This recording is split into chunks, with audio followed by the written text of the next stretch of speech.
All right, all right, all right. Good morning. Let's go ahead and run this intro here, and we're going to dive right in. Good morning.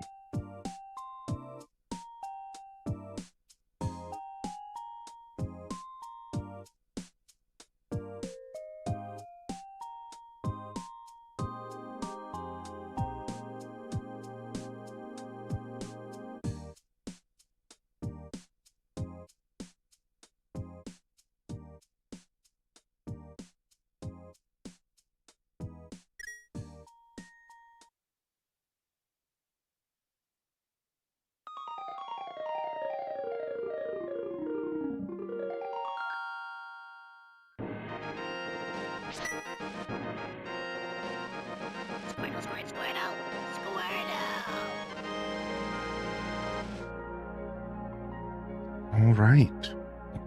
Okay. Good morning.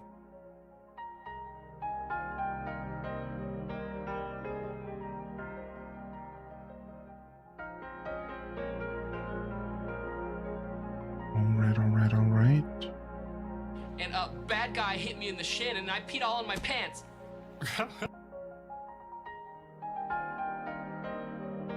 All right, everything should be good here. Good morning, everybody. Welcome to the show. Happy Thursday.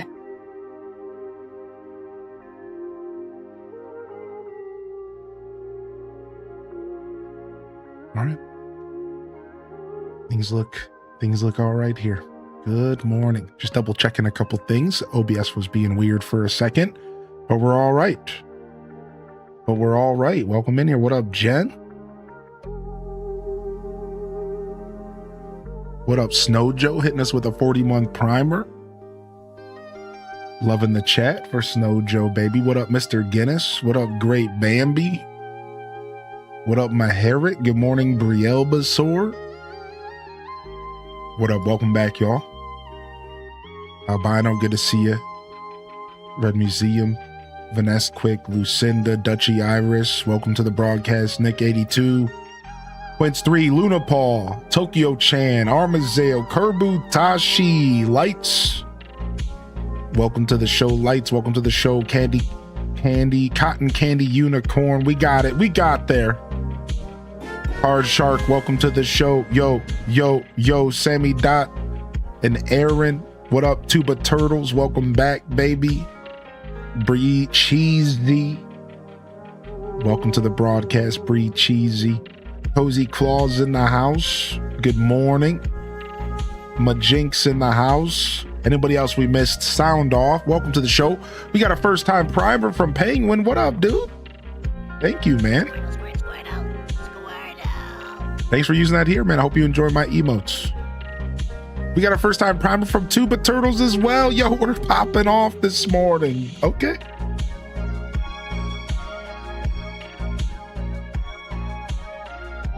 Excuse me while I pet my cat. She came for some pets.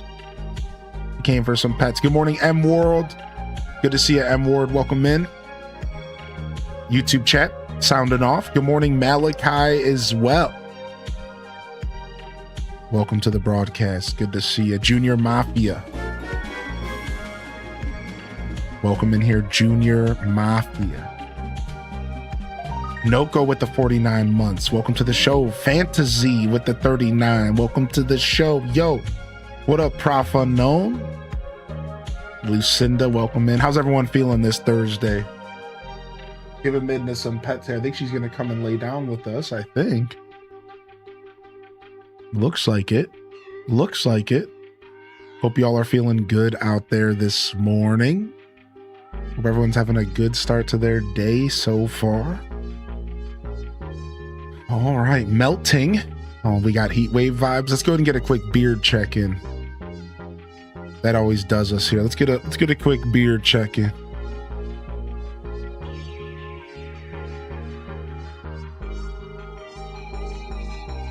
And then, of course, that first coffee sip. Let's go. Cheers. Happy Thursday, y'all.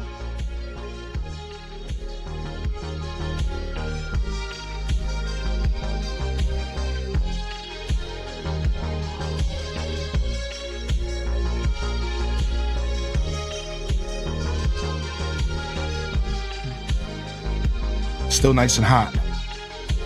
Still nice and hot, baby. Welcome to the show. Pokopia returns. We got a new event today. Feebas and Milotic. We're going to go check them out. Feebas and Milotic this morning. We're going to go see what's going on with that. What's in your coffee today? Just the rest of some creamer. I had some creamer, a little bit left in the bottle. Decided to use it up.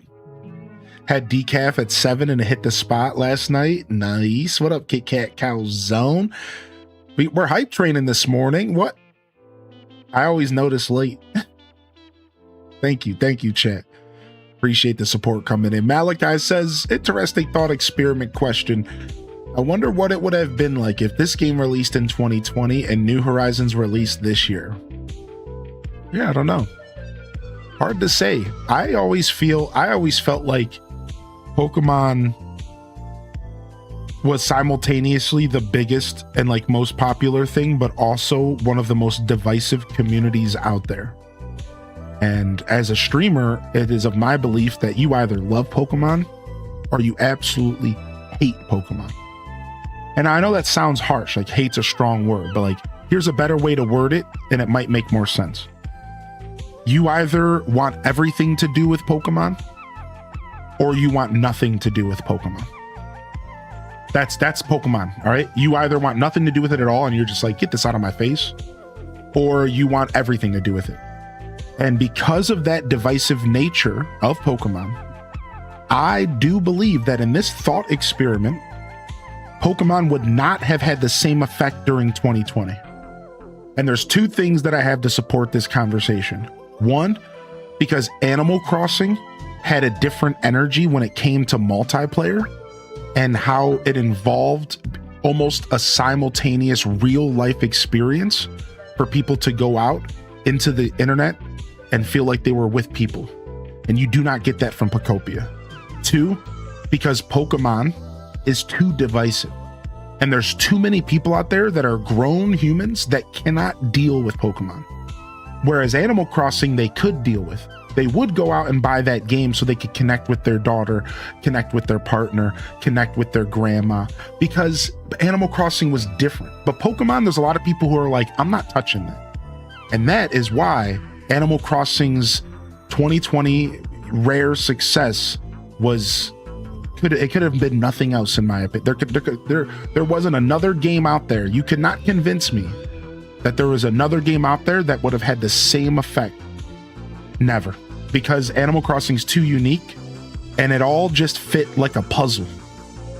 It all just weirdly fit like a puzzle. Timing, the game itself, the world, and I don't think that puzzle could be built with any other piece when it comes to the game.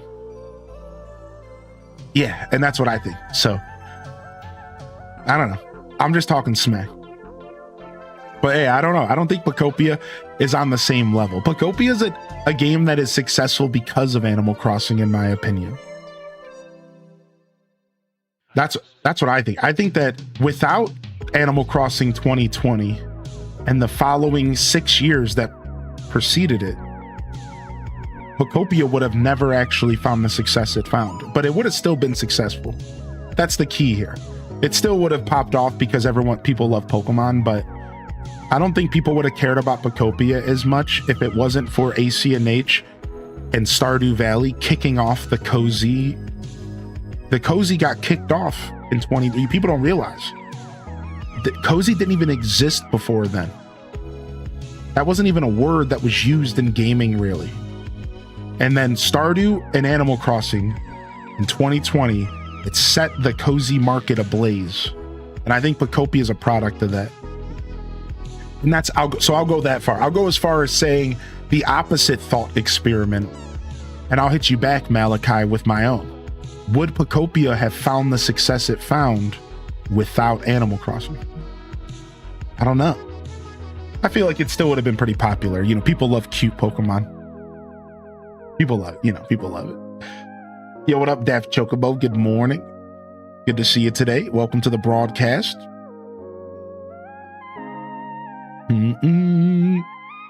I'm glad that you got some positive news about the doggo getting some scans. Good to see you today. Abyss San says they want to jump into the thought experiment. They said it's about the same as Hello Kitty Island. It was a hit or miss. You could be creative with what house you wanted and the style of room you made, but you did assignments and built the island with the characters on there. Yeah. Hello Kitty, definitely a different vibe, even if it scratches a similar itch. Yeah. Getting reimbursed for the glasses I bought?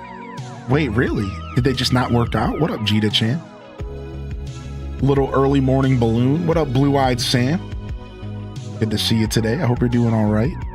Nembo Tavi, good morning. Having some sushi for lunch. Welcome to the show. Finally, I have power after 24 hours. Whoa, that sucks, man. What up, Johnny Walker?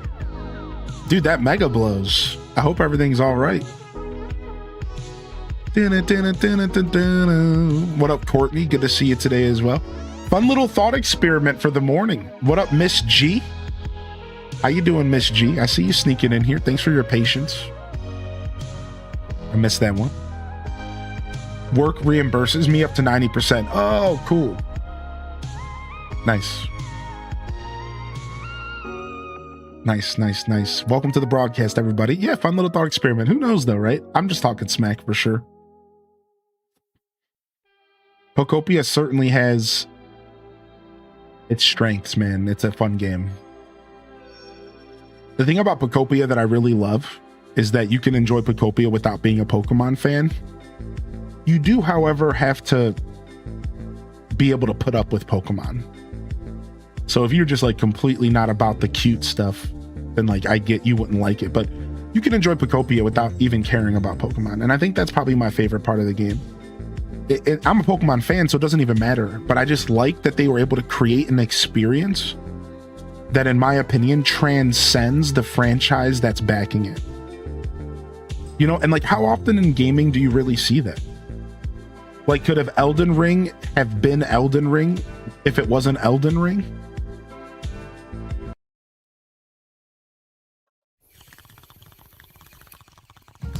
Wait, hold on. Let me reword that. Let me reword that. Would Elden Ring have been as popular if it wasn't backed by the art and everything? Like, what if Elden Ring was like Fortnite graphics? Would it have been as successful? Think about that. What if like Elden Ring was the same game, the whole game, everything was the exact same, except it looked like Fortnite?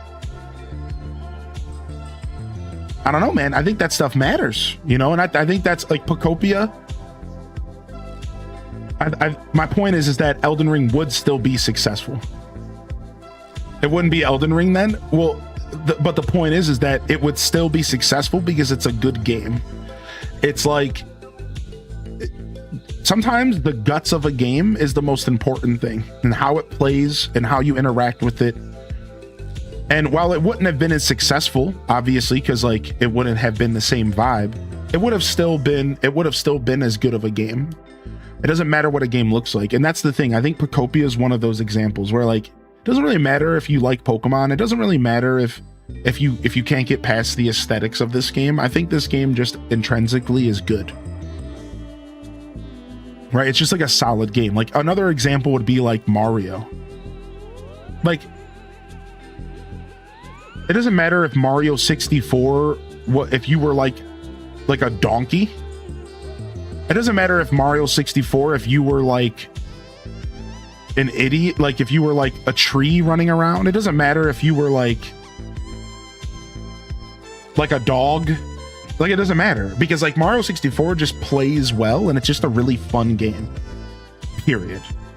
So like it doesn't matter. It doesn't matter what it looks like. It doesn't matter what the world that it's based on, because it's just a good game. Just period. It doesn't matter. I don't care what is happening. I don't care if I'm playing as Mario. I don't care if I'm playing as a cat. You know, it doesn't matter, because like Mario 64 is just such a good game, right? And I think there's a lot of games like that where you could take away the coat of paint and the visuals and you would still have a game that stands tall and could be approachable by anybody. It doesn't matter if like I bet you there are plenty of people who played Elden Ring who don't care at all about the design and like the looks and stuff. Like I bet you there's a bunch of people who played Elden Ring who never played another Dark Souls game and who only played Elden Ring because it was popular, because it was fun to play, and because it was the hot thing to do. And everyone was just playing it, and it was like, all right, I'm gonna play Elden Ring too. And they didn't care about the world or the graphics. They didn't care about the blood and guts. They didn't care about the Melinda. They're never gonna even remember that name again after that. That story didn't stick with them. They just played a good game. And like, that's the key. I think some games are just good, right? Like, it doesn't matter. Yo, what up, Panka? Good morning. But I do understand that some of you would not like the game if it looked like Fortnite. Believe me, there's a certain level of aesthetics that also stop me from enjoying games. Like, there's a certain level of where I cannot pass the bar. It's hard. Like, Disney Dreamlight Valley at first was really hard for me to swallow playing. Another one was, I think it was Hello Kitty. I'm trying to think. There was one other game in the past like 7 years that I really struggled playing because I hated the way it looked the whole time I was playing it. So yeah, I mean, everyone has their bar, you know, everyone has their limits, right? I think the simplicity and approachability of AC&H. Yeah. Exactly. It was the freedom, right?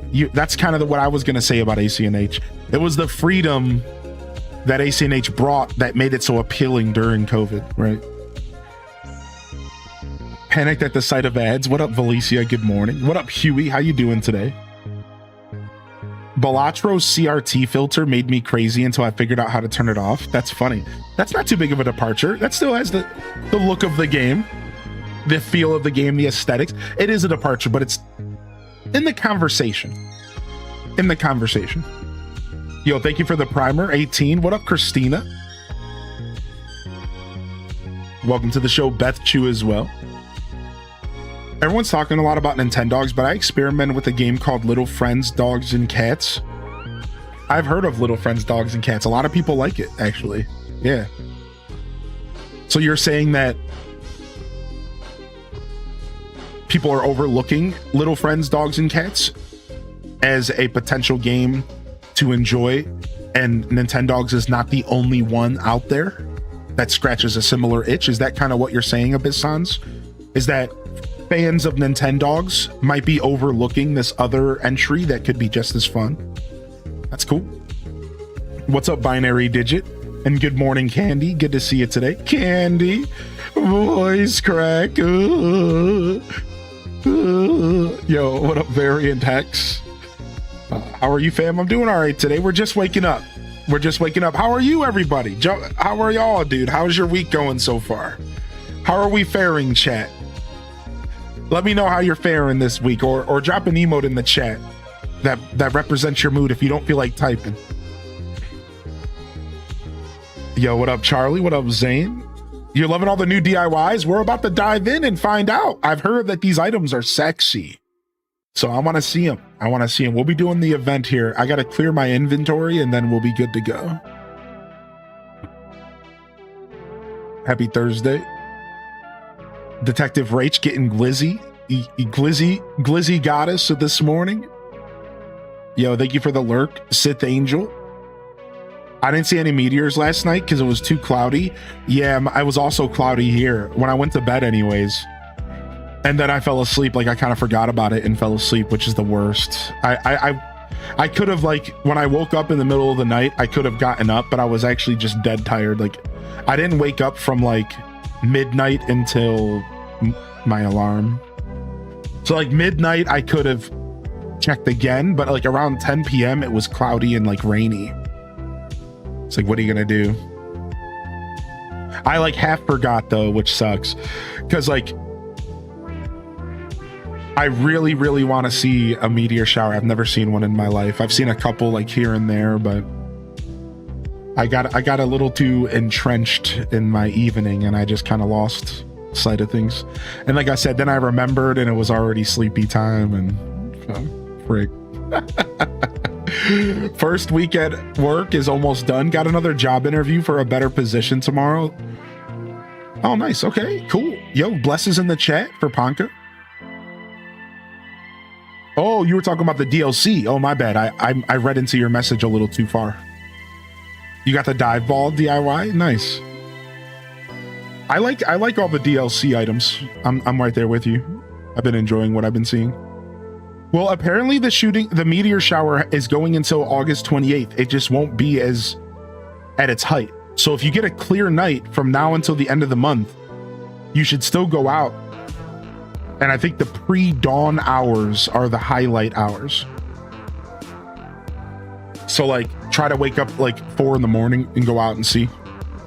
Yeah, but it's just way lighter throughout the rest of the month. This was the height was tonight or last night. I'm realizing teaching middle school isn't really for me. Yeah, that's every teacher I find has their niche, you know, and that makes sense. I don't know, man. If I taught, I feel like I would struggle with younger kids a little bit as well. I would either do really well with little kids or I would struggle. And I wouldn't know until I was actually doing it. And when I say little kids, I mean anything under high school, even though there's definitely a stark contrast between middle school and elementary school, I'm sure, right?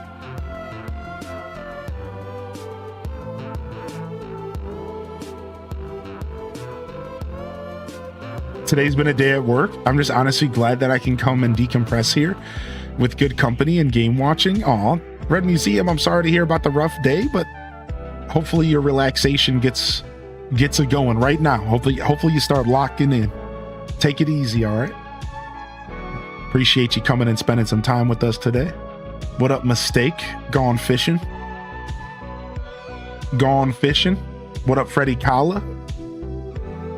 Chamomile Courts in the house. We got Midge in the house.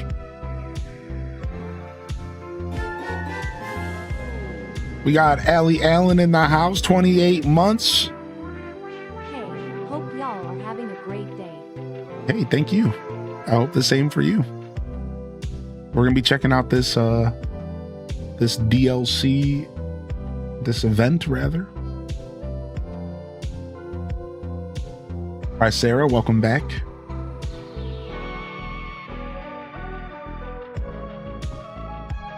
Hell of a realization to have at the start of a school year. Hang in there. You got this, homie. I was dating a teacher and it was tragic because she grew up in a very, how do I say this? So the girl in question, she grew up in a very like gated community, all right? So I don't think she had like a ton of worldly experience. And that's not like to talk down on her, but she was obviously a naive bumpkin when it came to the real world. And she had been very coddled. So she goes to become a teacher and she gets her first teacher's job. And I can't remember if she was aiming for younger kids, but that's what she got into, right? So I think it was like 1st to 5th grade. And if you don't know this, like specifically in Ohio 20 years ago, I don't know if this is how it is now, but like 20 years ago, you couldn't really get a teacher's job in Ohio. It was so bad, in fact, that my old roommate's sister had to move to Texas to become a teacher. Because for some reason, schools were not hiring teachers, even though we don't have enough teachers. We didn't have enough money to pay them. So there was a time, and I think this is still true, where Ohio didn't have any teacher jobs. And if you weren't willing to be a sub, you had to move out of the state. And it was pretty tragic, right? You would think like teachers would be up getting jobs left and right. Like all of our kids need to be taken care of. So she ends up getting a job in the deep, well, maybe not deep, but somewhat deep inner city.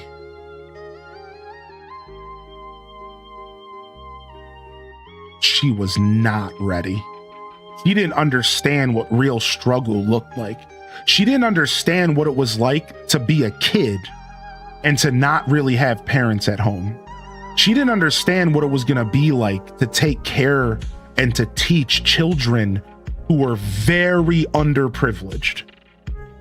And it broke her within like a month, dude. She snapped like a little baby twig, dude.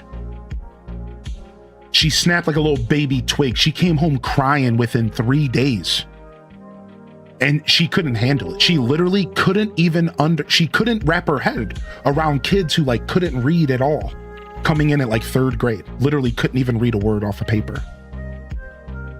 And she was so coddled throughout her life. She didn't understand that like there were kids out there that needed, like, we're talking, you have to be married to the job. Y'all ever heard that phrase? Like, if you want to take care of children like that, if you're going to be a teacher like that, you have to be married to your job. It is your life. And like, she couldn't handle it. And she cracked within a month. Within a month, she quit her job. She backed out and she couldn't handle it. And when I saw that firsthand, right? Like when I saw that firsthand happening to a girl that at the time I was with, it gave me a respect for teachers that I'd still to this day hold up. And you guys know that with my show, how often we salute our teachers in our show and how important it is to me that teachers are acknowledged. Because I saw firsthand how hard it can be. And while this situation was like maybe particular because she was very coddled, she was very privileged, and she didn't understand what the world was really like. So she just had a panic moment where the school year started and she was locked into something that she was not ready for. So this was like an extreme case, but it still goes to show you how you can take somebody who is schooled, colleged, grown 23-year-old person, 21-year-old person, and how they can be snapped like a twig in a month teaching. All it took 2 weeks to a month and they were snapped. And I was just like, wow. Like, you know, of course I took care of her. I made sure she, you know, I tried to get her to like push a little bit, but after a while she like gave up. I tried to encourage her to stick with it, but she couldn't do it, man. She got snapped like nothing, dude. I just was like, oh my gosh, like this is crazy.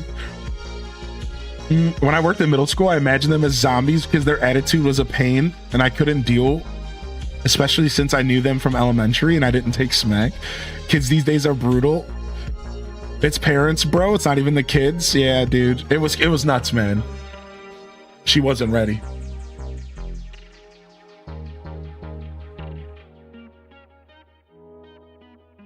A lot of kids will look toward teachers as a surrogate parental figure. Yeah, for sure. I had a couple teachers that I had like that in my life.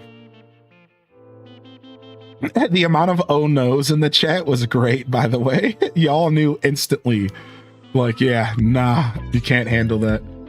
Big groups, not enough resources, behavioral issues. There's a lot of stuff that makes the job harder. Yeah, exactly. And I don't know exactly to what extent she was dealing with.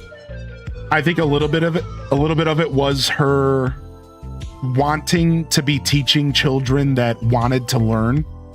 And she didn't realize that she was going to be teaching children that didn't even know the definition of learning. And that takes a lot of effort. You have to think about that. When you're getting taught to be a teacher, you're thinking you're going to be in this situation where kids are going to be like, yay, it's time to learn, magic school bus. But then you get into the classroom and you go, like, for example, let's say you're in the inner city and these kids, they don't want to learn. What do you mean, dude? They barely even, what do you mean, dude? Like, no, you are now basically herding sheep. You're not, kids don't want to learn. So I think there's also a problem with that. I think the school she went to and her privileged little community she grew up in, she was like under the impression that teaching was going to be easy, right? She was under the impression that teaching was going to be fun. And it was like, no, No. No. Well, it can be sometimes, obviously, right? But there's a lot of variables that will change the landscape for teachers. Teaching is basically like a roguelike video game. You never know, right? It's like, dude, teaching is basically like Hades, the game. Every run is different. Every run is RNG. Sometimes you get this debuff. Sometimes you get this buff. Sometimes you get this. Sometimes the parents aren't doing nothing and you got to deal. You take extra damage. Sometimes you get a +3 buff and your school actually has money and enough books for your kids, right? Like my school, we didn't have enough desk for the kids. We had 40 kids per classroom. Can you understand what it's like to teach 40 kids in high school? We had 40 kids per classroom at my high school. My high school was massive. My graduating class was like 800. My school was almost 3,000 kids in my 11th grade year. So I grew up in this city with this massive school, and people don't even understand. I talked to my chat about it and they freaking laugh. They're like, what? I had 7 kids in my class. I'm like, yeah, we wish, dude. We never had enough books. We never had enough seats. There was 40, we had 1 teacher per 40 kids running around the school. Could you imagine being a teacher of 40 students, dude? Like, that's absolutely bonkers. Like, it was seriously the most just insane stuff.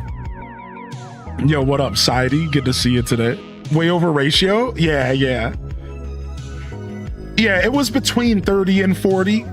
But I remember distinctly about 3 or 4 of my classes having like 40 kids every year. So it would be like 30 to 40. It wasn't always 40, but it would get up there. Yeah. Like, for example, when I took journalism, there was only like 25 kids because not everyone was going to be taking an elective. So electives are where you got real good teaching. Like, that's why I loved my engineering class, because not everyone was taking engineering by choice, right? So usually people would just choose the easy electives like gym or something. So there were classes that were more tame, but all of your basic classes like math and science and social studies and stuff, all of that stuff, 40 kids per class. It was all brutal. Yo, how you doing today, by the way? Kiara, good to see you today. I've been teaching for 20 years. Godspeed to this woman. Yeah. Yo, welcome in and cheers. Thank you. We were just talking about teaching, and we appreciate our teachers out there. Yo, what up, Hulu? By the way, welcome to the show. M Ward says, I work in pediatrics and the parents let the kids get away with everything. Have you seen the Zelda 2 leaks? I have seen the Zelda 2 leaks. I have, yeah. Sorry, the Zelda Switch 2 leaks. Zelda 2. Yikes. I can't wait for when Nintendo remakes that game, though. It's gonna happen eventually.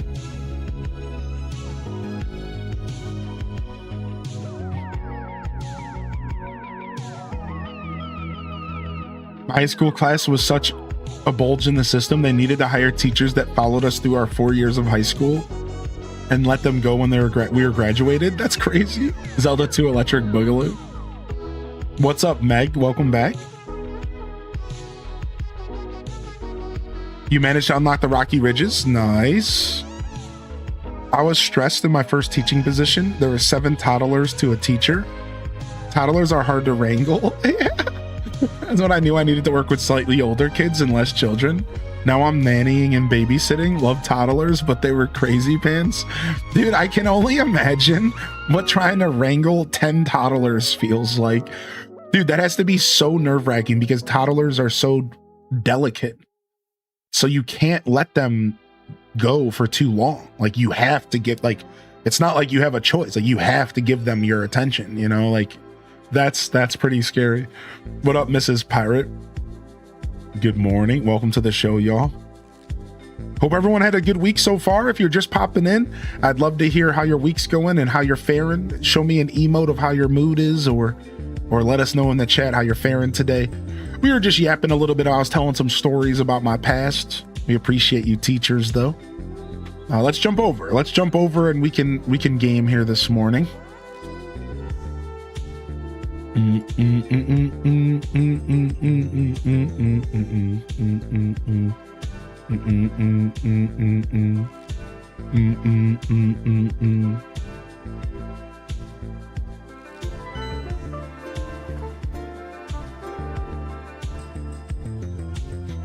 UK's having a heat wave, yeah. The heat funk don't stop, huh? It'd be like that. It'd be like that for sure. What up, Taco? Hope you feel better soon. I'm sorry to hear about the coughing. It's too hot. I filled my Pokedex for DLC. What up, Game Kim? Nice, man. I'm not quite there yet, but we're getting there. Oh, my Corsola lamp. Nice. I got to see it lit up. It's kind of creepy. The Corsola. Yeah, Mario Sunshine dropped last night, 10 hours ago. Or it's going to be dropping soon, or... Can do without your help? Of course, anytime. Even if I'm not playing the game that you're playing, you can always come and ask questions. Ooh, we got a new Pokemon. Sick.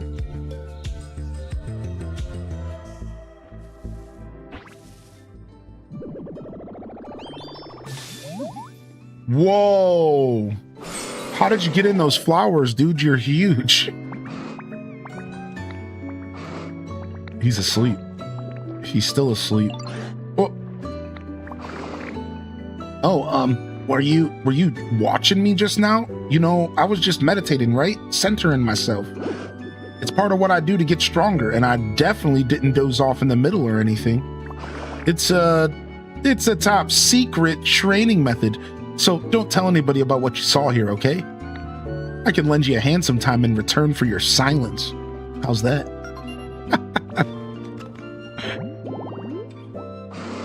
The hard scale Pokemon. The shell covering its body is as hard as diamond. This Pokemon will do anything it takes to win. Oh.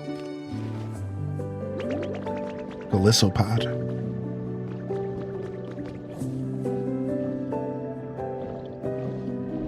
Oh, nice, Courtney. Well, I'm glad you get an extra day to come and hang out. He's a big boy. Yeah, he's way bigger than I thought.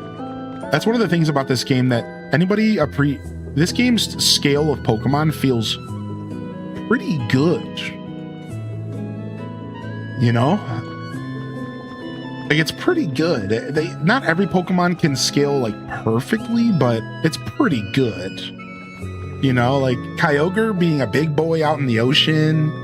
I like the scale in this game. I think they do a good job. It was like everyone is way too hot, dealing with too much rain. Everything's on fire. Yeah, I know. The ground is, I know. It's a little bit rough. It's a little bit of a wacky time in our journey, huh? So cheers to not thinking about it too hard, but thinking about it just the right amount. Appreciate y'all. Just do what you can to make it through. Celebrate the small victories. Try not to melt. It makes me think of that Twilight Zone episode. The Twilight Zone episode where everyone starts to melt. You guys remember that? The day the sun melted or something like that. Yeah. That's a crazy one, man. It's freaky. What up, Lillian? It's freaky. Even though I think scientifically we would combust into flame before we would ever melt, by the way.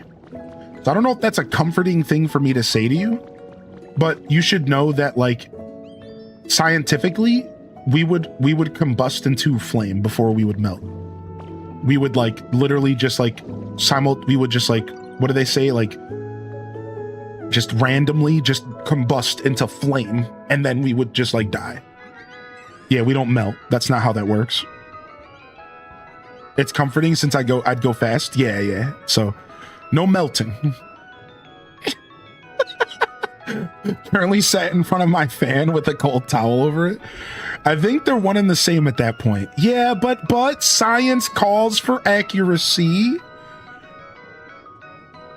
Are you open to Pallet Town invites? Yeah, we've done a little bit of checking out people's island. Is that why would you like me to come see what your stuff's like? Is that what you're kind of talking about?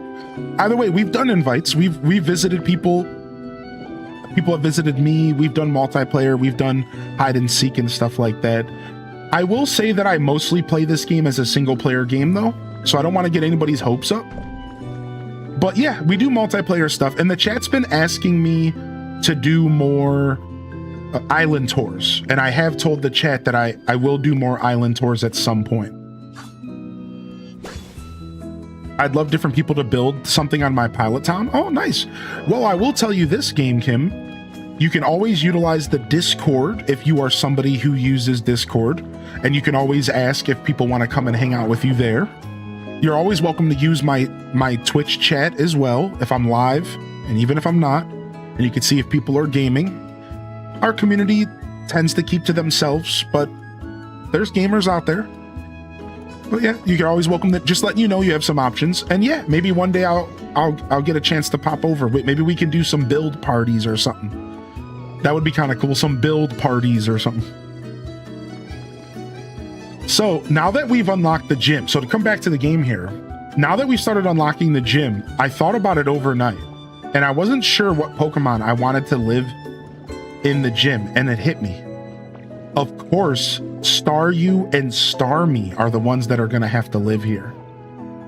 So we're going to have Staryu and Starmie living in here for sure.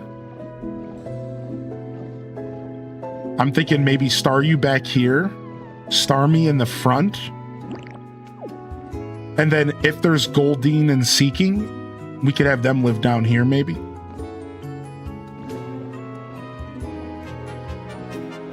And then also we talked about moving Vaporeon to Bill's house. And I think I'm going to do that.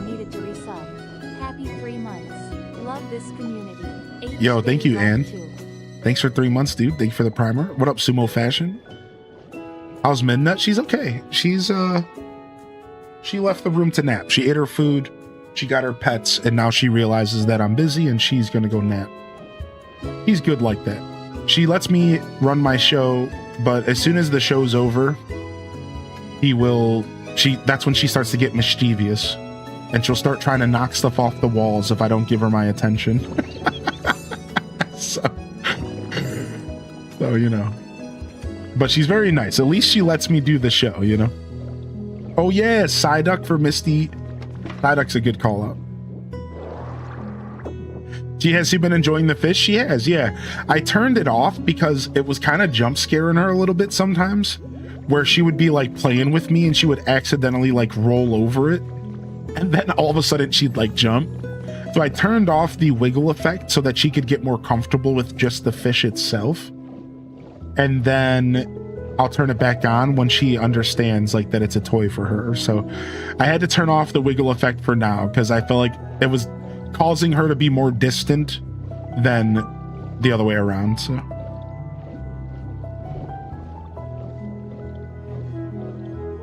my cat realizes I'm busy and she actually thinks that's a crime. Yeah, like I will say that Midna is very nice in some ways, and she's a very well-mannered cat in a lot of ways. But as soon as my stream's over, if I don't give her attention, she's batting off the wall. She's pushing over my green. She almost pushed my whole green screen over the other day. She will not let. She wants pets and she demands them. But during my stream though, she's pretty chill, dude. Even when I do long days, she understands that I am busy. So, you know, she'll come and get some pets and then she'll move about her day. So it's pretty nice. Got my blankie, got my juice. Now I'm gonna go nap. All right, just going around to see the work that we've done recently and how everything's looking. We have a new house to move somebody into, this big tower. Who do you think we should move into this tower, y'all? Maybe both of the Frillishes. I already gave him a house, but maybe more space. Who needs more space? Galissapod? I don't know. Is he the kind of Pokemon that would live in this tower? I'm not sure. I tried moving Suicune to Bubbly Basin. He just ran around walking on top of the water. That's so funny. He wouldn't swim. Yesterday, my cat Llama was all in my business while I was on calls. She even tried to hang up on somebody. Oh my gosh. I did the diva herself in there. The diva herself? Wait, who? I actually think maybe Poplio and the Poplio family could live in there. That's a big enough space for a family.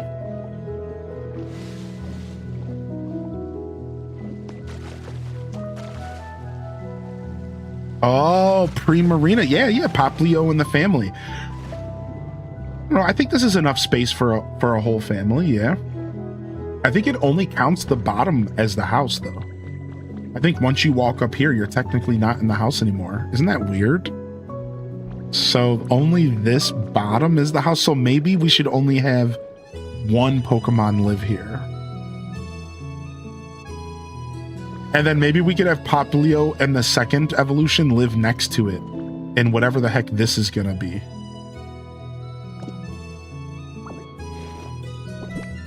Let's picture it. Let's visualize. Do y'all like the floating houses? Or do you think the blocks are stupid? I thought that the blocks would like go invisible after you built the house or something. But I think they're just gonna stay there, aren't they?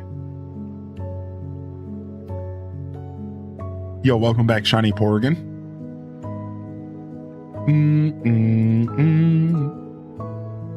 There has to be a door to the exterior on the second floor for it to count. Right.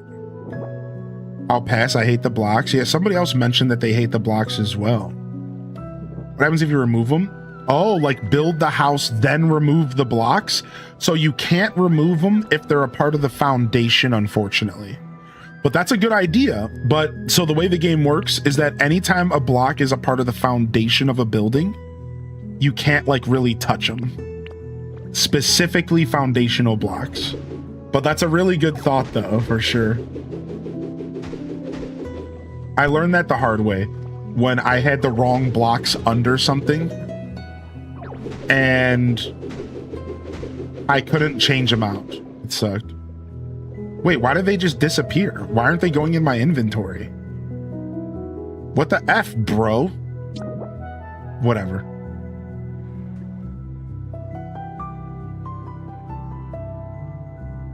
Oddly enough, the submarine has blocks if you float it during construction, but once built, they disappear. Wait a second.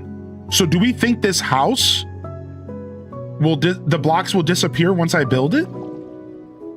I didn't know that about the submarine. I would have built my submarine in the air if I knew that. Man, I thought it was gonna have the blocks with it and it was gonna look stupid. What?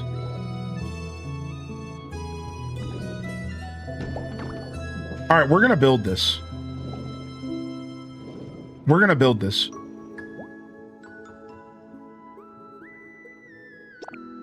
All right, we need 20 squishy clay and 20 star spotted rock. Is there a place where I can get squishy clay from around here, chat room? Where do you get, is it from dirt, from sand? Where do I get squishy clay from again?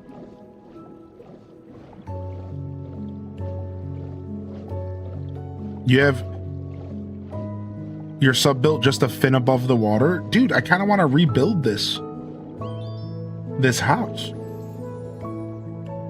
I really do like where it's at, though. I'm not going to front. Look at the back produces bubbles. How cool is that? I think I'm about to level this. I kind of want to level this cliff. Maybe not. It would be kind of cool to just have the sub in the same spot, but just floating up a little bit. The new Dream Island has a bunch of clay. Painting while watching the stream. I can't wait to do the event. Oh, nice. What are you painting, homie? The Dream Island will have squishy clay. Starmie is a good way to stock up on clay. Okay, let's go do that because we want to go do the event anyways.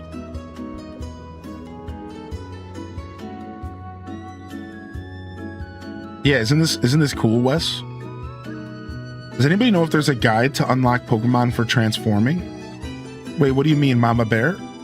Could you reword your question? What do you mean for? You mean for like terraforming?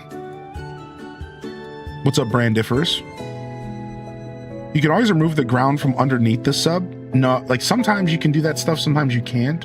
So for traditional houses, you cannot touch the foundation under the house, but let's find out if you can do it for the sub. Oh, wow, you can. You're right. So because of the nature of the sub, wait, never mind. So the way the game works is like,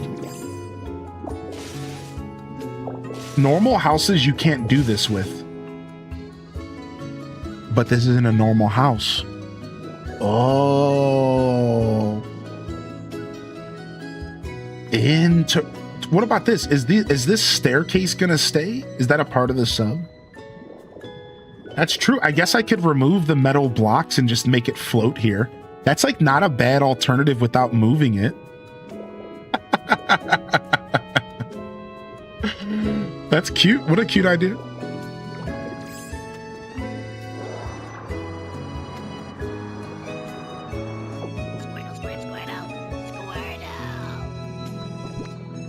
Oh yeah, Sarah, you built that floating house? Oh, let me know. Give me some deets. Yo, what up?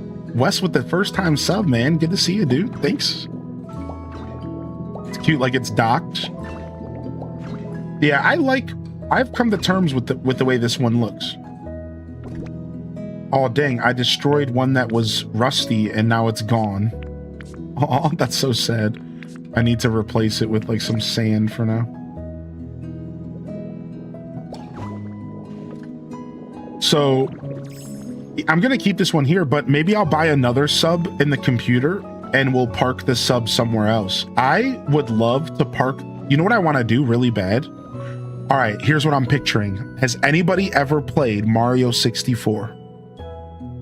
So you know how in Mario 64 there's not dire docks, the other water level, and you go down to where the eels are and then you go through a tunnel and then you come out and there's Bowser's sub. I want to build that type of experience somewhere. I want to have a tunnel that goes up to walk, and then the sub is sitting there with like the fin out a little bit. Yeah, that would be sick. Yeah, Jolly Roger Bay, thank you. Yeah, so I would do it in here, but I already have a lot going on in here. But I could do it like right here. I could park it like right here. I think I might park it right here because I could delete all this sand and let all this water come over. Nah, I don't want to shove it in here. I'm going to find another cave. I'm going to make a cave or find another cave to do this. This sounds like the first time I'm figuring out a project that I want to do. Yeah, I'm going to find another cave. Yeah, like the dark area. Maybe like forcing you to go through the dark area to come back up again. Yeah, I don't know. We'll see. Yeah, that sounds fun. Be cool if the submarine's halfway out of water. I think you can do something like that. Maybe. Wow, my first 5 stickers in a while. We're finally going to get some coins, huh? Dude, imagine if we had a Magikarp sub. Dude, for real. That's actually such a good call out. Imagine, dude. Can you change the color of the Sharpedo sub? It should tell us right here if you can, right? If you go to the shop, won't it tell us?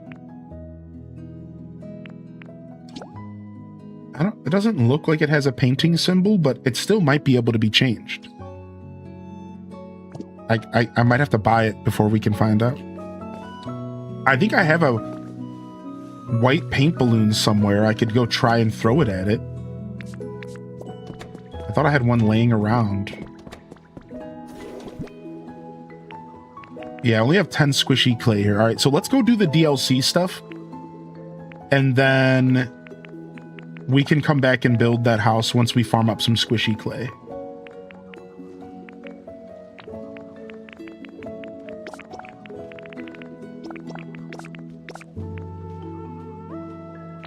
All right, I just want to go ahead and clear my inventory out. Let's go out this way. I don't have the recipe. Do I get it in a ball? The perch for the Dartrix. I don't know how you got that recipe for Dartrix. You might not have it. You might have to upgrade. You might have to buy it from the shop. Yeah, you might not actually have it. That might be something you have to purchase.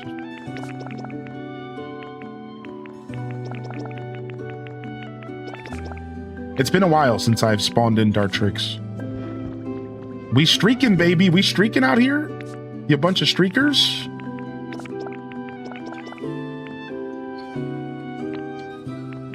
I have yellow paint. What does it take to make a paintball? Boom. All right, I can make a paintball. Let's go see if I can throw it at the sub real quick. Okay, it lets you remove the front few blocks under the floating house, but once you're actually at the foundation, you have to leave them. I'll put a video in the Discord. Wow, so the houses don't work like the subs do. Oh, that's lame. So the sub is a special experience. Yo, let me paint you like my French girl. Stop. Let me paint you like my French girl. All right, I don't think you can paint this. Sorry. Let me paint something. Please, can I paint anything? Please, dude, I just want to get rid of this item out of my inventory. Thank you.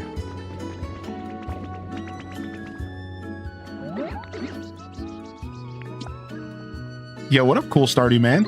Surgery went well. We'll be in the hospital for a few days.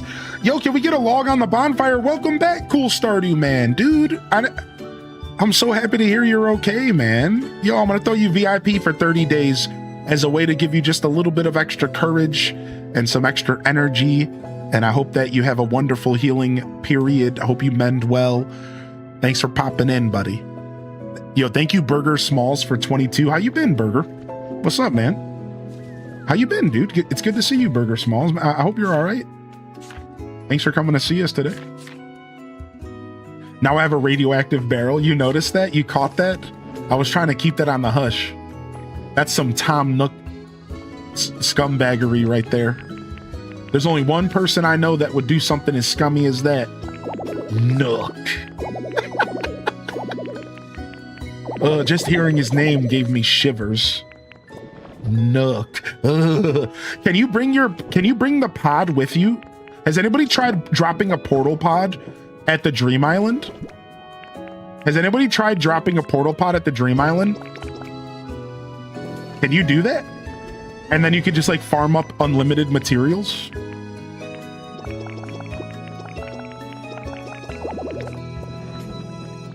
I don't see why not. You can? Dude. And you can just sit there and farm up unlimited materials. Think about it. You can just portal pod and just farm up a whole chest worth of like squishy clay and then come home with it. Doesn't take long to fill them up. Dude, that's kind of cool. I like that.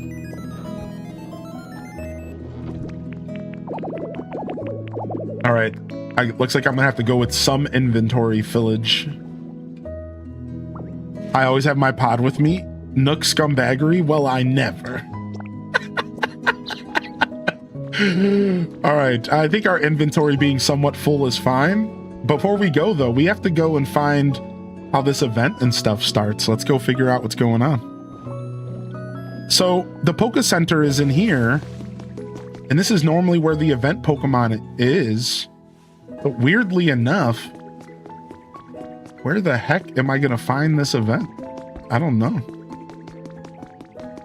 Any Poke Center other than the Basins? Oh, all right. Looks like we're going to visit. Looks like we're going to visit one of our other cities.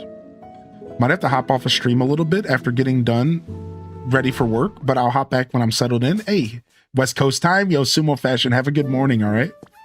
Hopefully your morning routine goes well today. We'll be around for a while today, so. I can't believe they're selling the rappel. Isn't this like a rare item that you just put inside of a picture as a reference to the original games? Like, you can sell those? I thought this was like a relic item. What? Why are they selling that?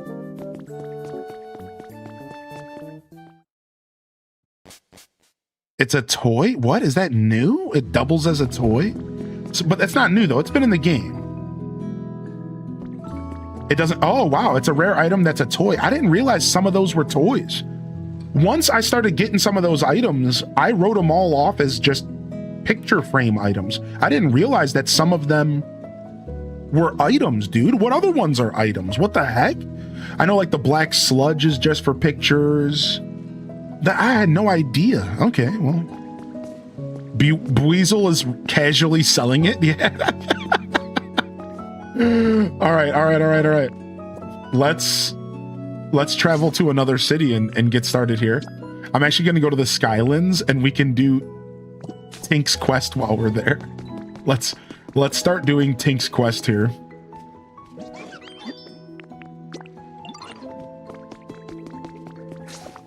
Now that we've sunk our teeth into this DLC, I want to start doing some of the requests that I left on the table.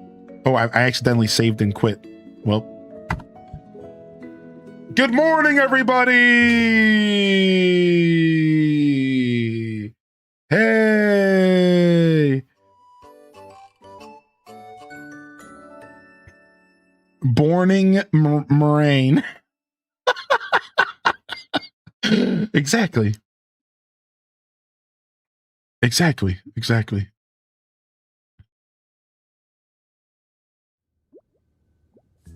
Okay. But now we have to go get Tink again. Yo, am I the only one who was traumatized by Floatzel's laugh? When I hear its laugh in the Pokedex entry now, it triggers thoughts of distortions in Arceus. Dude, don't even get me started on distortions. Oh, here's another one that might give you PTSD.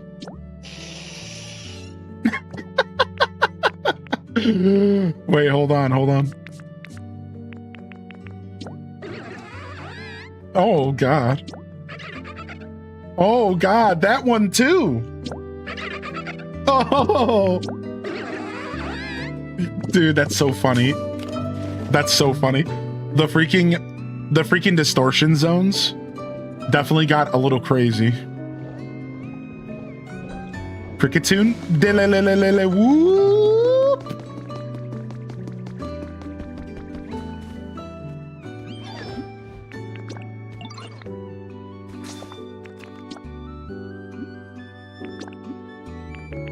To the Skylands and beyond.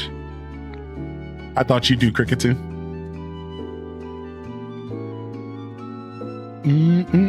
What up, Mandy Cat? Hey.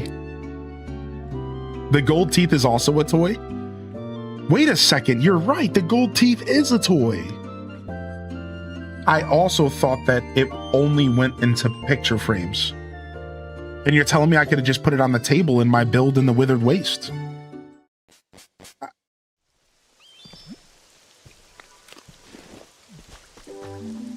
Oh, the music here is so good. Can I ask if you played a lot of Pokemon before Pokopia? I have, yeah. So, in my personal life as well as on stream. So my Pokemon journey started, I'm old, by the way, so brace yourself. Back in 1947. No, but I played Pokemon Blue on the big brick gray Game Boy just within the same year that it released in America for the first time. Yeah. Exclamation point grandpa in the chat. And I fell in love with Pokemon. I was watching the anime on its first airing in America in my little tidy whities and Batman and Spider-Man underwear. And I'm one of those kids. Like, I am literally the definition Pokemon kid from the 90s who got hooked, and I've been playing ever since. And as a streamer, fun fact, and I didn't realize this, fun fact, I've played every single Pokemon release since I've gone streaming for 7 years. Every game. We played Sword and Shield. We played Mystery Dungeon DX. We played Arceus. We played Scarlet and Violet. We played Diamond and Pearl. Every single Pokemon game that is released over the past 7 years of my stream journey, we have played on day one. Except for Pokemon Snap. New Pokemon Snap, we played a week after release. We waited a week. Same thing with Arceus. We waited a week because I wanted to test a different thing with my stream. Like, what if I waited a week for people to avoid spoilers? Would that be easier on all of you? So we were like doing some testing. So I've played every single Pokemon release for 7 years of streaming. So while I might not be a full-time Pokemon streamer, y'all can always expect and count on me to showcase Pokemon content. We also did Fire Red, Leaf Green, and we haven't finished Leaf Green yet, but we will get back to that. I also want to note that we did a Nuzlocke of Diamond and Shining Pearl, and it's on YouTube, and the Nuzlocke is amazing. It's one of the coolest streams that I ever did. So I want y'all to check that out in your free time when I'm not live. And then I also want to note that I went back and played Pokemon Black and White and X and Y for the first time on stream. Because I skipped those generations. I skipped Gen 5 and 6. I didn't come back until Gen 7. Moon. So I still have, to this day, never played Black and White 2. And I've never played Ultra Sun and Moon. I've never played Omega Ruby and Alpha Sapphire. And that's it. I think that's it for major Pokemon games I've never touched. Yeah. So yeah. So I also on YouTube have my Black and White playthrough and my X and Y playthrough, which was really fun, by the way. I really liked X and Y. That game was good. I think I enjoyed Black and White more than X and Y for the lore and the aesthetic and the world, but I kind of enjoyed X and Y more for the battles. But maybe battles isn't quite the way to sum up how I feel about that. Something about X and Y was a little better than Black and White, and I think it had to do with like more choice of Pokemon or something, maybe. I don't know, but I loved Black and White. X and Y was great. I want to go back and do Black and White Endgame. And then Black and White 2 is still on the docket for sure. What if I want to check it out while you're live on another screen? You can do that too. You're totally welcome to do that. Your first game was Crystal. So, Sumo Fashion, can I ask you a question in return if you have a second to answer? What's your favorite generation of Pokemon? Or, better question, what's your favorite Pokemon game in general?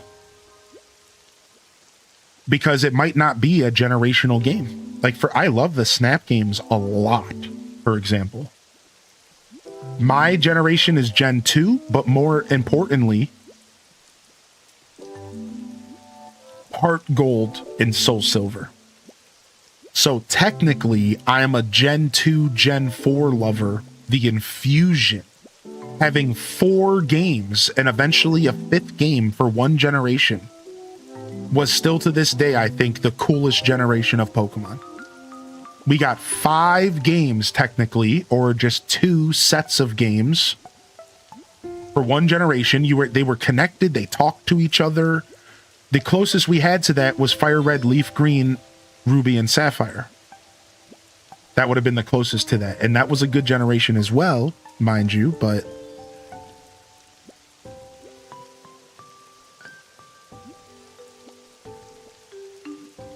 I don't know my fave gen, but I really love Crystal for the nostalgia. And I love the Plaza because of the battle system. Dude, the Battle Tower. That was the first ever Battle Tower in Pokemon history, dude. The Battle Plaza. Yes, dude. Yes. Your first game was Yellow. I fell in love with Yellow. I played a lot of Yellow. Whoa. You want to talk to me? Yo, not many people want to talk to me. You must be like a super nice Pokemon or something. It'd be really cool if we could be friends or whatever. It's funny that it just so happens to be raining here, right? The fish Pokemon. It is a shabby and ugly Pokemon. Why they gotta do him like that? Why they gotta do him like that, dude? This is like Lanky Kong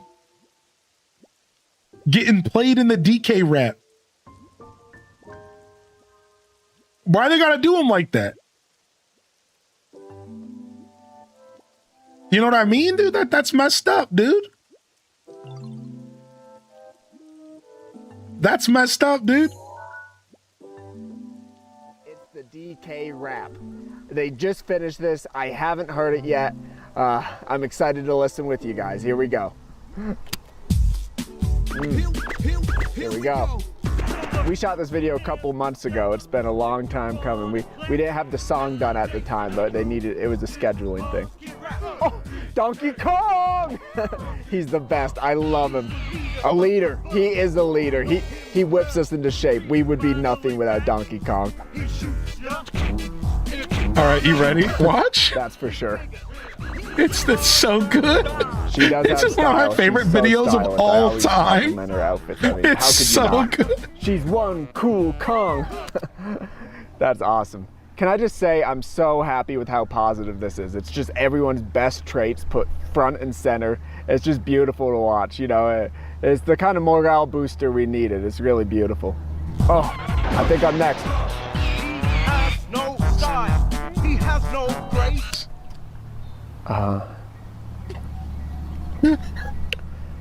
Yeah, a little different than what I was told it was gonna be, but you know, maybe it comes around.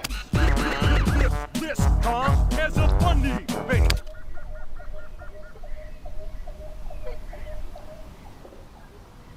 What do you mean you can't change it? What do you mean the game's already out? No, it was not self-deprecating. It was just me deprecating. You just made fun of me. You didn't make fun of yourself. You're bigger, faster, and stronger. What about me? You guys told me to act goofy for the video. I didn't know you were... Anyways, I'm getting shades of Lanky Kong here. It's shabby and ugly. Like, damn, leave Feebas alone, dude. However, it is very hardy and can survive on little water. Cool. That video's a classic. It's so good. It's so funny, dude. Oh my god.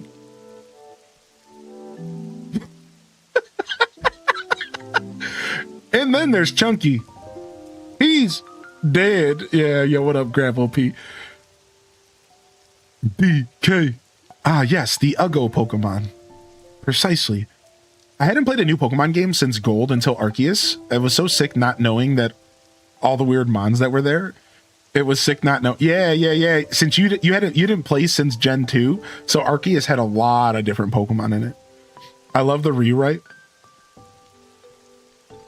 But Feebas evolves into an absolute diva. Feebas is just Magikarp 2.0. Yeah. Where'd my treasure go? What treasure? I had this collection of shiny rainbow scales. I may not be the prettiest Pokemon, but I sure do love pretty things. But I don't know where my collection went. I really want to build it up again, but I can't seem to find any scales. You won't find any prism scales nearby, but you might have some luck on a dream island. There are always lots of materials there. So, like, if you find any prism scales, I'd be super happy to share them with me, yo. I'll definitely give you something in return, too. Are you going to go inside this shop and then lock it down for the rest of my life? Nope, not yet. This Feebas will never evolve. Why you got to give him a weirdo voice? Feebas is pissed. Feebas is popping into the chat with the Rossetti song. My self-esteem has hit a new low. My self-esteem has hit a new low.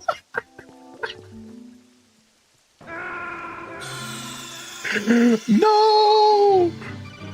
Feebas! Oh my gosh. Hold on, my OBS broke. I tried to switch too fast. It's never done that before when I switch scenes too fast. Weird. All right, anyways. And when he shoots ya, it's gonna hurt. He's bigger. He's faster. He's strong, good too.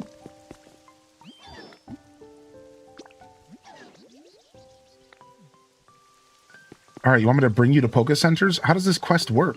Oh, this is where she started. She wants me to take her to other Poke Centers. All right, so let's go to the Withered Wastelands first.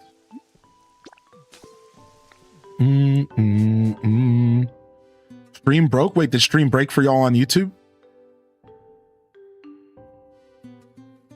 It seems like you guys are okay. Let me check.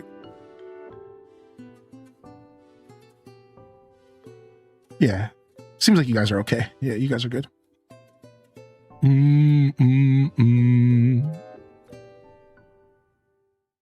boom, boom, boom. Thanks for hitting that like button, by the way, YouTube chat.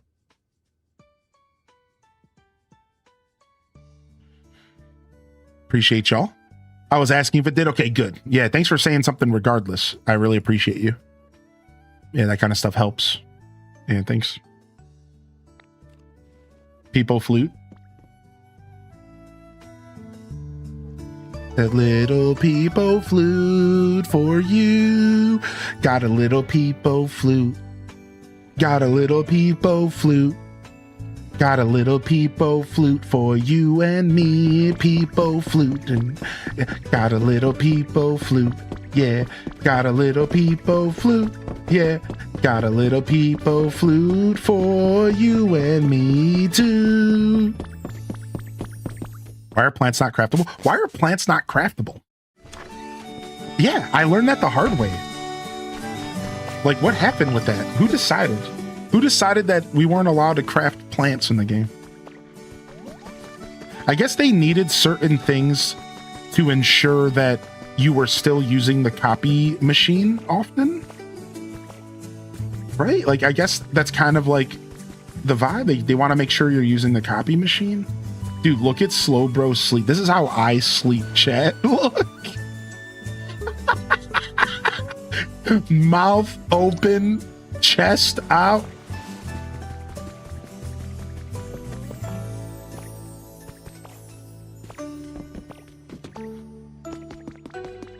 Slumped. Yo, what up, Pixie? Slumped. Highly in post stream. I did fall asleep in my computer chair the other day. It was real weird too. It was like in the middle of the day. I was like real tired. So there I am, just kind of sitting there, and I'm like, I put on like this YouTube video about World of Warcraft lore, which is basically a snooze fest. And I like just started dozing off, and then I wake up like maybe 5 minutes later, and I was so shocked that I managed to just straight up doze off at like 4 p.m. in the middle of my chair. Like, I was just genuinely so tired. It was after a rough night of sleep. All right, I think we've already visited this Poke Center, so this one might not count. So where else do we have to take her? So the Rocky Ridge is next. Let's go to the Bleak Beach.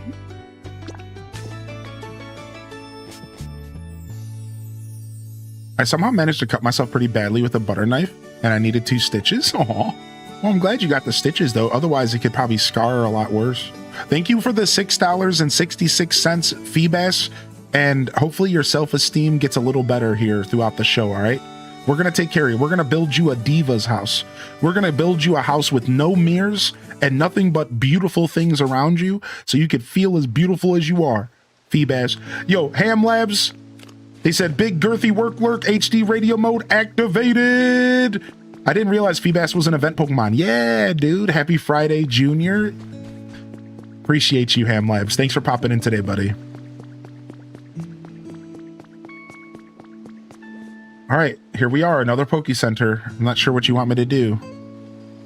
Also a Master Ball. This is not a drill.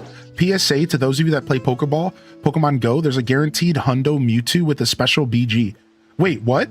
Guaranteed Hundo Mewtwo and a free Master Ball in Pokemon Go? Is this an event? I still have my Master Ball from the last event. I might have to get a second one, and then I just never play the game again and just have Master Balls. I want to be a Master Ball collector. So did y'all hear that they just released the Poke Walker in-game? So now there's a new thing in Pokemon Go. You guys know the Pokeball Plus and the Pokeball Plus Plus, where you could like press a button and catch Pokemon and you didn't have to be on your phone. Well, they just released this feature as an in-game feature now. You no longer need an $100 scalp toy to do it.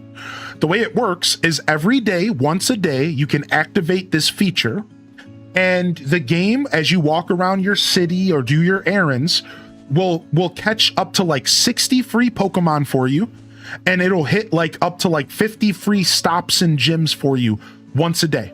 You can only activate this once a day, and you can only use it for like, it has like a cap, like up to, and I'm sure there's monetary stuff to make the cap higher or whatever. You know how they do, trying to get your money.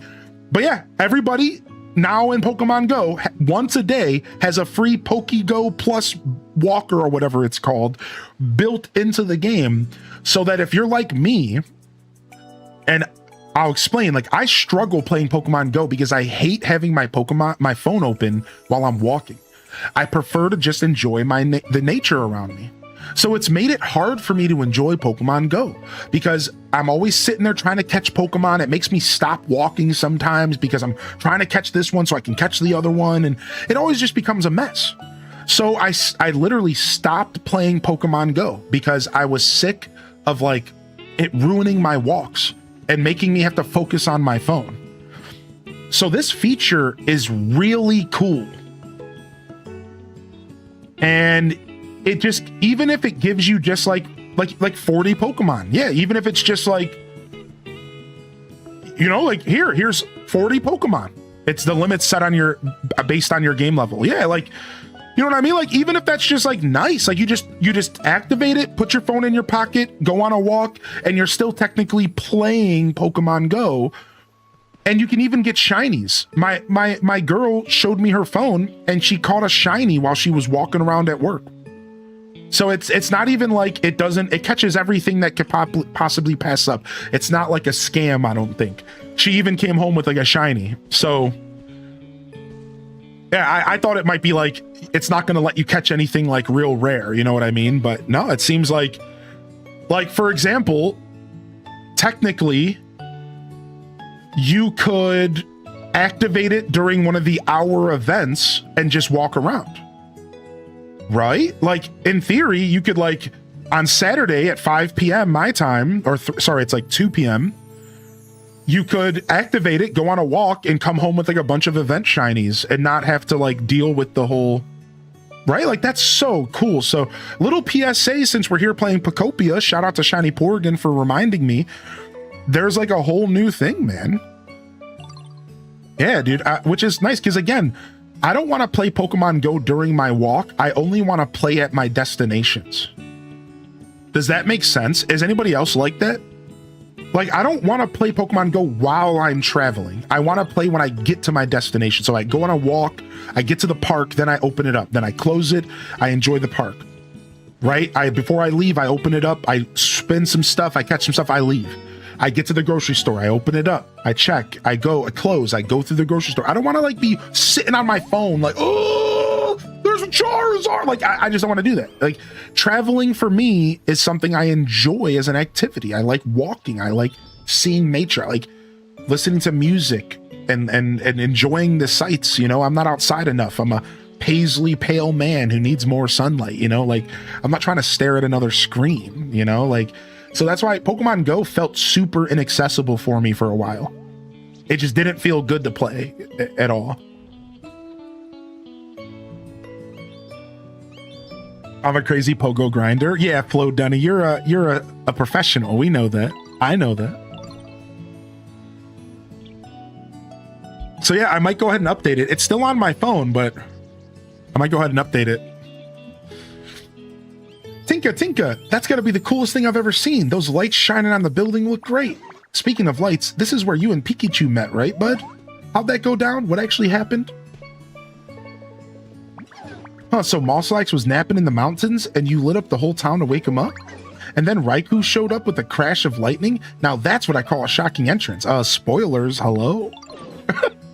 Still, I feel a little bad for Mosselax. Imagine losing your home and getting trapped in the mountains while you were napping. See, I got trapped too one time. I was doing a bit of cave mining for materials when the ceiling suddenly collapsed. I thought I was done for. If a kind Diglett hadn't gotten me out of there, I'd probably still be lost in that cave. I can tell you how relieved I was to get back to my own pad, bud. Truly, there's no place like home. I sure hope Mosslax was able to find a place they could call home. Nope, he's still stuck in that cave, unfortunately, because the game doesn't let me do anything with him, which you just amplified my feeling of sadness for Mosslax. Thanks for acknowledging the fact that I literally cannot do anything about the fact that he's stuck in a cave. I can technically push him out, but I can't give him a new home. You have like 24 days to log in and claim the Mewtwo. Thank you, Flo Dunny. I just saw they're discontinuing Pokemon Bank, so if you have old games you want to transfer Pokemon from, do it before February. Ew, they're discontinuing Pokemon Bank from the 3DS era? You can rehome Mosslax?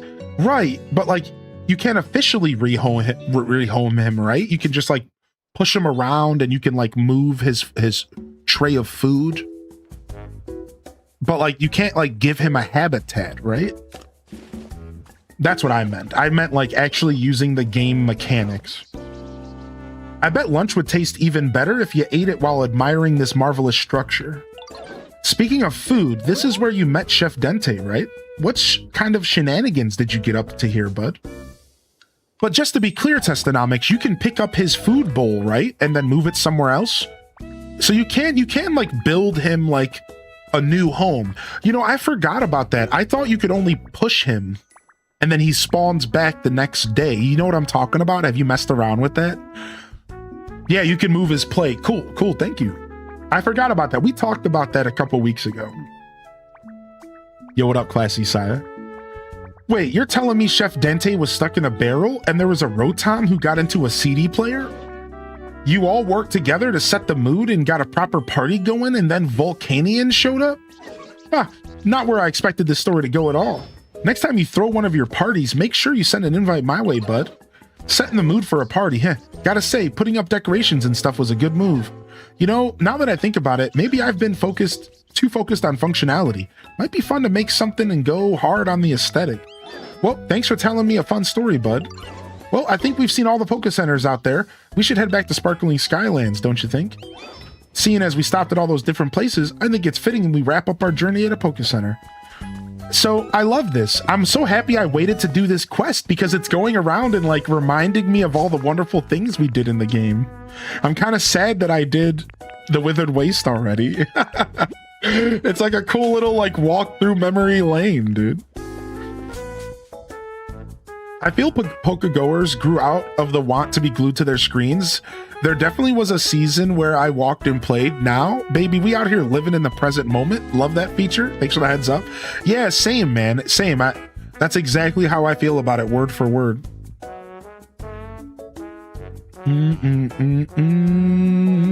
Yeah, it helps to have a local community of people who play a lot, for sure. I think there's one around where I am, but I'm just too shy to get involved. I don't feel like showing up in public and talking to humans. I'm good on that.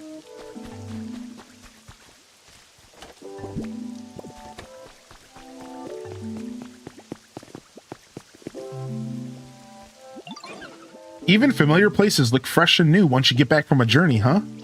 That was just what I needed to shift gears and clear my head. I think I was too caught up with making things big. But seeing the different sights and hearing your stories, they made me realize something. There's just no place like home. So what I'm going to do next is a nice, warm, and welcoming building where everyone can live together. Thanks for the inspiration, Hylian. I'll make something amazing, I promise. Nice. I finally finished Tink's quest after all this time. Whoopee! Just show up and play. What up, Cozy with Ruby? What up, Desi Boo? You've been here the whole time, but I was locked in. I forgot to say hi. Well, thanks for saying hi. You're always welcome to just sit back and relax. That's always appreciated. Lurkers are valued. Yeah, Jessica, Feebas is only at an older Poke Center. I guess they did that to like make sure that you could do it without the DLC. Does that make sense? So, because remember, this event is not just for DLC, even if it is fish themed. But in your brain, you're thinking, oh, Bubbly Basin, fish, but they can't have Feebas spawn at the Bubbly Basin because not everyone has the DLC. Yeah, right. Whereas, like, you would think that maybe they would have just coded it to where if you do have the DLC, he shows up here, and if you don't, he shows up elsewhere. But that's a little too much work, I guess. I don't know. I'm not a coder. I guess I can't complain.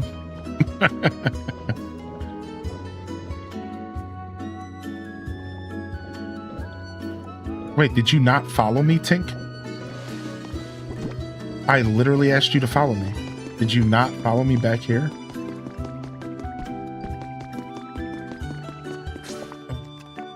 What happened, dude? Where are they?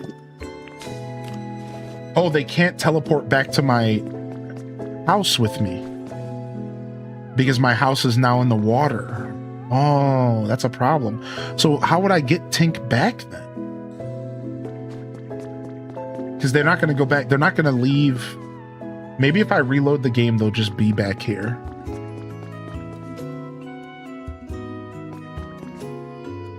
Because we finished her quest.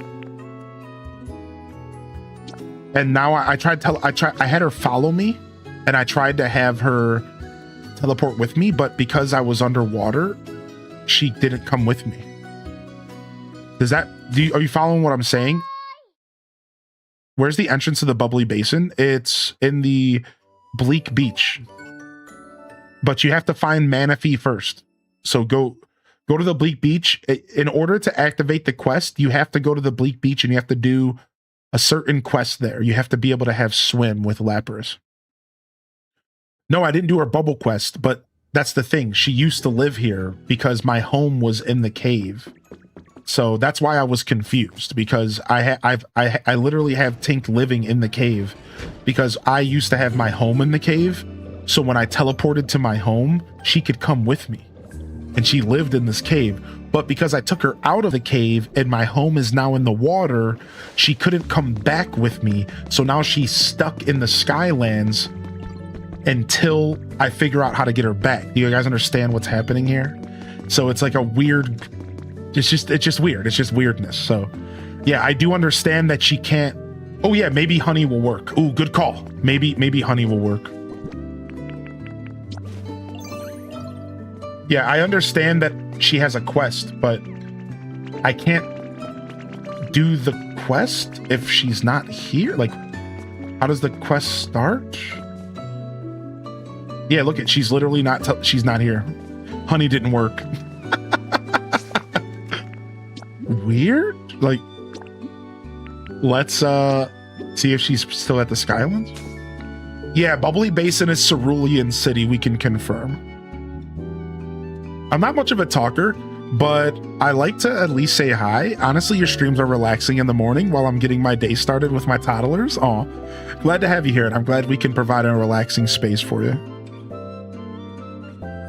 It's funny that let you move her mid-quest. Yeah, it was all glitchy. I basically just glitched the game out by giving her a home in a cave.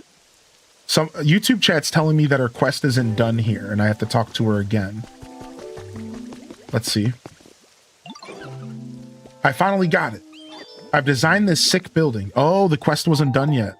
She gave me a Pokeball house. Oh, sick. Let's build it. All right, so do I have to build it here? Does it matter? All right, looks like we're building a Pokeball house. I thought I was done with her quest. I didn't realize there was more. All right, I should have all this stuff in my pod. This is why the pod is so nice. That's why the pod is so nice. Oh, I need more glass in here. Yo, thank you, Gifted Anonymous, over to Desi Boo. Thank you, Anon. That was very kind of you, Anonymous. Bringing them in, badging them up.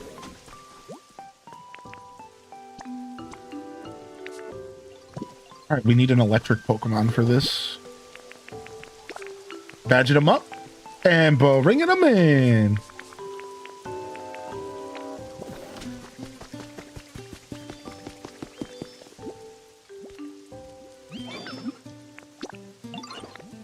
be more in the shop later. Yeah, I finally got the Pokeball house. Took me long enough, yeah? I'm trying to talk to Jirachi, but whatever. Nice, dude. I can't believe I knew the Pokeball houses existed, which is why I didn't react. But I can't believe I haven't gotten it until now. This is making me laugh. I can't believe that I didn't do this quest yet. I didn't realize that the reward was so cool. I thought it was just a stupid quest to go check out some Poke Centers.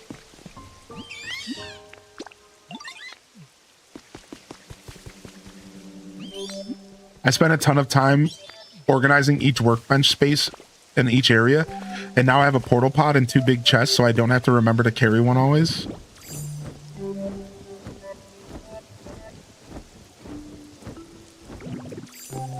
All right, come on, birds. How you doing, Yashi? Thank you, Yashi, for the answer over on YouTube. Yeah, I didn't realize there was more to this quest. I thought we were all done. Oh, wait.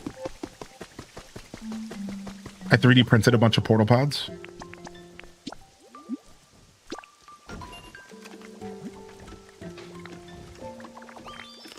Okay, 15 minutes. Plenty of time. Plenty of time to go to a dream island, and then we'll come back. Shall we? Do do do do do do do. I have Surf from Lapras, but I don't know where to look for Manaphy. So you should get a quest from Tangrowth if you can do all that.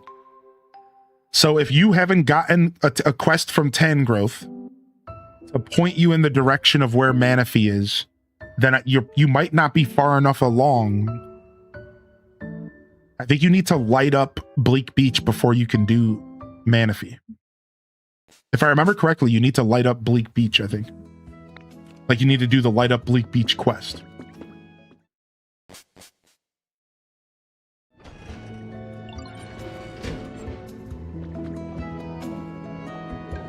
Oh, you have to have at least a level 5 environment.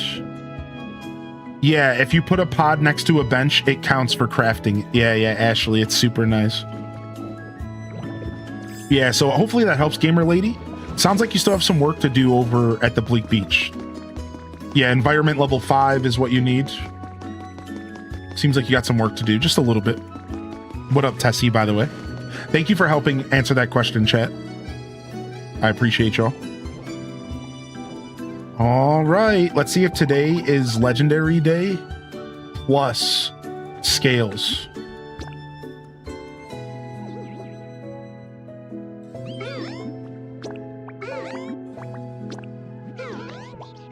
And away we go.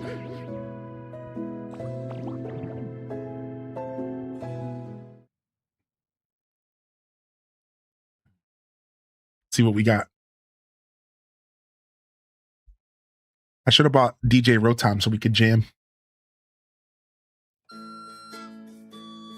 Boom, boom, boom. It would be cool if this cutscene would include any other Pokemon that you have with you.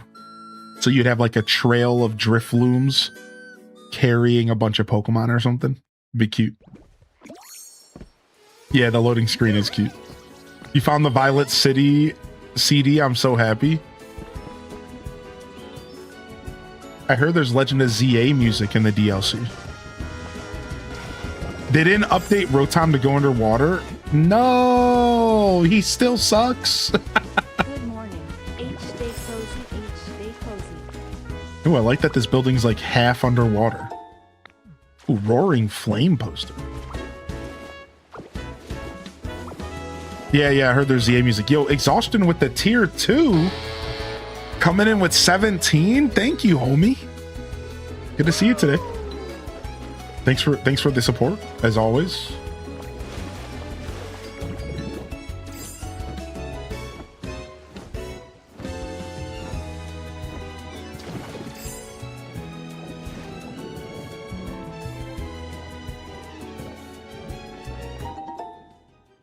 Okay. Random chair.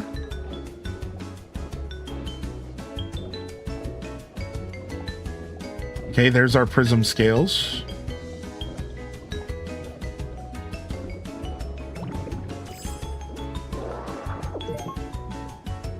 My chair. I wondered where that went.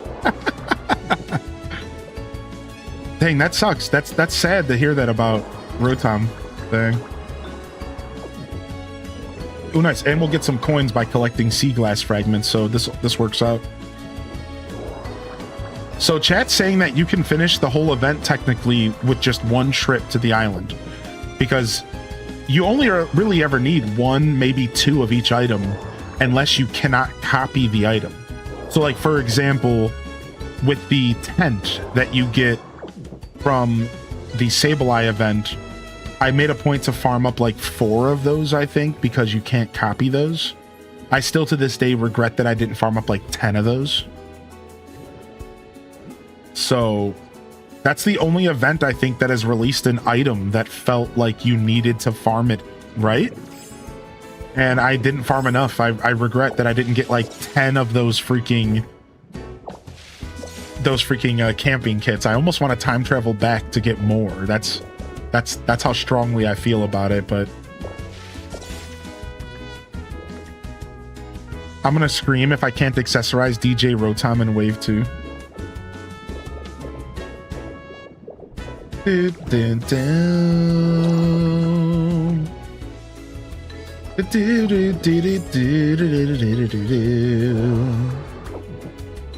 was complaining all week that my stamps were crap, and then today I got Mew. Nice. We like a good Mew stamp around here. What up? How you doing today, Renee?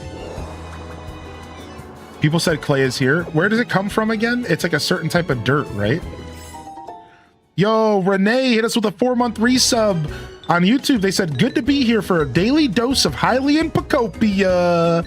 Thank you. Thank you very much. I'm certainly enjoying this playthrough and the update. I can't remember how clay works. It's like a part of a certain type of dirt or sand, right? I know there's a bunch at Bleak Beach.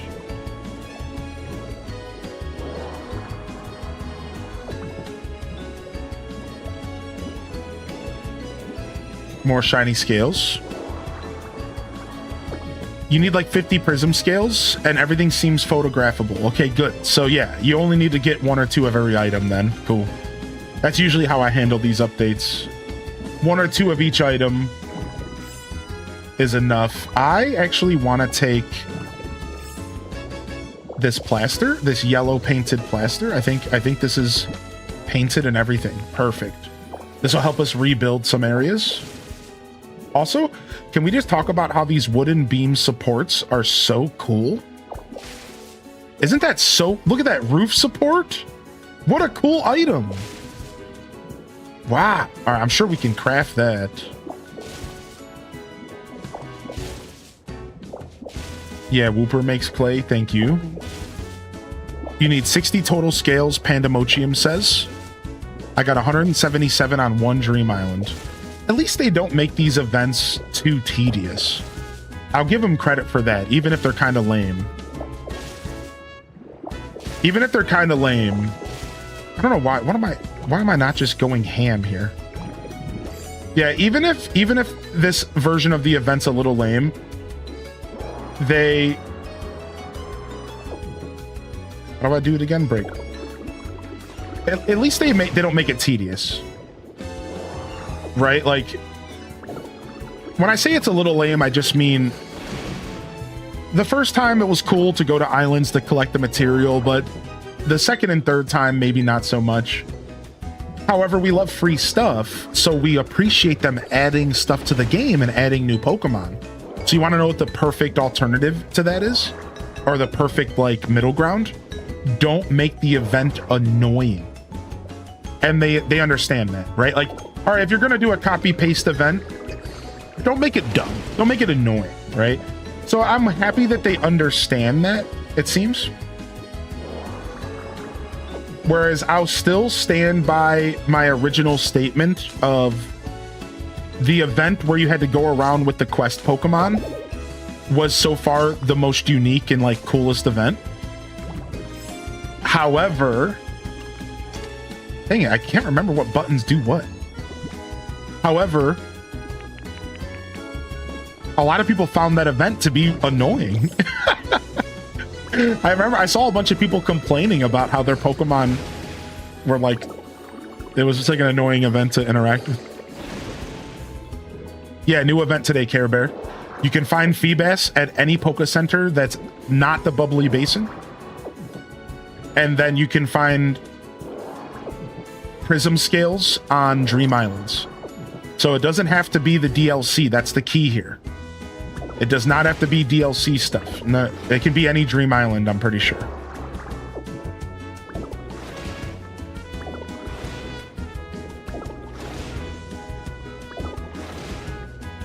So yeah, I'm happy that despite the fact that they decided to kind of go with this like same Z vibe with some of the events, that they don't make them tedious, right?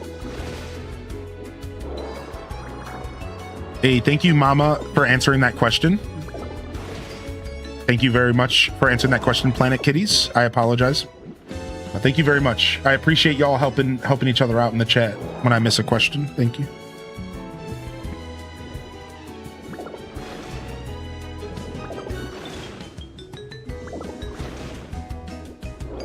I like the Sableye event because the red crystal clusters. Yes, I still have a couple of the red crystal clusters saved. Anybody else? I have a bunch of them saved, and you can photo print them. You can photo print them, so you can. I always have a stock of them if anybody ever needs them. Once I realized that you could photo print those, I was so keen on saving them.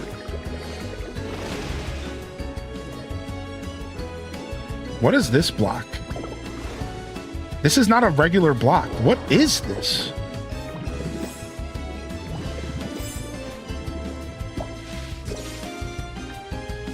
A protruding wall? It's thick. Dude, what?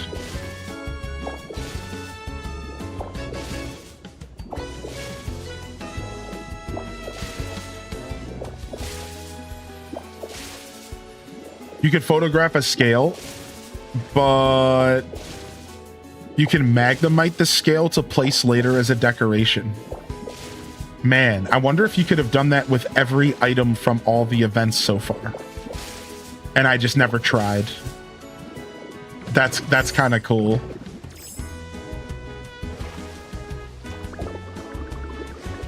How to use mouse mode to level some of these buildings? I can already see why. Yeah. I'm good with what I got, though. I just want a little bit more plaster because I'm using this plaster to rebuild buildings, and I won't have to go and paint my own. Because I'm keeping the theme of the buildings in Bubbly Basin with this yellow plaster. So this is just a perfect opportunity for me to avoid having to go to Smear Guru. So I'm just going to grab a handful of this. Oh yeah, you're right. I could just replace it. I didn't bring any materials with me, but that would have been the powerhouse play. You're so right about that. Dang, I'm not thinking with portals. I'm not thinking with portals at all and efficiency. Yeah, that's super smart. Ooh, and there's some roof tiles. Oh, I got a heart. Wow, it's new. All right, we'll take these tiles all day.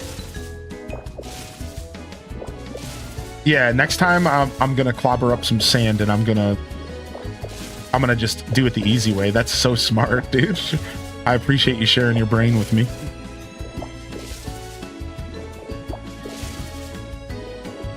Ah, yeah, Zane. I agree with that. What's up, Data Geek? I got the pod on Friday. It's such a game changer. Isn't the pod such a game changer?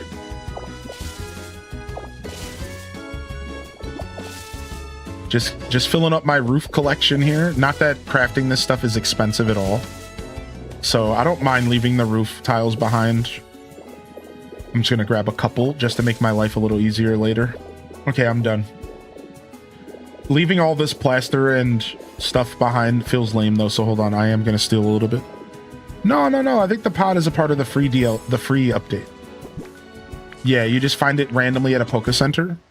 Now, there are just some free pods you can get off the ground in the DLC, but if you don't have the DLC, you have to buy the recipe for 3,000 coins. Right? And then you can just craft them.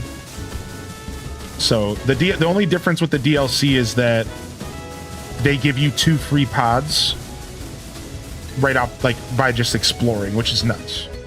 And you ain't gonna get those anywhere else. I keep forgetting that I don't have to get out of Graveler to do this. Been posting a number of alternative tiny basin house designs in the Discord to help get variety. If it's nailed down, it's ours. Yeah. And if it's nailed down, it's ours. If it isn't nailed down, it's ours. If it's nailed down, it's also ours. Well said.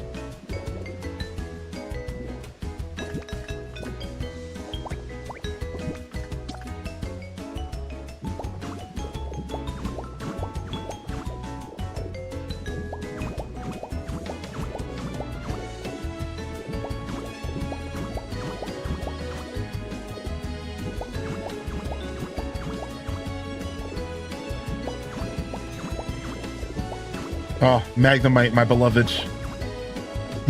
Magnemite, my beloved. How I cherish you. There's not enough creators posting Pokopia builds that normal people can make themselves. Ooh, am I spying a niche? Yo, good morning, Pixie Dust. Smash that like button, everybody. Thank you, Data Geek. I really appreciate that. Watching while I play this morning. If you swim around the bottom of the land areas, you'll find a ton of squishy clay. I don't know if anyone has said this. Oh, thank you. Thank you. Thank you. I appreciate that. Yo, good to see y'all. Welcome in here. What up, little acorn? Does anybody else try to swim up in the regular maps now? That's such a good hack with the sand. Mo money. Mo. Mo me mo. Here it is. Here's the clay. This is the clay right here, yeah?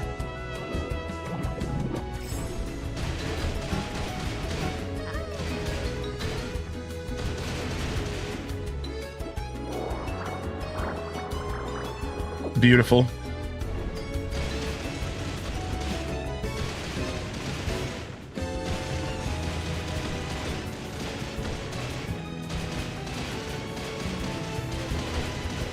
Beautiful.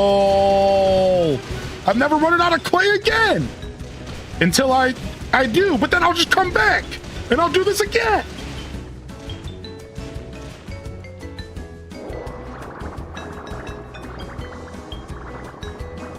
So many floaters. Gross, Teddy. Whoever called out the Mewtwo, I just spent 5 minutes throwing regular Pokeballs at it. I might just be fat, but it looks like Reese's Puff cereal, and now I want to grab a bowl. Ain't no shame in that. Reese's Puff, Reese's Puff.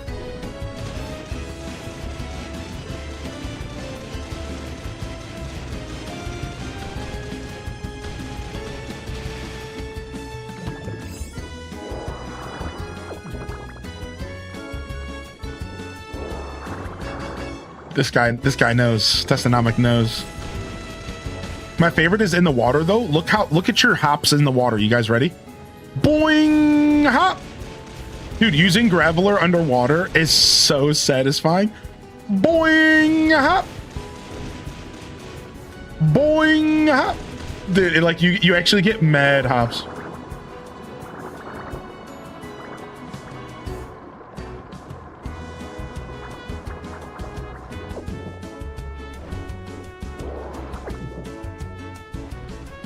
All right, how we doing? How we looking inventory?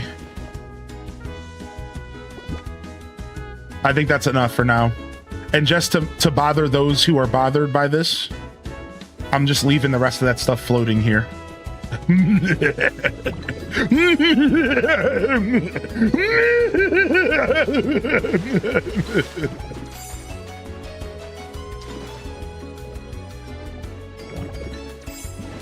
You bastard! You monster! Ah! He can't keep getting away with this!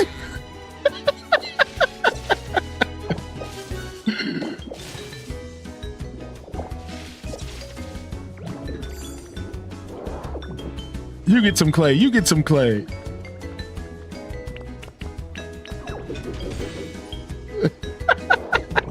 Ooh, Jubilife Village? I think we already had Jubilife Village. We already had Arceus music for sure. All right, any other rare flowers? I'll snatch up a couple flowers and then we'll grab some rare ones as well.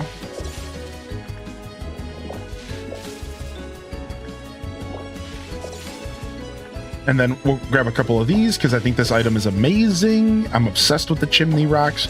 Can you put the chimney rocks on ceilings? Does anybody know? Has anybody tried?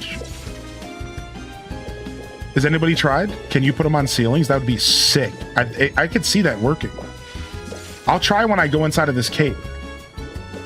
Because that should work on a dream island.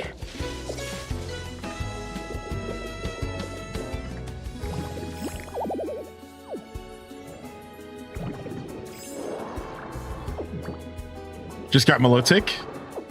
Good morning from home today. Some students got me sick. Oof. Those, you know, children, am I right? Nothing but some snot factories. Children, am I right? Nothing but disease factories. My child is a walking, sniveling disease factory, but I love him. That's all parents. There's a little bit of Vanellope Von Schweetz for you. My child is a walking snot factory, but I love him.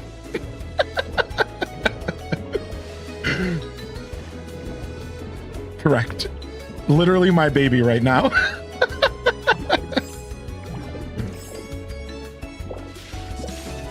Went to the Driftloom Sky Islands.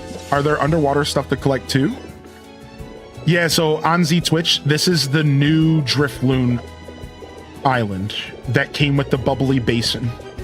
Now, if you're asking about, like, is there new stuff in the older Dreamland Islands? No. They didn't change any of the older Dream Islands. They didn't, like, add anything to them that I understand. They're all the same, unless somebody can correct me. And same thing goes for most of the game. The truth is that there's not really a ton to explore outside of the Bubbly Basin with the new underwater features, right? Like, it's not like you're gonna go to Withered Wastelands and like find like a secret cave or anything like that, unfortunately. It's like the DLC is kind of very much isolated within itself when it comes to the usability of like the features. And yeah, that includes a new Dream Island. That includes a new Dream Island. Did I miss a Pokeball? The DLC storyline was too fast. That's actually my only complaint about it. Yeah, actually, I'm right there with you. My only real complaint about the DLC was that it was just far too short, this story. I would have liked the story to be a little bit thicker and then maybe flesh out a little bit more of the lore. I wasn't expecting much, don't get me wrong. You can't go into it expecting. It's okay for what it was. I think it was great. Oh, there's the Pokeball I missed. Thank you. However, I will say that it felt lighter than I wanted, for sure. Yeah, I'm right there with you. I did find a whirlpool in the Withered Wasteland Ocean. No way. Wait, did you? Wait, you found a whirlpool in the ocean in Withered? That gives me some hope. That's kind of cool. All right, so there's a little something in the old zones. That's kind of cool. I like that. That makes me really happy. It just gives me more hope that there's going to be more to do in the other zones a little bit. Now, to be clear, though, I don't want to sound too critical. You can still decorate underwater in the other zones. You guys understand that now, right? Like, you can go to the Withered Wastelands and you can build an underwater base now if you want. You can put houses underwater, I think, in other zones. It's not just Bubbly Basin. So even if you don't own the DLC, you can still start to take advantage of those really big ocean areas. At the Bleak Beach and the Withered Wastelands both have big oceans on the outskirts that now you can take advantage of and do more with. So, you know, it's not like there isn't some fun to be had. How do you unlock Magnemite? You got to beat the game, and then he'll appear in the base that you end the game at. I'm trying to slightly avoid spoilers, but, you know, at this point.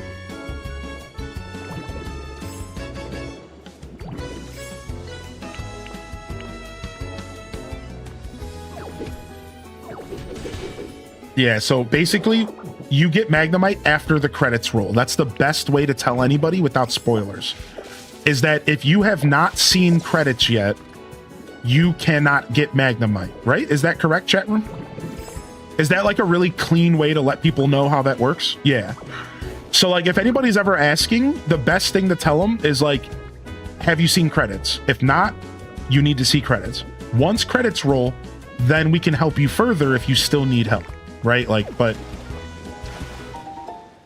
I think that's like the simplest way to tell people like how it all functions. Not that you guys didn't do a great job helping out, by the way. Thank you. I realized I could have came off like the wrong way. I wasn't trying to criticize anybody helping. Thank you for being willing to help others. I don't know if you can put this on the ceiling. It would be really cool if you could put this on the ceiling and turn it into like a stalagmite, right? It'd be cool. I'll take some more of these vines. Yeah, that's funny. Thank you for reading my brain for a second there, because I think that these water vines are rare, and I grab at least one little stack every time I come here. Yeah. I don't want to hit credits, thus I don't want this amazing game to end. I understand. So there's two different types of people out there, I think, and I'm curious which one you are, chat. Are you the type of person that once you see credits with something, you're done with it? Or do you find it easy to keep playing a game after the credits roll? Is that an easy thing for you to do? Or do you find that to be kind of like hard to do? And same thing with movies, books, TV, like how do you handle credits in game? Like for me, once I see credits roll, rarely can I push past it. I'll be honest, like 75% maybe, 75% of the time maybe. If I see credits, I'm totally done with the game. Yeah, what is down here? You noticed that? You saw that, Kervu? I was eating some food. But like not always. I can come back sometimes, but our first unique cave. Ooh. Ah. Ooh. What's back here? What do I see here? 3 Pokemetal ingots.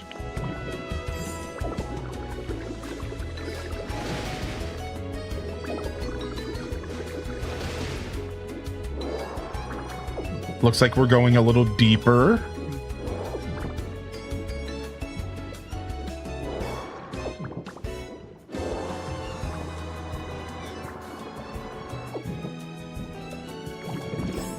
I'll take these stones that are now way less rare than they used to be. Whoa, what's all this? I know there's a way to go that way. Let's go this way first. Whoa. Dude, wait. I just found like a weird like glitch. Dude, hold on. It like sent my character flying. It was a wave dash. Yeah, look. Woo! Like I'm not holding the controller. So what? Dude, I'm sorry this is so goofy, but I love this. Like, look, watch. Woo!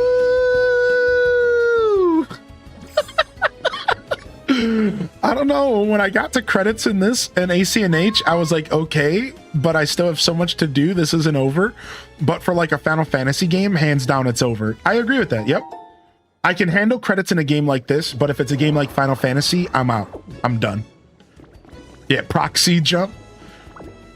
Saidi said depends on the game. It was easy to keep playing Pokopia post credits. Yep, same over there. Trevor, welcome back. Trevor says, I put 100 hours in Breath of the Wild after I seen credits. Yeah, see, it's funny because like I was able to play Tears of the Kingdom after the credits easy. The problem with those games was getting to the credits at all and not being mega distracted, right? Oh, we got the laboratory again. Frick. Dang it. Even the lantern floats and doesn't need power. I just printed like 40. Oh, the event lantern.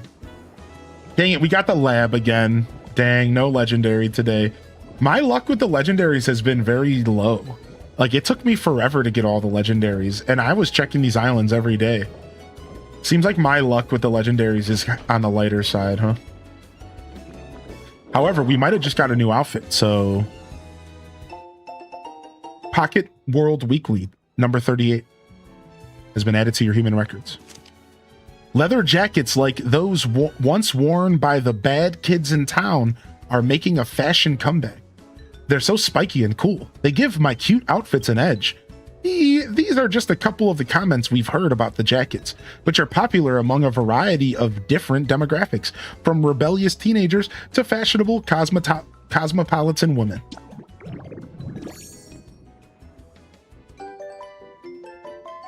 I got the roughneck outfit. You can't tell the difference as a purple ditto. Nothing looks different. All the outfits look the same because I don't have any textures. I'm just a blob. Well.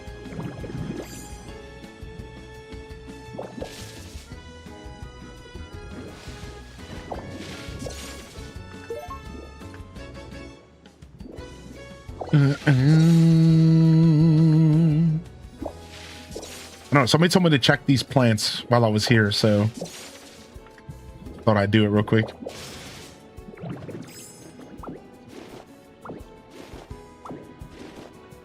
Yeah. Somebody told me to take the plants.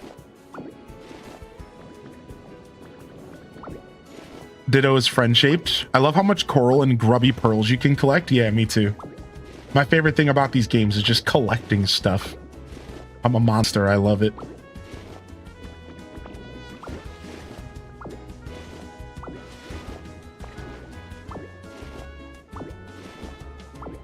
I must have loot.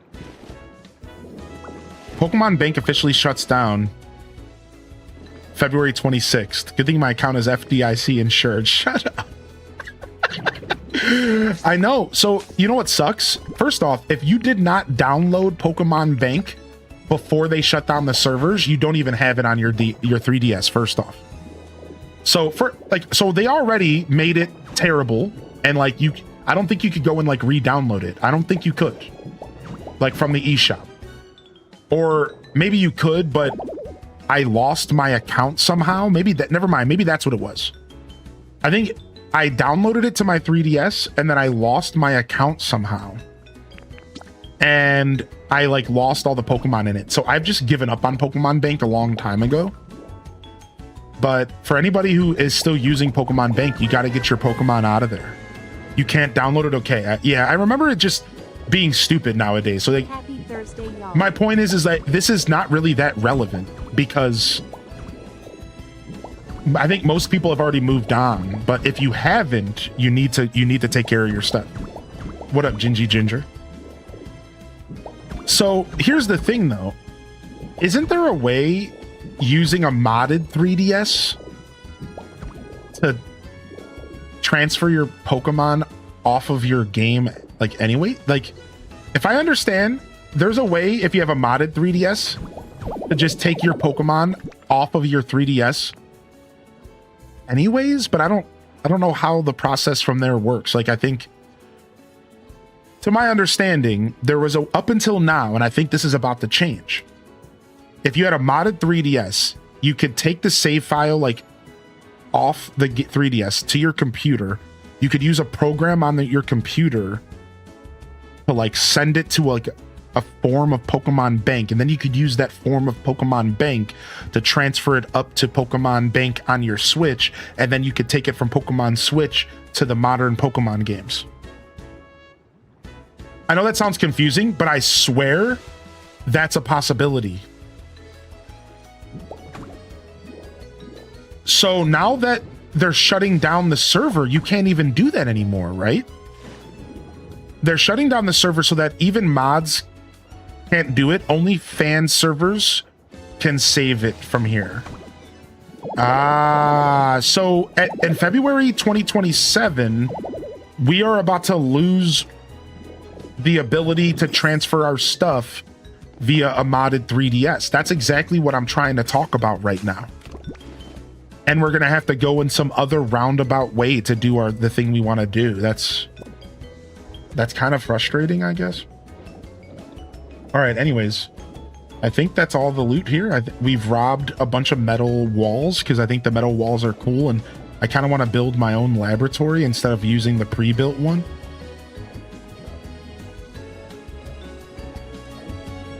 But we're not done collecting scales. I've actually only picked up a couple. I have 65, so I technically have enough, but let's go see if there's more real quick. And let's check and do the Pokedex trick.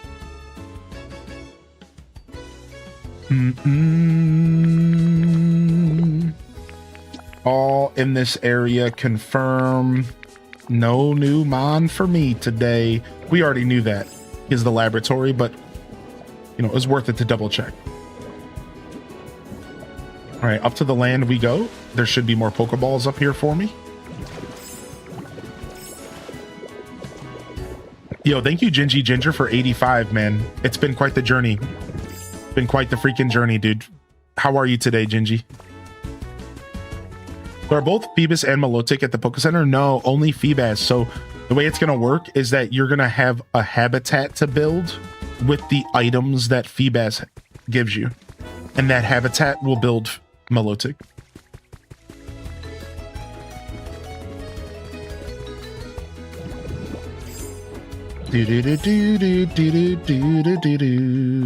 I hope you've been well, Gingy. Have you still been playing Lord of the Rings online?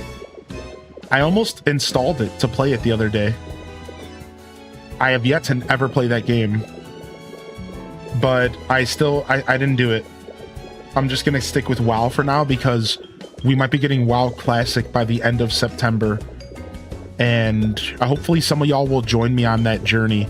I'm gonna be playing WoW Classic very casually, and if you're a casual player, you can join me, and we'll start a little casual guild and we'll just hang out.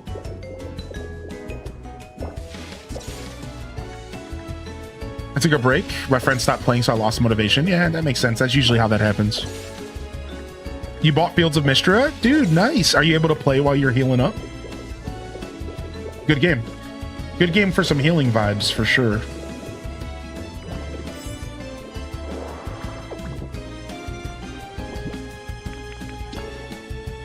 I'm so sad I accidentally dropped my dock with the Switch 2 still inside while trying to plug in my new headset, and now the USB port on the dock is broken.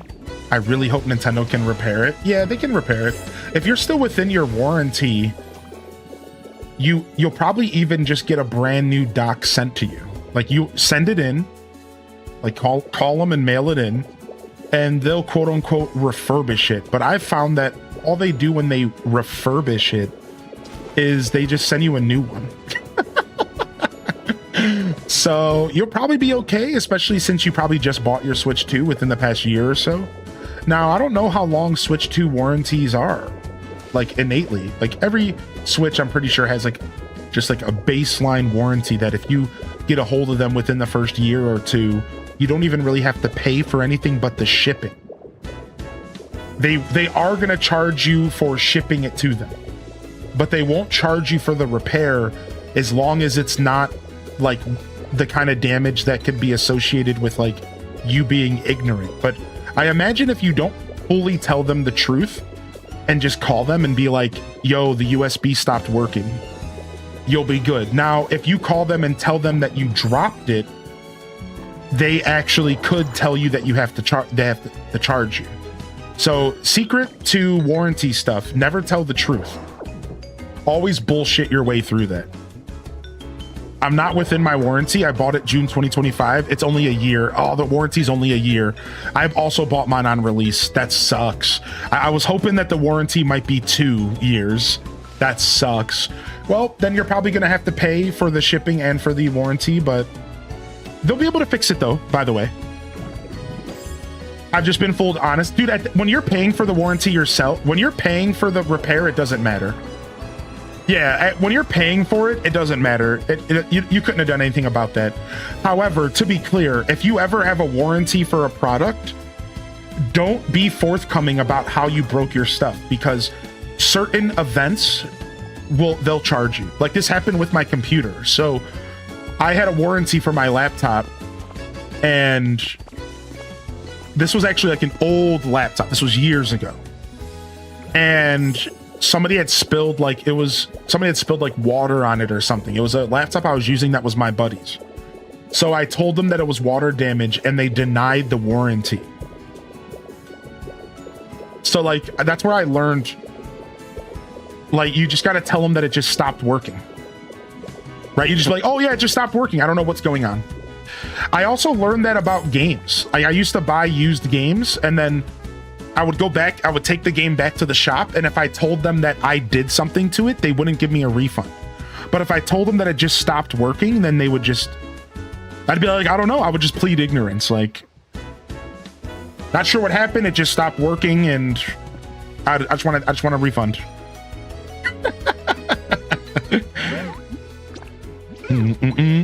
Yeah, of course, your lie is not always gonna work. Yeah, I know. But what's the worst that can happen? It's not like you're gonna go to jail. They're just gonna be like, dude, you're lying. You know what I mean? Like, what's the worst that's gonna happen if you lie to a company about a warranty issue? They're just gonna be like, you're lying. You're gonna be like, damn, well, sure. like there, it's not there. There's no harm in shooting your shot. That's all I'm saying.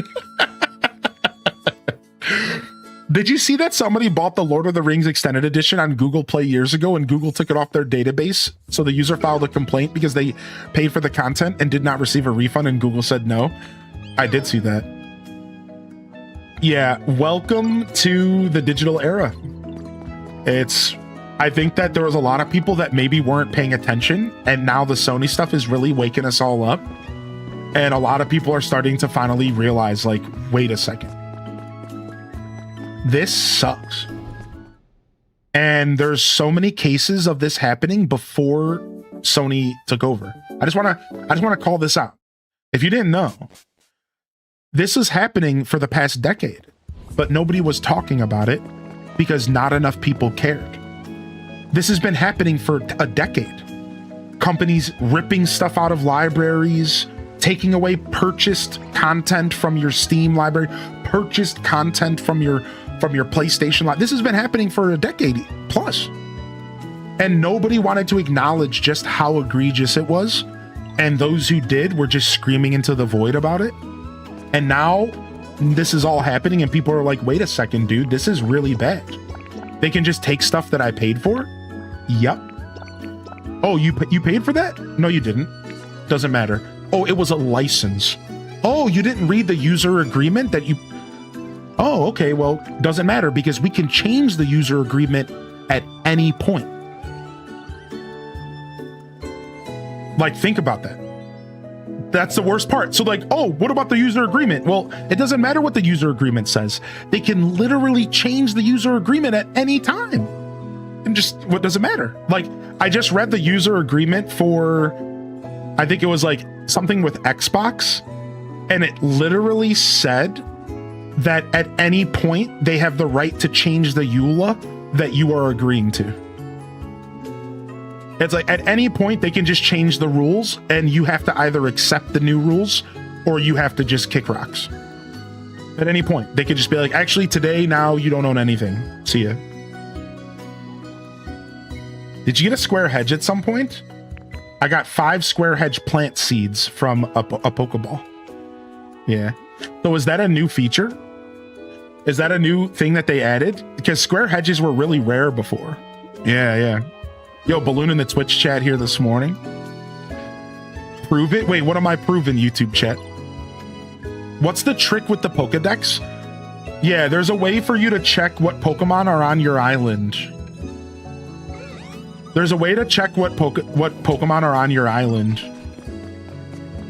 Oh, Sidey's saying prove that I damn. Yeah, you were referencing the conversation about the warranty damage, right? Yeah, like prove it. Like I learned that about a chair. I had a warranty for a chair years ago. And when I called, they started asking all these questions. And at one point, I revealed that I was over the weight limit for the chair was like lesser than what I was at. And they instantly shot my warranty down, and they were like, that's your fault. That's negligence. We're like, we're not gonna refund you or abide to the warranty because you're 50 pounds over what the chat stated as its weight limit, or the description. And they were like, yeah, we're not giving you a refund. So that's why I say lie to them, because they will do anything they can to wiggle out of giving you a warranty refund. So why would you not do everything you can to wiggle your way into one? It's like a weird system. It's like a weird game that they're playing. That's why I say, like, I jokingly say lie, because it's like, dude, if you give them any information, they're just going to be like, yeah, never mind. So, I guess I'm going to just put this clay in here for now. Yeah, that happened to me when I was like 22. I bought a new chair that broke, and then they wouldn't give me a refund. When you're saying the company might say you're lying, yeah, exactly, Saida. Yeah, it took me a second to get back on track. I'm right there. Also, thanks for hitting that like, everybody over on YouTube. We hit our 20 like goal. See if we can make 30. Yeah, insurance companies trying to get out of owning up to their words. Yeah, exactly. Same vibe, different energy. But all right, so we got our prism scales, but we have to go back to a regular Poke Center to buy stuff from Feebas, correct? Well, let's go back to the Withered Waste. See if Feebas is there at the shop. Yeah, right. If it's like a mom and pop or something, I'll play ball with them. I'll try to be fair, because that's a personal thing. You know, I'm not going to take advantage of a small business. Yeah, never. Are all the mysterious slates still connected to what we had originally? Yep. So the fact that you're still getting mysterious slates is just kind of annoying. However, pro tip, little acorn, my little acorn, mysterious slates are really good for trading Pokemon. They're worth like 1,000 a pop.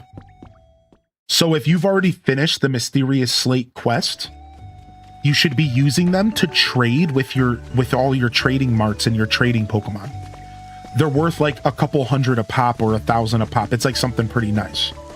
So even though it's kind of annoying to still be getting mysterious slates so far into the game, you can trade them, and it's actually worth it.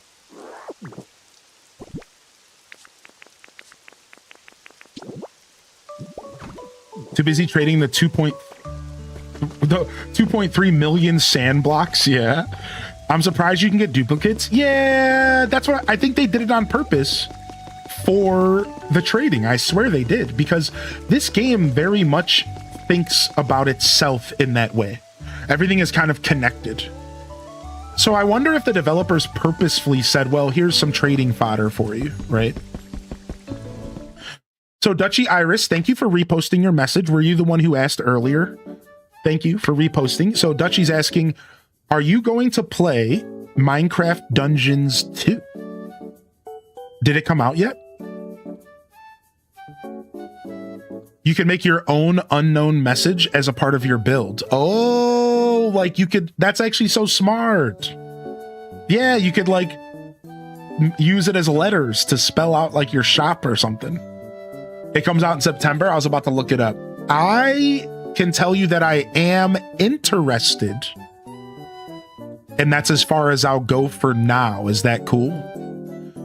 What about you, chat room? Is anybody here interested in... Is anybody else interested in Minecraft Dungeons? So I played the first and I genuinely liked it a lot. So my interest is there again for sure. That's some big brain ish right there. How you doing today, Dank Root? All right, let's go. Let's buy one of everything real quick, and then we'll see what else we can buy after. So these are all the new items, huh? Usually there's a lot more items. What happened? Anybody else a little bit put off by the fact that there's usually like 10 items? What happened? Why didn't we get more? I know I'm being a greedy goblin, but there's a really cute interaction with the sand bed. Finally got the DLC and completed most of everything in like 2 days, at least in time for the event. Yeah, it's a short DLC that adds a bunch of more like long-term content in the terms of like more decoration items, more Pokemon, a new place to explore and decorate. So it is shorter for sure when it comes to like the actual initial introduction to it. Yeah, I guess the trade-off is that this event has 2 Pokemon instead of 1. Maybe people were complaining they had to save up for too many items. I actually played it with some friends not too long ago and bought her a copy. Oh yeah, Minecraft Dungeons 1. Yeah, it was good, man. It had Diablo 2-esque gameplay, basically. I'm interested. Yeah, Duel Master, we talked about Pokemon Go just a little bit ago. Welcome to the show, by the way, Duel. How you feeling, man? Yeah, we talked a little bit about Pokemon Go just a while ago. Did y'all see, what did Spawn Wave cover today? Oh, did y'all see that physical Switch games are getting scalped? Indiana Jones and Oblivion Remastered is getting scalped after everyone's trying to clamor for physical stuff. Just a PSA, don't buy scalped Oblivion because they'll probably do another press of Oblivion because it just came out. So maybe picking up Indiana Jones wouldn't hurt because they'll probably never make more of those. But just a heads up, don't buy into the Oblivion physical remaster Switch 2 stuff for $150, $200. Don't do that because that game just came out and they'll probably press it again. And that was Spawn Wave's words, not mine, but I think that's important probably to say that to somebody here. Yeah, I read the port turned out really well. I'm gonna buy it physical, so I'm gonna wait. I wanted to play it with y'all for my Switch, but I'm gonna wait until I can get it physical. So I'm either gonna go look for it this weekend and see if I can find it at like a Best Buy, not being scalped yet. And if I can't get my hands on it, I'm gonna wait for the next run. But I heard that it's pretty good. I heard it can drop down to 20 FPS at times out in the world, but that it's relatively a clean port and that it runs way better than most people were predicting. So I think it's going to be worthy of picking up. I'm not a big performance guy, so I could care less about the performance anyways, but really I mostly just care that it functions properly. You know what I mean? As long as it's functioning, I don't care too much. So yeah, scalping Switch 2 games. Yeah, that's the era we're in because everyone is clamoring for physical games. Isn't that so funny? Been in and out all day today. How you doing today, Duel? What's your vibe, man? What you been gaming on? I'm excited for Zero Company. Did y'all see that Zero Company looks like it's actually a pretty high budget production with like high budget cutscenes and like the game actually looks kind of good, is what people are saying. And I read that the only complaint by people who played it early is that some of the levels are smaller than you would like. So when it comes to strategical games, some of the maps are apparently a little smaller than people were hoping for. So we're thinking more Final Fantasy Tactics Advance, less like Fire Emblem, sprawling Fire Emblem maps, less of that, and more closer to like a Tactics Advance, kind of maybe somewhere in between XCOM and like Tactics Final Fantasy when it comes to the size of the map that you're fighting on. Because XCOM can have some big maps, but they also seem like they were pretty tame. So I'm pretty excited. I think that Zero Company is going to be really good. I hope it's really good. I think that's all I remember for gaming news today that I wanted to talk about. Yeah, I thought there was something else. I didn't finish my episode of Spawn Wave. I thought there was something else I wanted to chat about.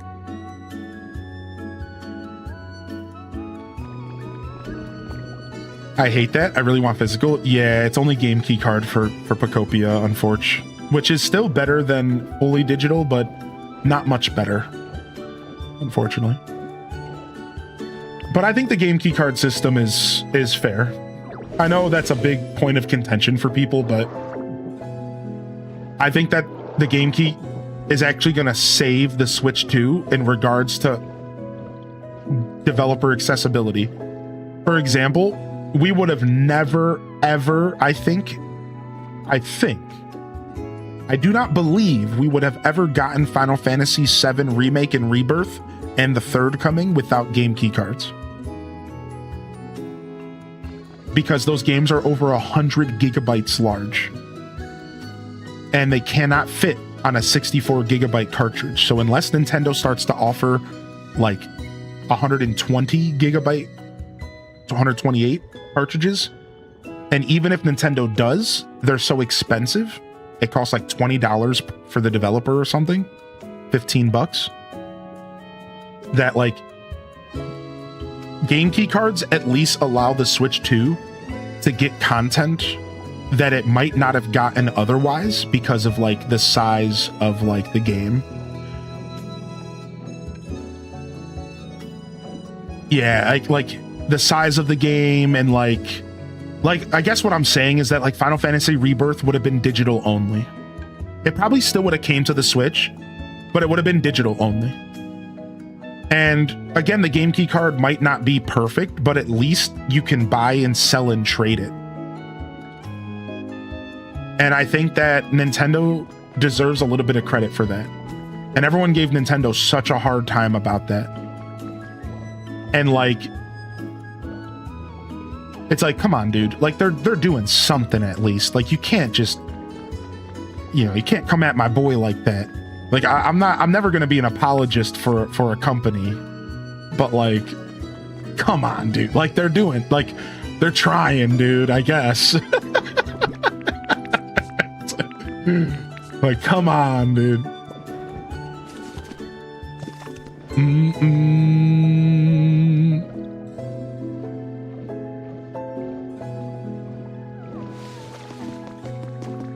All right, I'm gonna build one more of these chests. I need another dump chest because I'm being lazy. Wish we get more ships in a bottle. Yeah, you might have to print them, Soosbees. Like take a picture of it and print it with your Pokemetal. I'm not sure if you considered that, but you probably have to print it. There are some items in this game that are like that. Like even in the base game, there's a handful of items that there's only one of that I've ever ran into, and you have to like photo print them.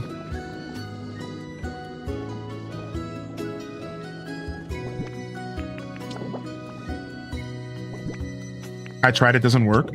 Really? It doesn't let you photo print the ship bottle? Really? I really thought Nintendo hit bottom, and then someone actually did. Yeah, people were convinced that Nintendo had hit bottom, and then they saw what hitting bottom actually looked like, and they were like, oh, wait a second. Well, I guess Nintendo's not too bad. And again, like, I full-heartedly identify that it's more of a pick your poison situation than it is a positive one.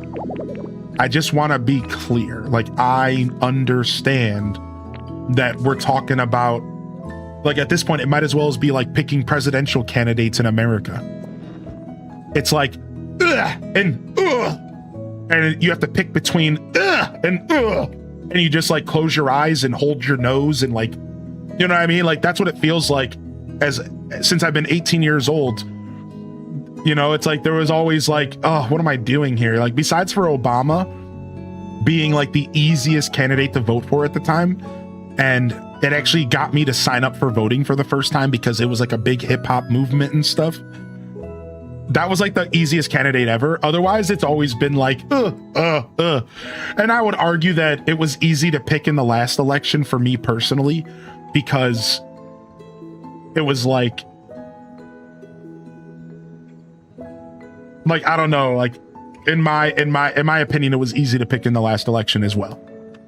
But like, I was still holding my nose while I was picking. I was still like smelling stank, like, well, I guess I have to do this. Close your eyes and spin in a circle. Yeah. My mom and my doctors think I have insomnia. Oh man, insomnia is a real thing, Silver. Yeah, it's rough. I know a couple people that genuinely deal with insomnia. Any insomniacs in the chat? All right, what did I cleared my inventory. Now I want to grab all the stuff from the new event.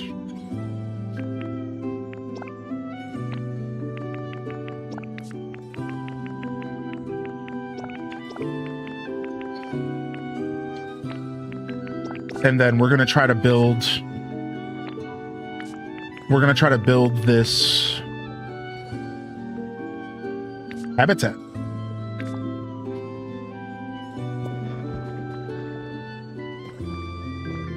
We're gonna try to build this habitat here. So let's just start right here. The store plus the all filter has been a lifesaver compressing items here. The store all filter.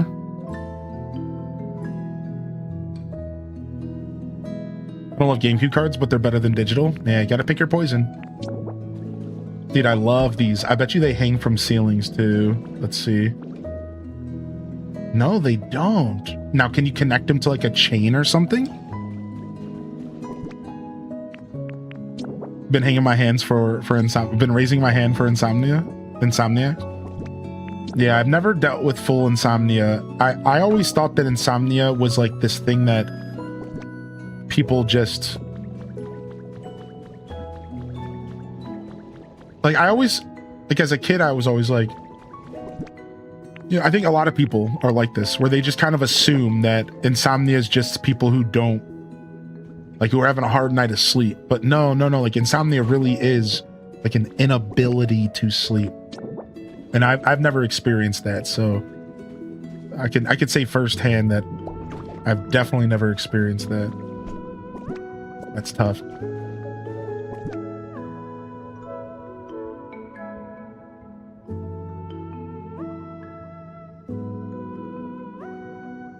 Oh, Sue's B. Were we accidentally taking?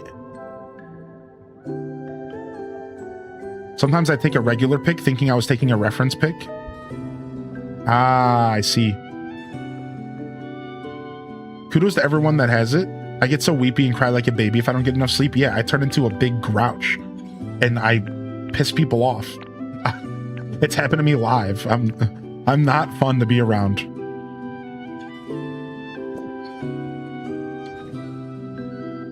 All right, so I failed. I wonder if it involves like some flowers and stuff. I don't want to know what it is yet. Don't tell me.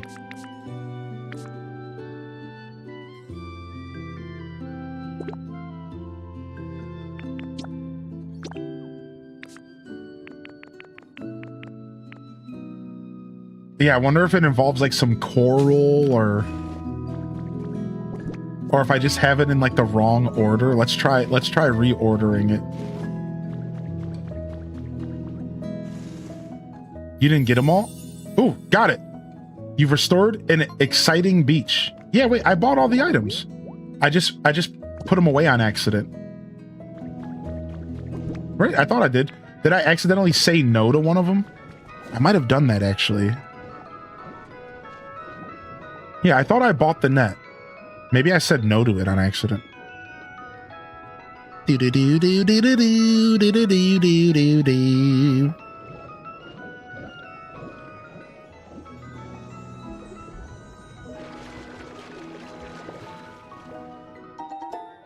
All right, well, we got one habitat here. So that was the easy one.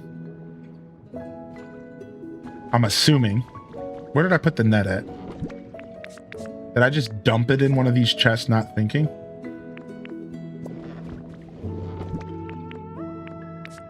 There's my harp. There's my beach volleyball net. Bingo. All right.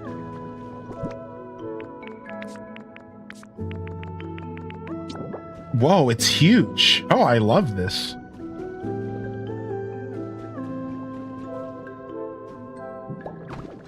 I was not expecting that. All right, so if we go here, turn off the filter, go to the event, and there it is. So we got the Feebas. We got the Feebas one. All right, easy peasy. Now let's see if we can...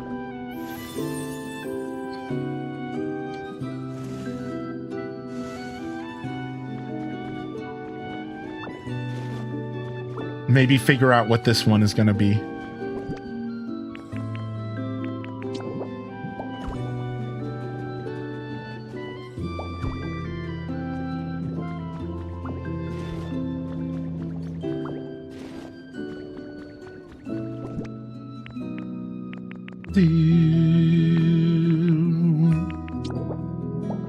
All right, put that there. Turn that on there.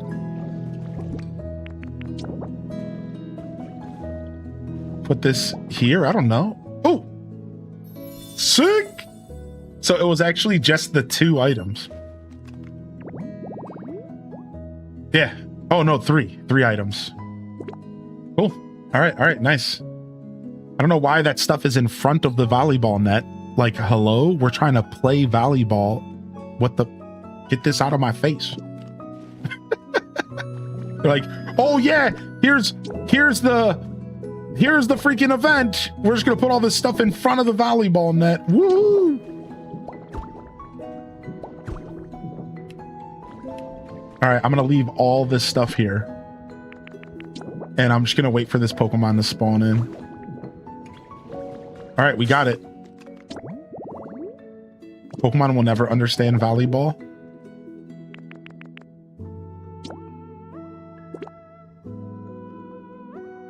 Volleyball is just an excuse for butt slapping. Watch any competitive volleyball, and they're all slapping butts. I'm on to you volleyball players. I'm on to you volleyball players. You're all just a bunch of butt slappers. I know. I seen you for what you are. Until there's a golden retriever named Airbud. Well, there's no rules against a dog playing basketball. Like, what an idiot. Just because nobody wrote the rule down doesn't mean dogs should be playing basketball. And did anybody ask the kid who was lined up to get a scholarship if he wanted Airbud on his team? Anybody ask that question? What happened to the poor kids, the children who were looking to get scouted into the majors, and now they're being outshined by a dog? This dog got let into the basketball league like it's normal, and these kids are losing their opportunities. They're being made look like fools, ruining these kids. They wanted to win the championship so bad, and they're getting dunked on with some dog testicles all up in their chin. Airbud, mother, like who? Airbud. Don't even get me started on Airbud. Rash. So then what's your thoughts on Stuart Little? Stuart's cool. I asked my golden retriever. He said, don't hate the player, hate the game. I feel like you already got started on it. I know. I'm backing off. Just don't get me started again. So why didn't he go to university? Oh, because... So, dude, what happened? You were doing so well in basketball. Why didn't you go to university? Well, you see, this dog joined our basketball league and dunked on me so hard, I tasted his scrotum. And well, suffice to say, now I'm a veterinarian and I make a living snipping dogs.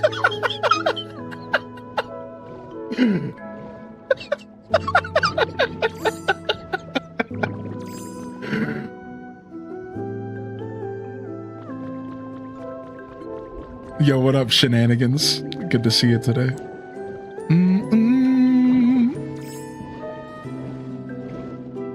Oh my gosh. Don't hate the player, not the game. Hate the player, not the game? What? Where do I look for legendaries in the new Drifloon Island? You just gotta hope that one of the caves are a little bit deeper than originally seeming. Like when you show up, you just gotta kind of explore.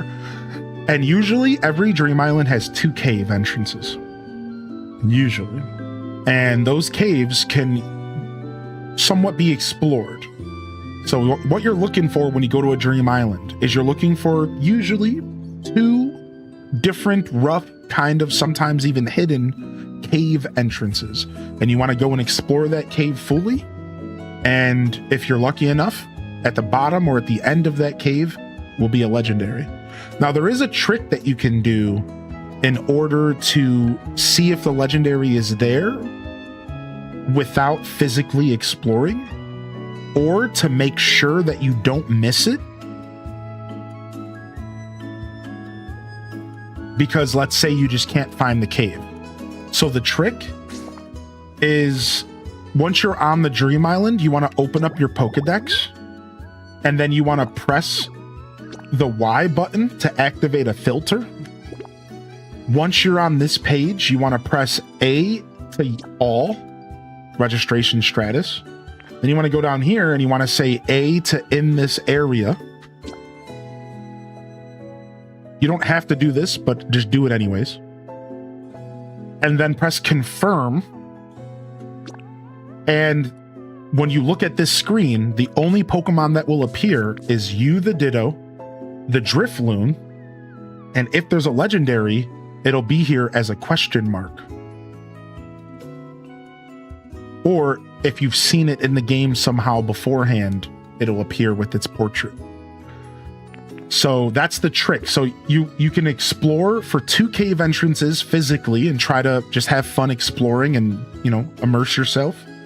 And then on your way out of the island, if you're nervous that you might have missed it, try the Pokedex trick and see if it's still there. I recommend doing a combination of both for ultimate satisfaction. Adding this to the list of times, I'm glad I had headphones on.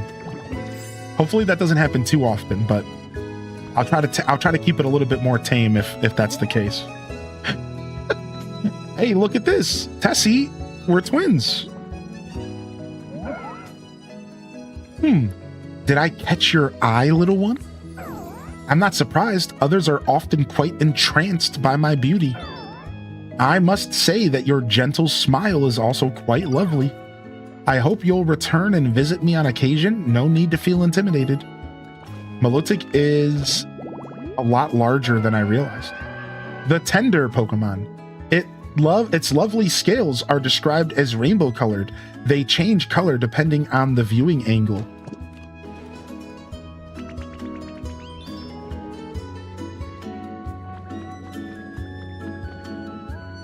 Hey, I was thinking about putting Milotic inside of the tower that I just unlocked, but I feel like a Pokemon that has legs would appreciate living in this tower so that they can swim up to the outside and look out the window. And Milotic is just a worm, so I might have to move a Pokemon into this tower that can also be on the land.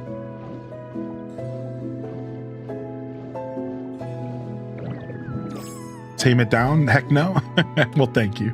Hey, Aubrey. Aubrey, were you here when this got... Hold on a second. My desk really needs to be cleaned.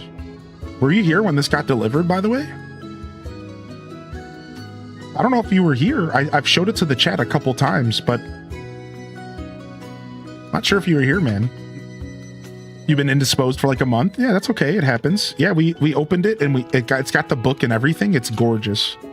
I'm not gonna lie. I was very nonchalant about you doing this for me because I didn't want you to go out of your way. But I want you to understand that this means so much to me. And I can officially say that I own almost every single Animal Crossing game in existence. The only thing I'm missing is the original GameCube Japanese version, the non-E+, because I think there's one of those. I get confused. We don't need to get into it right now. And I'm missing the Chinese IQ version, which I would need an IQ, and I don't even know how that works. But that's it. I technically have every Animal Crossing game in existence, except for basically 2. And it might even just be 1. Because I always get my facts crossed. But yeah, that actually means so much to me, dude. Thank you so much, man. Yeah, that was really kind to you, dude. I have Prima Nera on the top floor, mermaid style. I like that. Did you get the embroidery thing? I haven't gone back to the P.O. box since this week to sort out some problems, Monday. So maybe I'll go today or tomorrow, depending on how long my stream is. And hopefully it's there and waiting for me. There were some issues with my P.O. box there, and some stuff could have got sent back. So I'm really hoping I solved everything before anything got sent back. And so far, it seems like I've gotten everything that was sent to me. I'm worried about you and Sith Angel. You and Sith Angel are the 2 packages that could have been sent in the middle of the void, and either way, it's all handled now, so hopefully my post office is smart enough to handle this and take care of it. So, oh, thank you, Aubrey. Did I get a 2DS or just emulate? 2DSs are nice. They're a little expensive, but so here's what I recommend. You have 2 choices, Mr. Guinness. You can get the more expensive 2DS XL, and quickly. Let's go see what they're priced at. So that's going to be like $300, but it's a really sexy device that closes. It's a clamshell. It's the last version of anything that they've released from that line, from that generation. Or you can do what I recommend people to do, and you pick yourself up one of the classic, like, brick 2DSs. And you can pick up these bad boys for like $70-80 right here.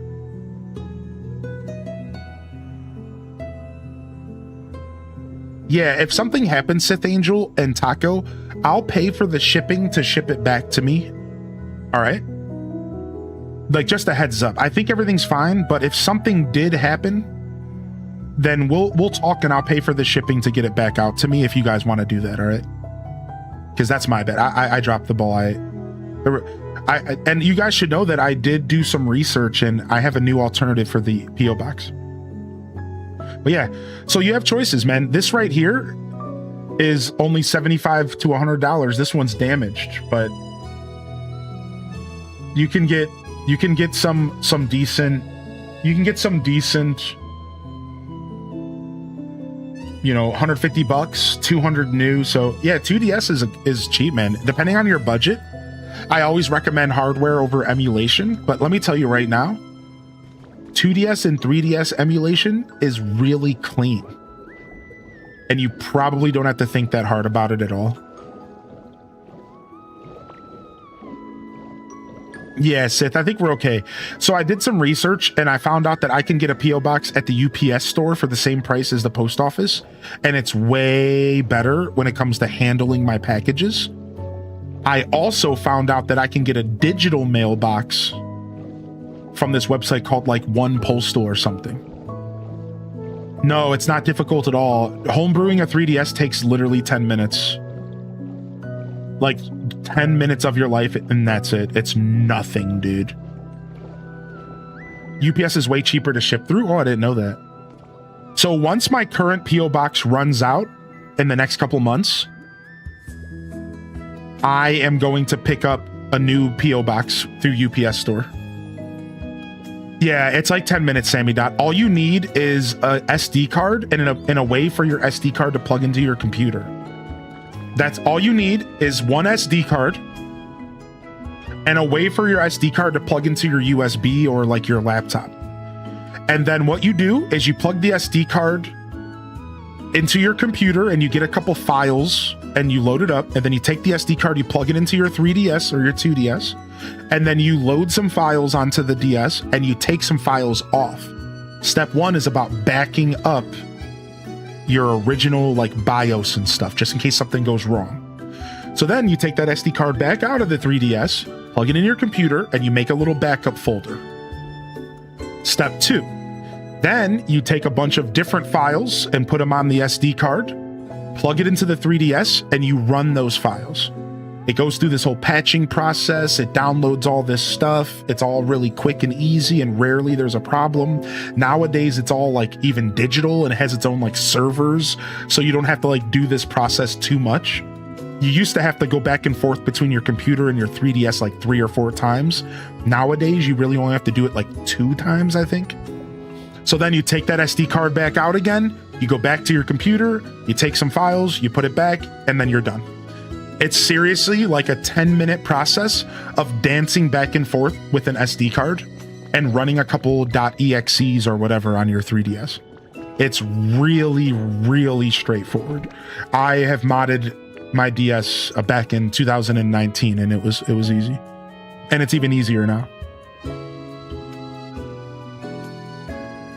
Thought this community might have good ideas. Yeah, they always have the best. Oh, I've been debating on what to do about music listening since I lost YouTube Premium. I was considering getting an MP3 player and going back to curating my own catalog, but I've gotten so lazy with streaming.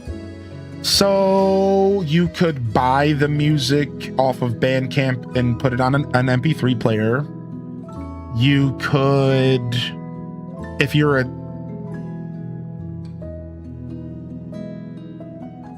your phone also just has like a built-in MP3 player, and you could just put the files on your phone if you want to like upgrade your SD card, or like if you have enough space on it.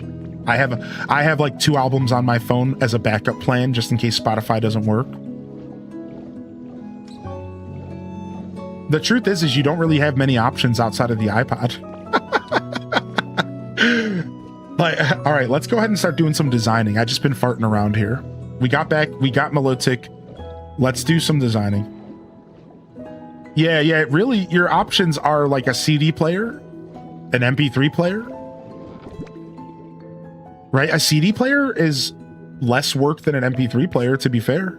And Walkmans are making a comeback, so you can get like a super cheap Walkman for like $10. I've noticed that they're kind of making a comeback weirdly.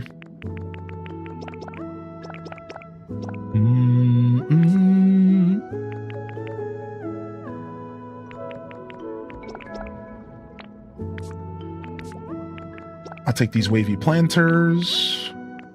Take some furniture here.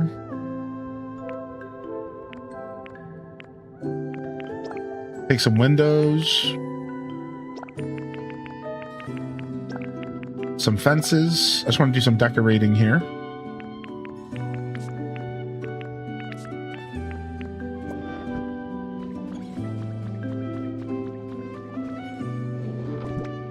More ads than regular radio? I believe it, man. I absolutely believe that Spotify has more ads than regular radio. It's pretty bad, yeah. That's like, I made that joke about all the streaming services. Like, cable has less. I watch these free Amazon, like, basically like cable style channels, right? And I've noticed that the Amazon like cable style channels have less ads than like your average like Peacock watching or something. And I'm just like, man, how did we go reverse? How did we flip into the reverse? How did we go from leaving TV for streaming because TV sucked to now TV being cooler than streaming? And now Netflix sucks. It's dude, and it's the same we've seen the same business plan over and over again. You know, I've actually read a lot about this. So what we're actually talking about, I'm going to give you guys the best example of how this works with one of the most egregious cases of this. You ready? Uber. So this is what Uber did and how Uber is the success that we know it is today. You guys ready for this? So what Uber did is Uber slid into the community, and it was the cheapest rates, and it was paying the drivers the highest pay. So slowly but surely, Uber became the premium service above everything else, above regular cabs, above your mom taking you somewhere, because Uber prices on release were really cheap and they were paying drivers a lot. So not only did they simultaneously snatch up the riders, because we all wanted cheaper rides, they also snatched up all the drivers by paying them the most in the market. And after about 3 to 5 years, when everybody was locked in as Uber being the best source of travel, after 5 years of all the cab companies in your local area being shut down, after 5 years of all of the drivers available migrating to Uber, guess what they did? Jacked up the prices and started screwing the drivers out of money. So now the only place you can really go to get a good job through driving is Uber, but you get paid way less than you used to. And the only place to get a real good ride, besides for like there is some other apps, thankfully, that are kind of popular. I know some people still use Lyft. I know I do sometimes. Is Uber though. So they go into the space and they corrode the space, and then they rip it from you afterwards. And this is streaming services literally play. Now think about all of the stuff around you and how it's the exact same playbook. Netflix came out, $10 a month, no ads, offered you every single show on planet Earth. It was the best thing since wrestling and sliced bread. Once you got comfortable with streaming services, Spotify, once you got comfortable, now they control the market and you don't have many other choices, do you? Right now they control the market. Like, what are you going to do? What are you going to go use Google Music? Yeah, right.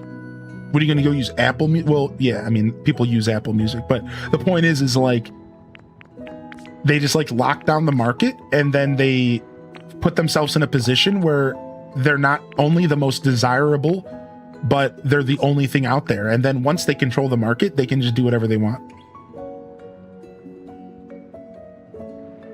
Right? And this is the same playbook over and over again.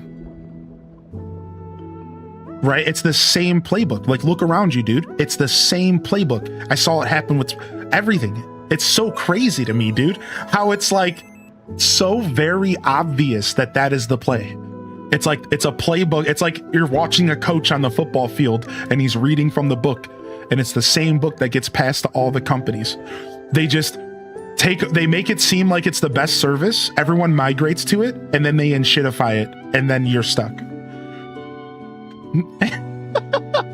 Like, Sony is literally trying to do that to us right now. Sony knows that they have the most premium games. They know that they have the most premium consoles. They know that they're the most premium home console gaming service available. And they know you ain't gonna do about them taking away physical games. They know you're gonna keep playing PlayStation games because there's no good alternative. Xbox is falling apart. Nintendo can't handle modern games. So they know that they got you pinched. If you want to continue your gaming hobby the way that you've been playing games for most of your life, you're locking into the Sony ecosystem. And it forces us as humans to either give up our favorite hobbies or to accept it. And you have to make really tough decisions. Do you give up your favorite hobby? Do you migrate to a different form of your hobby? And this is where this conversation started with Teddy. It's like, do you go back to iPods? Do you go back to CD-ROMs and making your life like slightly more miserable? Or do you just like continue dealing with paying $10 a month for Spotify. You know what I mean? Like I don't know. Your choices are, yeah, you're either paying money or you're gonna be working a little bit harder. You know, like, yeah, well, that's why I've said it before in the chat. I really feel bad for people who aren't truly fans of Nintendo, because like, dude, the road to Bill music, you know, because like, if you really just don't like Nintendo games, I feel like you are in a really awkward era of gaming. Whereas like, if you are genuinely just in love with Nintendo games just as much as like I am, then you're actually doing all right. And like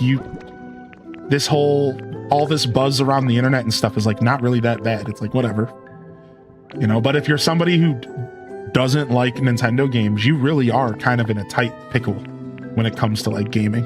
You know, I feel really bad for people who have to like make a decision between doing what they feel is right and just enjoying video games.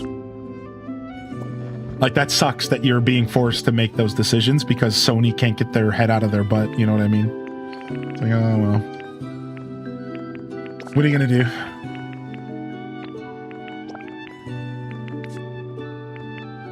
The metal drums? Where did I get that from? I'm just trying to grab some stuff to decorate with. I don't want to decorate with like my rare wind-up toy. We should, more importantly, build a habitat with that.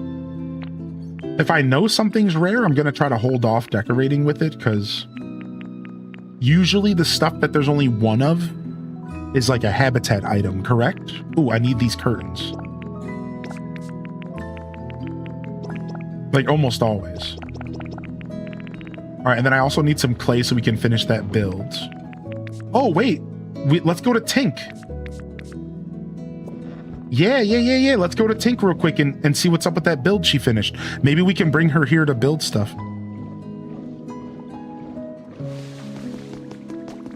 Yeah, the Blu-ray player and the 4K Blu-ray player. Yeah, like, it sucks that they would just give up on that, because that's so cool. You want to know something I haven't talked about on stream, but I learned through like YouTube? Yeah, my shop's had some good recipes the past couple days. Today, not as much. I had a recipe for a new poster today. Yeah, look. Safari poster. Squirtle, squirtle, squirtle. And the log set. So pretty nice. I already had one of them. So, you know what I learned? This is actually a little bit sad. I'm going to bring up something kind of sad, I think.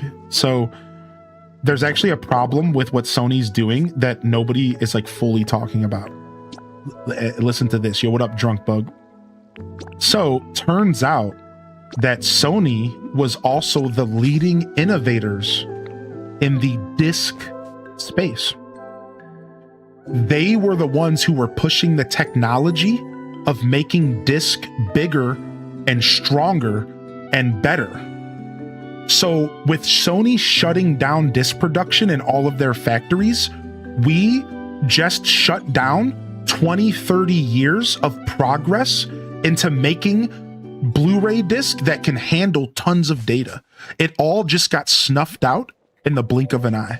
And now it's going to take another company picking up the torch and starting to do research, R&D, to enhance the future of CD technology. So this sucks, man. Like, that really blows, because we had a chance that disc technology could have gotten to the point to where it would only take one disc for a modern game. And that would have taken R&D, and it was actually going in that direction. Apparently, disc technology has been getting better over the years. And there was real research happening in that department. And now it's just getting thrown away in the garbage. And it's going to take a smaller company or an indie company or some other big conglomerate to step up and to push this R&D again. They were the biggest, they were the innovators. They were the new ones, or they were the only ones rather.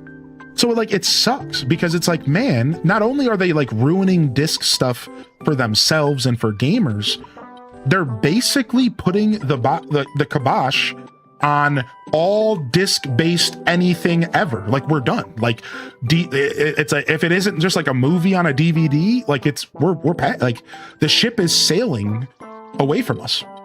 It's done. And somebody else is gonna have to step up. And like, who's gonna do that? I hope somebody does.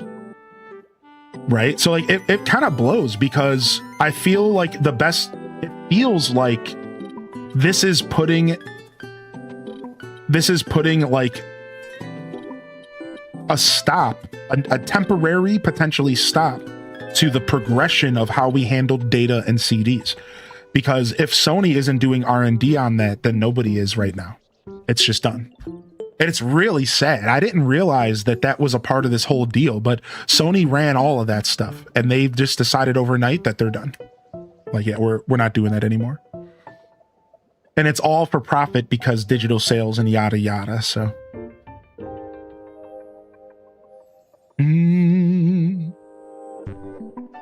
yeah, Armazale, that's a real story. Yep. So you want to hear the real story there? All right, hold on. So, and somebody, if you're a historian, a gaming historian, you can correct me in the chat. Welcome in here, Millennium VT, and welcome in here, Hula again. And good morning. Hula was talking about how also a company will just sell out, and then the new company ruins the stuff as well. To go back to a company starts off really good and like consumer friendly, and then they slowly just deteriorate. Yeah. The selling of companies also hurts my soul, dude. I always hear about that. But to get to my point, are you ready? So listen to this. So back in the day, Nintendo and Sony almost got in bed to create a console together. And the way that this would have allegedly worked is that Sony would have gotten a cut of basically any game that ever got produced for this console. And this is like a little scary for Nintendo. And Nintendo didn't want to get in bed with them. So like, listen to this, dude. Nintendo is actually the scumbag in this story. And I don't know if everyone knows that. So according to Did You Know Gaming, all right, 1 second. This is the building I designed. Thanks, bud. Hearing you say that makes me glad I spent time traveling and getting my head sorted. But this isn't the last of what I got, so I'm gonna keep making stuff that'll shock and awe. Whoops, I almost forgot to give this to you. Dude, the Pokeball house is super cute, and apparently it lights up if you get electricity, right? I wanted to say thanks for helping me out with everything. Those kits will let you build what we just finished making, so put them to good use. Give me a call anytime you need to build something else. I kind of want to build like a whole neighborhood of just Pokeball houses. Has anybody done that? There's like a whole neighborhood of just Pokeball houses. I think we saw that on stream when I visited somebody once. Anything cool going on with you? Any exciting news to share? Okay, here we go. Wait, you used to be afraid of the water, but now you know how to swim underwater? You gotta be kidding me. You might not guess it, but I'm an absolute worst when it comes to swimming. I doubt even you could help me swim underwater. You put a bubble around Tinkmaster's head. What? What's this bubble? Wait, is this what lets you move around underwater? Yep, that's right. Why can't I do that for every Pokemon in the game? You really are something, aren't you, Hylian? All right, then. If there's anything you want to build underwater, give me a shout. Tinkmaster can now follow you underwater. If you need Tinkmaster to help build something underwater, bring him along. Dude, what the heck, man? Why, if I can just spit a bubble to any Pokemon, why can't I spit a bubble on, you know what I mean? Like, what the heck, dude? We're holding out on the game. Like, I wanna just put a bubble over all these Pokemon's head. All right. So according to Did You Know Gaming chat room, Nintendo went behind Sony's back and went to a different company, Panasonic. So let me tell you the story. So allegedly, Sony and Nintendo had worked up a deal and they were about to make an attachment for the Super Nintendo that used CDs. I believe it was the Super Nintendo. And Sony and Nintendo are like working up a plan, and Sony's about to make games for Nintendo. Nintendo's going to switch over to CDs. And guess what? Nintendo gets hot feet. Nintendo gets nervous. Nintendo freaks out. And they're like, wait a second. If we get in bed with Nintendo, yeah, it wasn't an attachment. It was going to be the next game. Thank you. It was going to be like a new system. Yep. So what does Nintendo do? In quiet, behind Sony's back, they go to Panasonic, and they get a deal with them. Meanwhile, Sony allegedly at this point still under the impression that Nintendo has a deal with them. And guess when Sony finds out that Nintendo's not working with them anymore? The story is told literally in a public announcement. Nintendo shows up in a public announcement one day that they're now in bed with Panasonic. And this is how Sony learned that Nintendo had betrayed them. Not in a meeting, not in a phone call, not with a handshake and I'm sorry, we're not going to work with you. But when Nintendo just out-announced a relationship with Panasonic out of the blue and just completely disregarded all the conversations with Sony and the plans for a new console. And there's something about this story that's real interesting.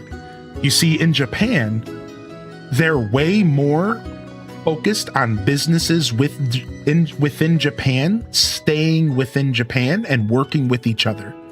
And at the time, Nintendo had a little bit of a black mark next to their name because Sony was a Japanese company and Nintendo just straight shot them in the back and snuck behind their back because they were so scared that Sony was trying to step into gaming and they were worried that Sony would take over gaming and they didn't want to help Sony take over gaming. Fun fact. Guess what Sony did after that? They put out the PlayStation and PlayStation 2 and literally took over gaming. It's the most beautiful lesson in how like you cannot go through life backstabbing and being nasty and like, because like as the story goes, Nintendo turned their back on Sony. It wasn't like this was a plan that was half fleshed out. The story is told that Sony was very much ready to produce this new system and to work with Nintendo, and Nintendo just backstabbed them. In the end, Sony ended up running the gaming market for like 10 years anyways, and it wasn't until the Wii that Nintendo was able to find their footing again. So in the end, Sony won. And yeah, how about that? So isn't that an interesting story? So how Nintendo and Sony almost worked together, but Sony got cold feet and they were afraid. Sorry, Nintendo got cold feet and they were afraid that Sony was going to take over, and they did anyways. So, yep, there it is. There it is. So, and that's how we got monstrosities like the CDI garbage. Yeah, the Panasonic 3DO. Oh my gosh. Have you seen the Tetris movie? No, I haven't, but I've heard that it's a really good movie. I've heard that. All right, well, we got Tink with us, and now Tink can swim, and we can work on stuff. Unfortunately, we can't spit bubbles on all of our favorite Pokemon. Wouldn't it be cool if you could spit a bubble on a Charmander tail and Charmander's head, and you could have Charmander come visit you? Did you know that Nintendo and Sega are the only two large Japanese gaming companies with no known Yakuza ties in their history? Yeah, but I didn't know that. But I did know that Nintendo used to own brothels. And they used to make Hanafuda cards, which was like a form of gambling in Japan. So like Nintendo's roots were in like brothels and like Hanafuda cards, which is like a form of gambling. It's like a game. I think it's a form of gambling. I think so. And then eventually they got into toys and then games. Oh, okay. Is Hanafuda more like solitaire? Okay, cool. I wasn't sure. I thought for some reason it was rooted in gambling, but I had a feeling I was wrong about that. Yeah. I have Hanafuda cards. I actually got some sent to me from Japan from somebody. And they're all like Mario themed and stuff. Oh, to be a fly on the wall in the timeline that Nintendo didn't cheat Sony. Yeah, dude. Yeah, I got the Mario 30th deck. Yeah, it was sent to me by the community. It's real nice. It's cute. I really like it, actually. I've opened it once, so it doesn't have any value anymore. I couldn't help but open it and play with it a little bit.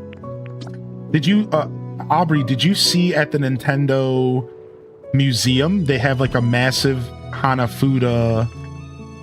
Did you see at the Nintendo Museum, they have like a massive like Hanafuda like floor game or something you can play? Something crazy like that? Oh, this plaster wall is green. Yeah, like at the Nintendo Museum, they have like, it's like a digital Hanafuda floor, and you can like, you like walk on it and you can like play it or something. It's pretty crazy. Sega published the Yakuza games. Oh, suspicious. If y'all are tuned in on the YouTube, thank you for hitting that like. We hit our 30 like goal, and more importantly, I hope y'all are just enjoying the show. And if I missed you rolling into the chat, thank you for your patience. I'm working on incorporating YouTube chat into my flow, and I'm getting better and better every day. So don't be afraid to repost your message. Unfortunately, we currently have a bit of a longer delay on YouTube. Y'all's delay can be up to 30 seconds to a minute. I don't think it's that bad, but the point is because of people requesting me to have captions on YouTube, it unfortunately causes YouTube to have a bigger delay. That is something I'm kind of working on. I think I might eventually just add captions to my actual built-in OBS, and then we can turn off the delay on YouTube. The only problem with that is YouTube allows different languages for the captions, and I wonder if I turn off YouTube's captions, will I lose the ability for people to watch my stream in their own language? I would actually not like that. I think that that's actually one of the benefits of YouTube, is that they have like auto dubbing. I'm a part of the beta testing for like auto dubbing.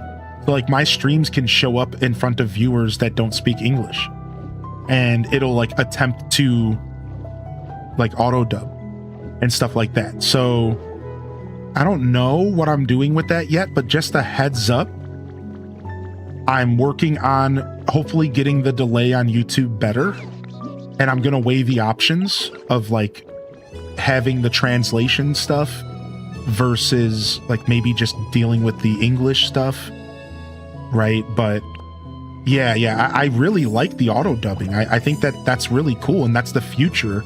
I think as a content creator, being able to get in front of people that speak like through the language barrier is massive, you know. So oh, they're pretty common. Yeah. The Super Mario 30th deck is pretty common. That's why I was okay with opening it. Right. Oh, thank you, Random Reject, for gifting a sub to Aubrey. Well, now you don't have to worry about that because you got a sub. There it is. Thank you. Bringing them in and badging them up. Can we get some love out there? Random. You don't have to do that. I didn't know Japan had its own Macari. What the heck? I'm thankful you keep subtitles on. I don't care about the delay. Yeah, I think subtitles are going to stay a permanent fixture of YouTube. The pre-video game Nintendo decks from the 60s. Oh, like old Hanafuda stuff? As someone whose first language isn't English, don't trust the auto translations and the weird dubbing. It makes a lot of mistakes, but it's like somewhat okay, right? Like in my experience, I managed to watch a video about Pokemon that was auto dubbed, and while it totally didn't make sense too often at all, it was auto subbed. It totally was making mistakes left and right. It still allowed me to get the gist of what was going on in the video, right?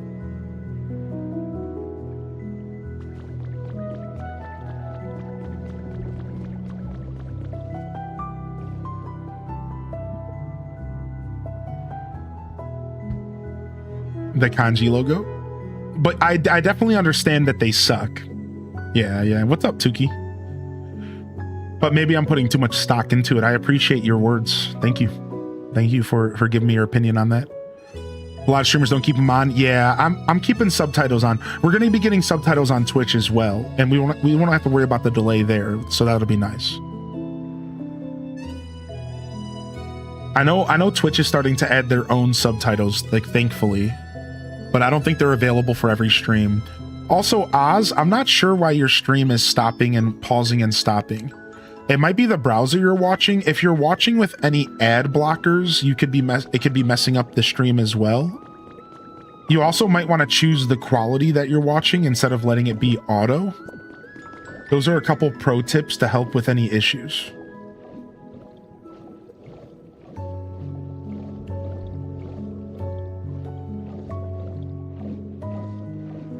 All right, Tink, are you going to be able to swim up here to build this? Because I don't think you can swim. All right, I somehow forgot the clay and the seashells. Oh, you're in. She's in. Happens to be at mobile sometimes. Yeah, weird. As far as everything on my end is concerned, I think everything's okay. I'll look into it after stream, though. All right. I'll look into it after stream. Maybe there's something I can do on my end. Thank you, Aubrey.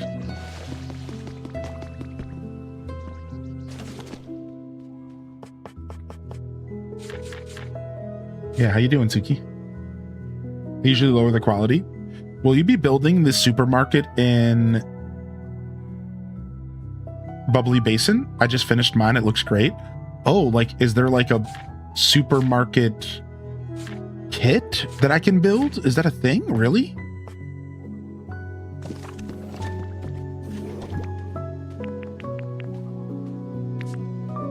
Oh, let me grab these shells.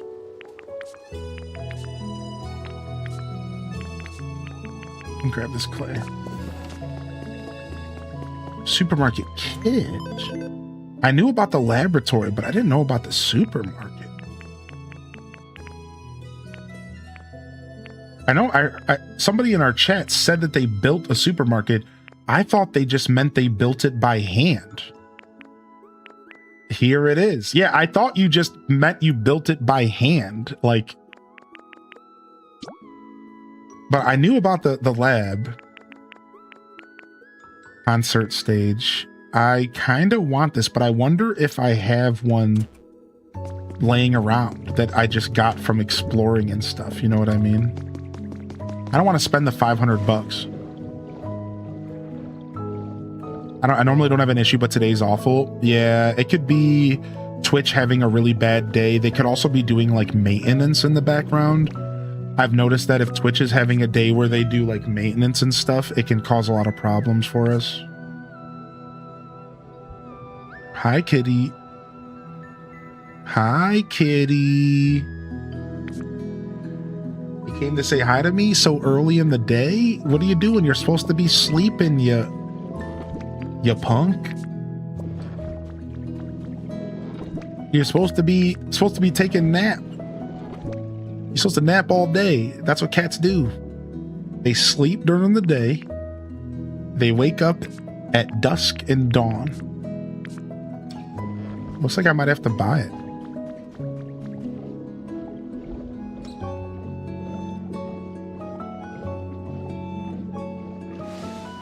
Minna doesn't follow the rules.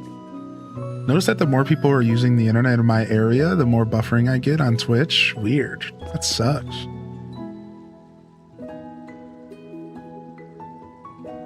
Hi. Hi, you being a sweetheart? Hi there. You want some pets? Sometimes she'll just collapse her head into my palm. Like I'll go to pet like her head and she'll just collapse her head into her little cranium into my palm and just like let me hold it and I'll pet her with my thumb. Like she's such a sweetheart. Hi. Meow, meow, meow. All right, I gotta do stuff, all right? I can't give you all the attention you want. I imagine you're gonna mess with me if I don't give you attention, huh?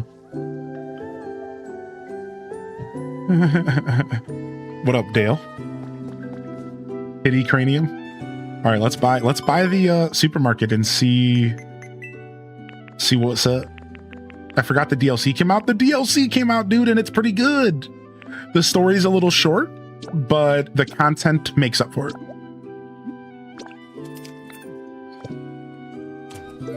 Ten years ago, I used to get lag spikes after school got out. Really? Wow. That's so interesting. It makes sense, though, my understanding of how internet works. Haven't got the DLC yet, but can you go underwater everywhere on the map or only one place? Everywhere on the map. So that's actually not even a part of the DLC. So Sleepy Cat Loaf, what they also released was a free update. And as long as you have a certain amount of progress in the game, you can get your hands on the ability to dive underwater. And you can dive underwater anywhere in the game. You can even decorate. Now, the DLC adds a whole new zone. It also adds a new ability for Lapras that allows me to surf underwater, and a new food, which is a smoothie. Sorry, I can't check my inventory while in Lapras mode. So smoothies give your Lapras the ability to swim underwater. Normally, Lapras can only be at the top of the water until you get that. So that's the DLC gives you the ability to use Lapras. It gives you a new zone to explore and a bunch of other stuff.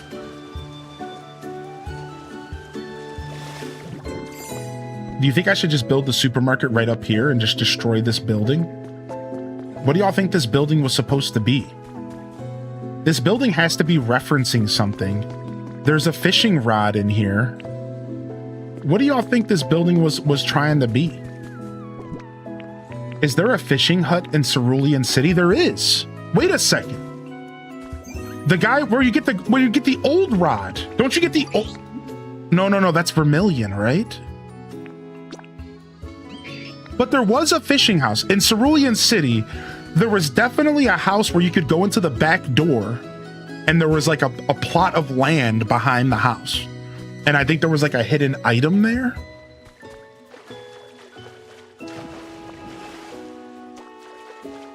Yeah. Lapras is also vertical graveler. Yes.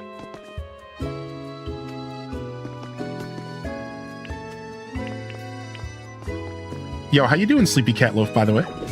You doing all right today? How was work this past week been?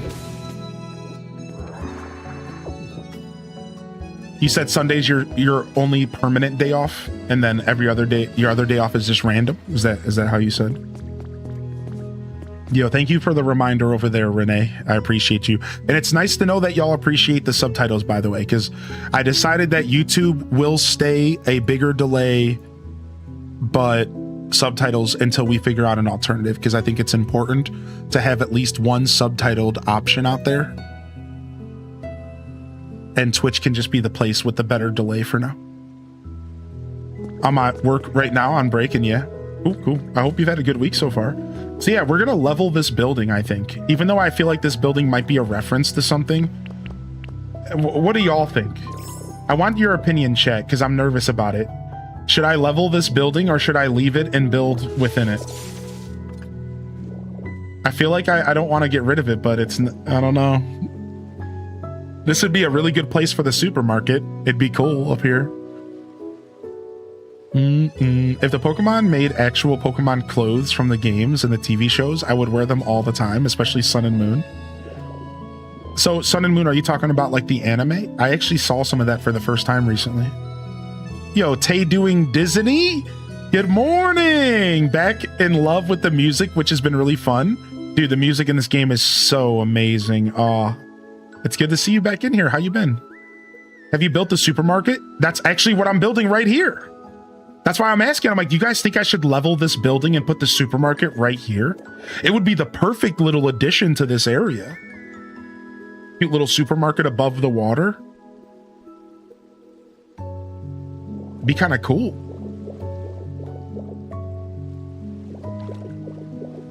I don't know if there's a fishing person in Cerulean. Yeah, I'm just remembering a house.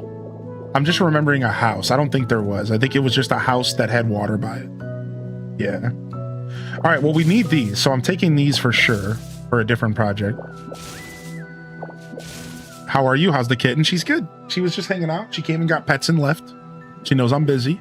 She's doing very well. And I'm well. I'm doing all right. Got a little bit of brain fog today.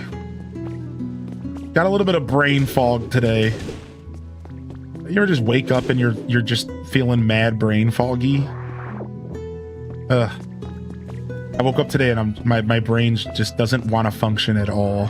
I'm like, I don't know, man. Did I eat something that maybe wasn't the best for me, or is it just one of those days? I think we all have a brain fog day here or there. Sometimes I'll get brain fog from too much sleep.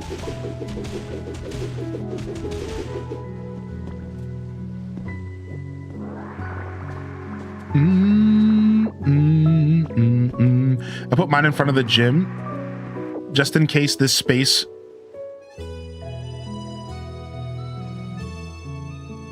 just because there was all this space in a lead up path. Dude, right by the gym actually would be super cool too. Yeah, that's actually such a good idea. Dang. Because there's like a whole empty space over there that I don't know what to do with. I know exactly what you're talking about. I even cleared the space out because I didn't know what to do with it.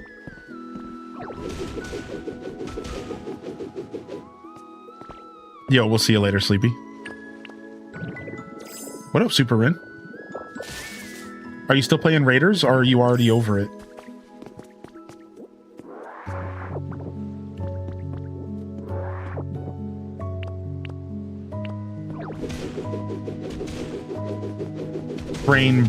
Brain bog. Dyslexia. Put the lab where you are at? Yeah, I could do that. I don't know if I want the lab out of water, but that could be cool. It definitely feels like a submarine, like a water lab. I don't think it really matters where you put the lab, though. It's going to be cool no matter what.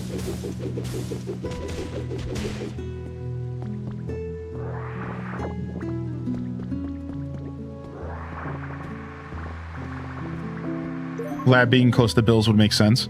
Now upgrading my abilities. Nice. Yeah, because I know I'm giving one of these islands to my turtle boys. Squirtle and Blastoise and War Turtle. We're going to give that big island over there that's empty. I'm going to put a building on it, and we're going to give the turtle boys a home up there. Not sure what I'm doing with that house over there yet. And then there's like a little bit of land over there. There's also the land next to the tower there. So we have lots of options without having to build new land. That's the key. I don't know if I'm trying to build like any more land than that's already available. I think it's kind of fun to build within what's already available. So I'm not too keen on adding more land up here.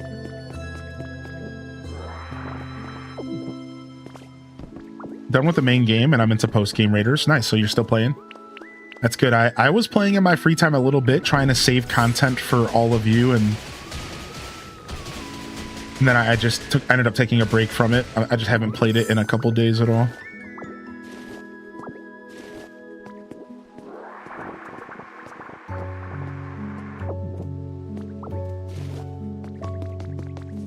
I've been playing this game called Manor Lords, and I'm having a lot of fun with it.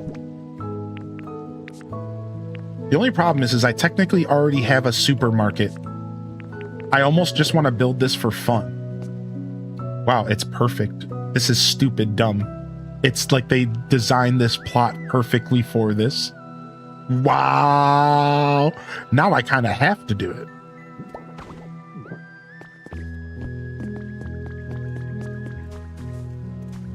But I do technically already have a supermarket, so I think I might change what I'm doing down in the cave. I think instead of making it a supermarket, and I'm going to take the supermarket sign down, and I'm going to just keep it a lounge. I just want it to be a lounge that just so happens to offer a little shop, like a gift shop almost. Yeah, I'm finally playing Manor Lords. I've owned it. The developer reached out and gave it to me, and I never played it. And then my roommate ended up playing it off of my Steam account, and he was like talking it up, and this was like last year. Well, I was in the mood for an RTS, and nothing would scratch the itch for me. All right, I was in a mood for playing an RTS, and nothing was scratching the itch, right? I was, oh, what am I gonna do here? And I was thinking about playing Warcraft 1 or 2 or 3, but I didn't want to spend money. And that was the big determining factor there. Like I didn't want to spend any cash. And I was trying to figure out how could I play a good RTS without spending money. And I was looking at all my options. You know, you can emulate. I almost bought Star Wars Empire at War Gold Edition for Steam for 20 bucks. I forgot they brought that game back, dude. And for $20, it's a super old RTS. I was thinking about playing that. And then all of a sudden, my eye catches Manor Lords. And I'm like, what's this? You know, like, again, I'm like, wait a second, this game's an RTS.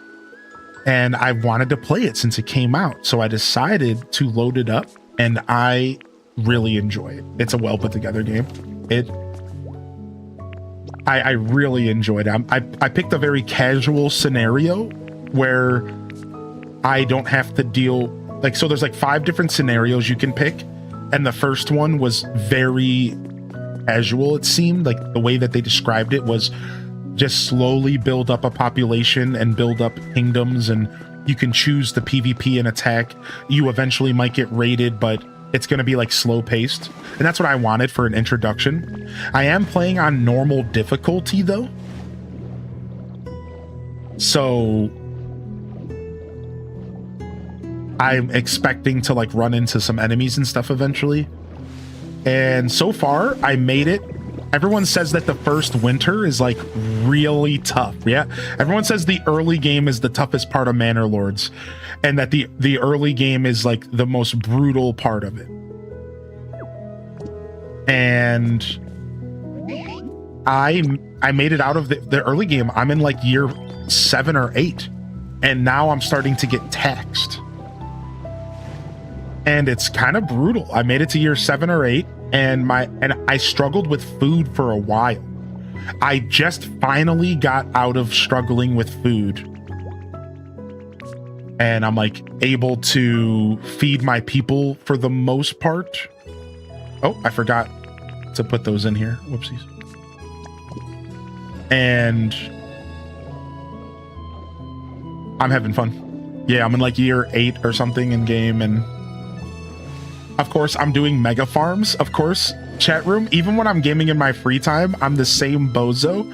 You want to know the first thing I did in Manor Lords is I made a farm that was so big that I cannot till the farm in time for the season to be over. Like my characters physically cannot hoe the field in time, and like I can barely get anything to grow because I just keep running out of time. And like I finally, in year 7 of dealing with these fields that are way too big, I'm finally starting to cut the fields in half, and I'm just putting 2 fields next to each other that are half the size, so stuff can actually be finished and planted and grow. It's so stupid. It's so stupid. My farms are huge, dude. But yeah, my population just hit 50 families. So if you know the game, I just hit 50 families in population. I'm doing like pretty good. Yeah. I have a huge civilization. Like it's pretty big. I have like a massive city and a bunch of workers and stuff. It's pretty cool. All right, let's go find some worker bees. Speaking of, we got to get this built. It's a cute little boat shop. Keep it. Oh no, Sidey! I missed your message to keep the little boat shop. It's too late now. If you would have said that and I would have read it in time, I would have kept it. But I missed YouTube chat. That was like about 10 minutes ago on YouTube chat. I had just so happened to miss it. Dang it.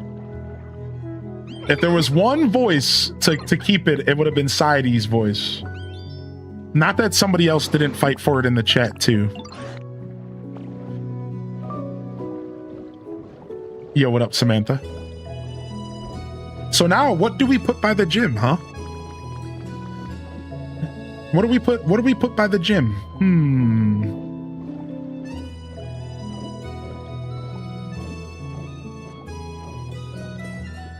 I was just gonna put some Pokemon's houses there.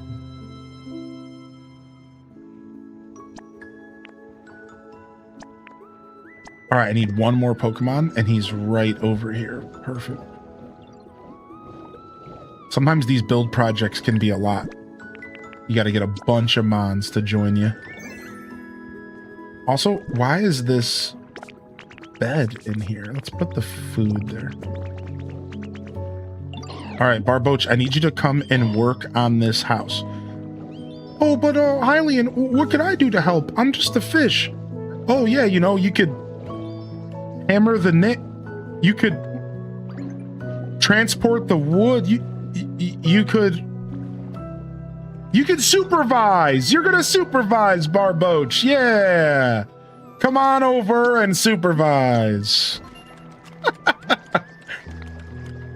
Wait, never mind. Wait a second. Didn't we discover that the blue blocks have to stay? And that we were only gonna build this as an experiment? And that somebody already confirmed that the blue blocks have to stay? And now I'm stuck with the floating house after I click the complete button? And it's gonna take an hour with Tink? Okay, where's my favorite chatter in this moment? I may have made a mistake.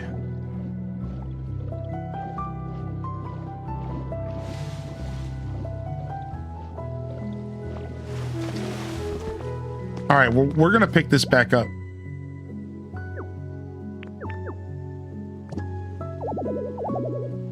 You shouldn't pick this up. There's stuff in the way. What do you mean? I just took the stuff out. Remove. Oh, you remove one at a time. Weird.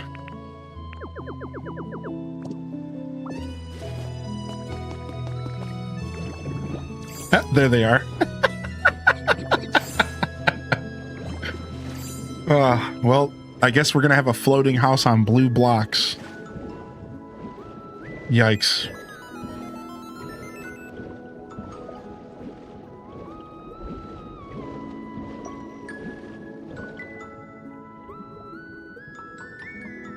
This is premium real estate for a shop, though. And we could put like a little garden next to it. Maybe they source their herbs from there.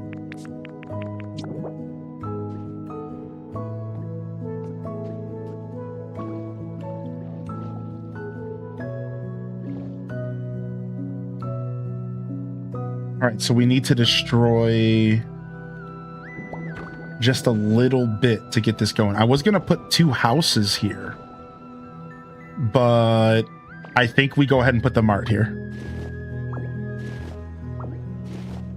Could be worse. I don't know how, but it could be.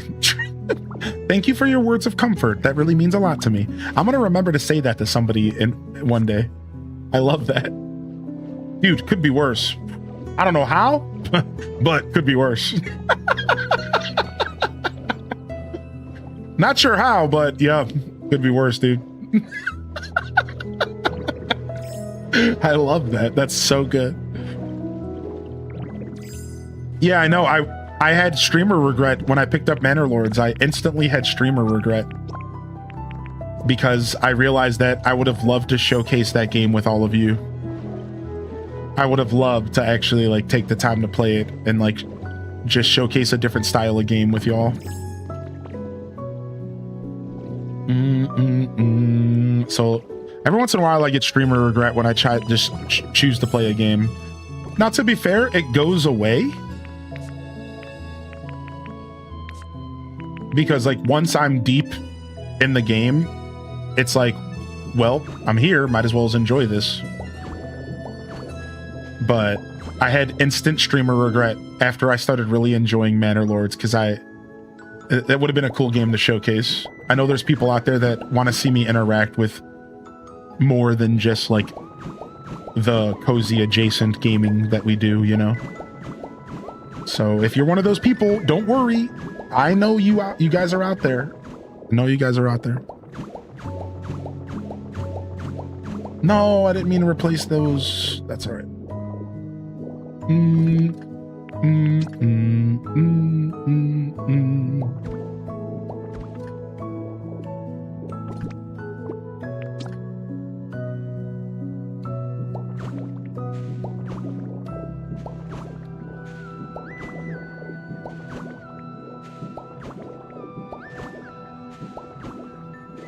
So yeah, maybe once I do a second playthrough of Manor Lords, maybe I'll show it off then. Because it's the kind of game that you're likely going to play like a second time once you have like different scenarios and stuff. It's the kind of game that I could see myself playing.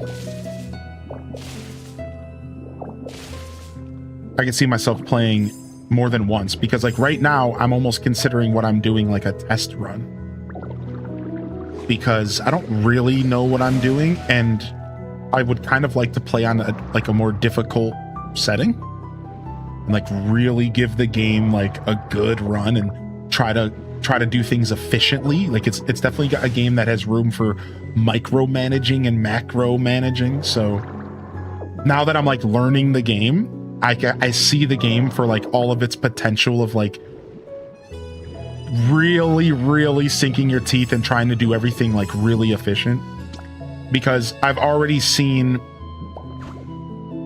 like I can already tell I'm doing some stuff really bad. Like as I'm playing the game, I'm discovering things like later in the game, right? And then I look back and I'm like, wait, then the way I did this is really bad. It's like, wait, that's stupid. Why would I ever do that? You know, but I'm still succeeding, so I'm having fun. But definitely the kind of game that lends itself to some more strategical playthroughs. I hate the way I set up my run now. Yeah.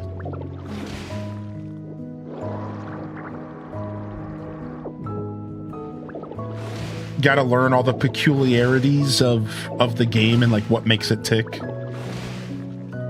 All the little details. That's the fun part of those types of games.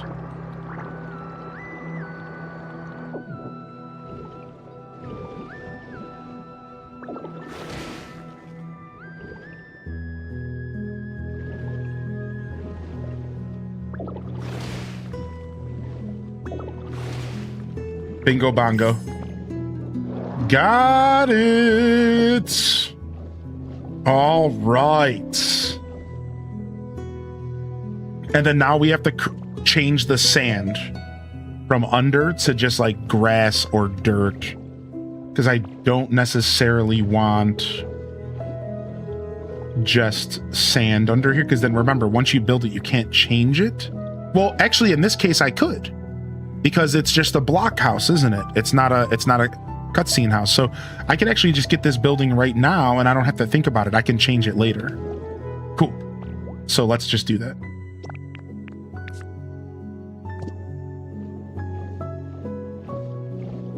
This one could take a whole day, but I'm gonna do it anyways because it doesn't matter. Like, we'll just let this one take all day. I'll come back tomorrow. I have gotten the prism scales, that's right. And I got Milotic unlocked.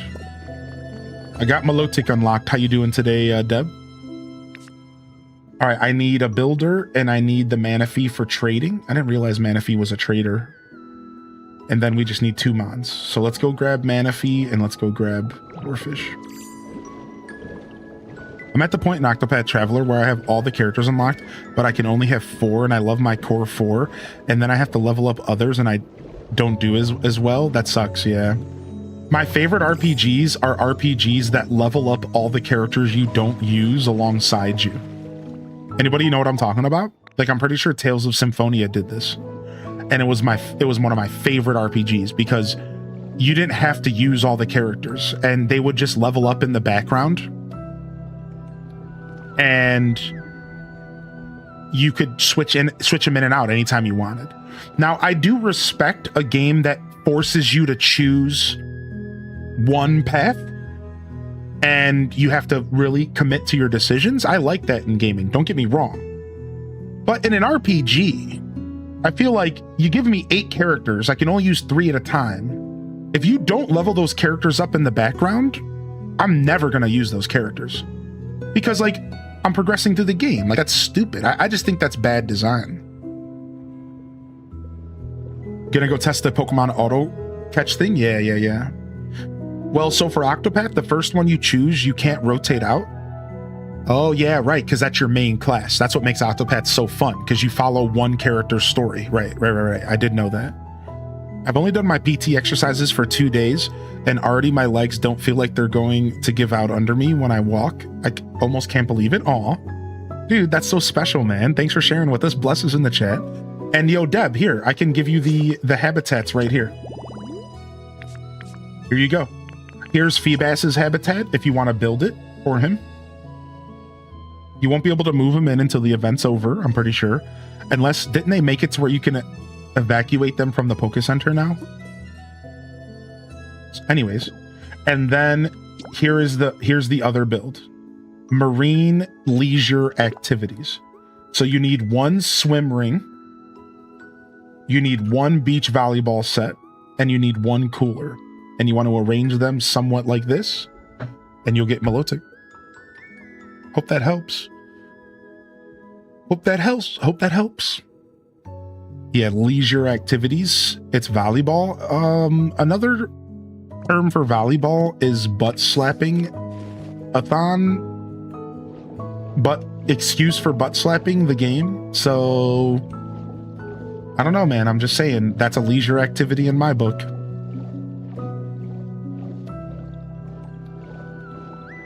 Thank you, of course, Deb. No problem.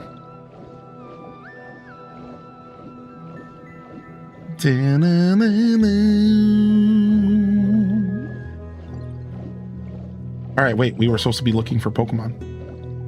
Corfish, I think you live over here.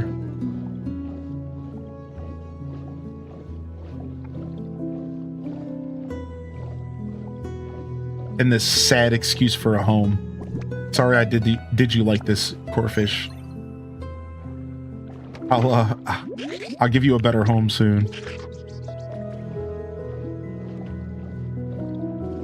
All right.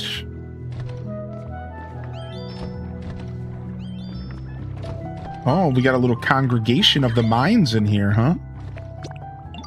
Take you with me? Take you with me. All right, let's go find Manaphy. Dead or Alive Extreme Beach Volleyball game. Anyone ever played that on Xbox? You talking about the game that's just like a bunch of half-naked booba playing volleyball against each other?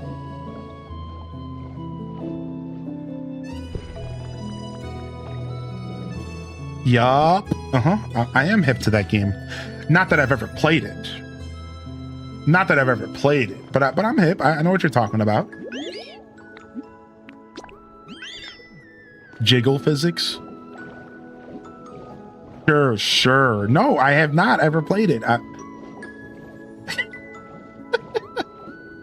Sure. Okay, so I was driving kid to school for volleyball talk and she was dying because that's what they want to do. Also, she is going to draw you a dog playing basketball. Oh, nice, dude. You were listening on the radio while you were driving your kid to school, and they heard the conversation about volleyball. They were dying. And also, they're going to draw me a dog playing basketball. Yeah, make sure that in the picture, it has the dog stomping on some little kid's dreams. Yeah, I don't know how you can depict that. Maybe like stomping on some kid's diploma or something. Maybe the dog is handing a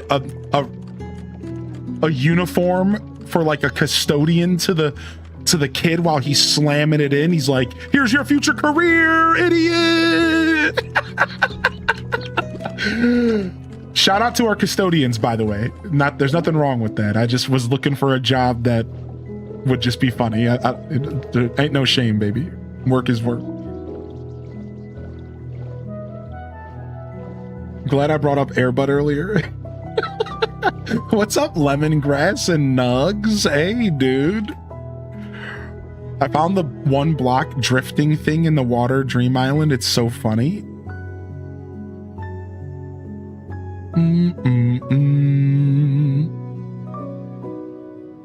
How goes the Feebas event? It's going good so far.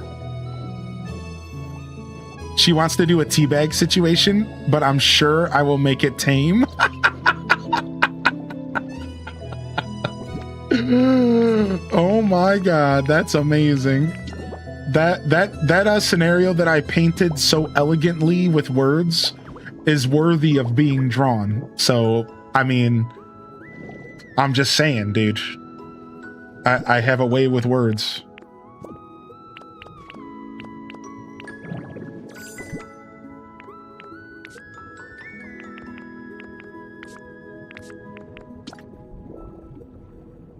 Dang, it's not the right colors. Dang, nobody will notice. Shh. Nobody will notice. What if we just switch all the other ones out? Shh.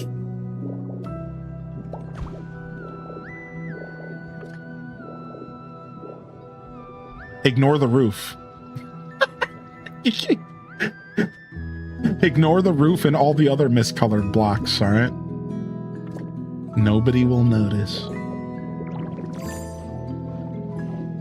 I've been grinding on this little Rocket Labs game. Wait, what's that? What's up, Legend? Numbo Tavi, welcome back. You know, all in a day's work. I swear I got one of those laboratory items kits already. I wonder if I dropped it off at home. Let me go check.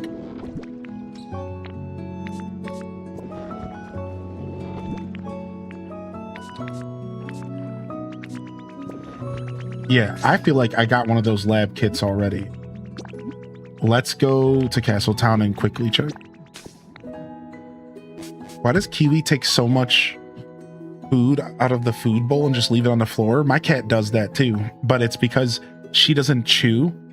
So like she just like grabs food and just like swallows it. And I think in that process, she like drops a bunch of it.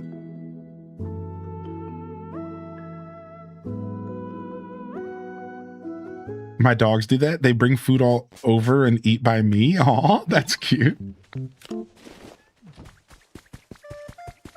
What's up, Aliz? Haven't heard this music in a little while. My birthday in Fields of Mistria. Nora just gave me a bottle of oil. Should I be concerned? Obviously, she wants to invite you over for dinner. There's nothing to be suspicious about. It's just a little dinner, dude. Except for you're on the menu.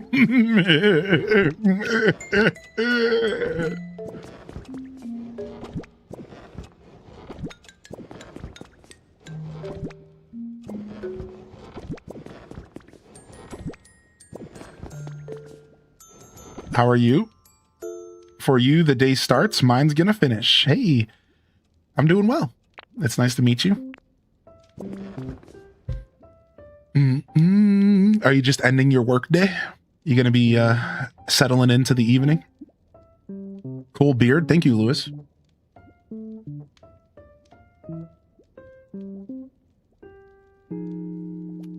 Someone just told me about Amazon and Twitch's AI nonsense. I just want to make sure you're aware.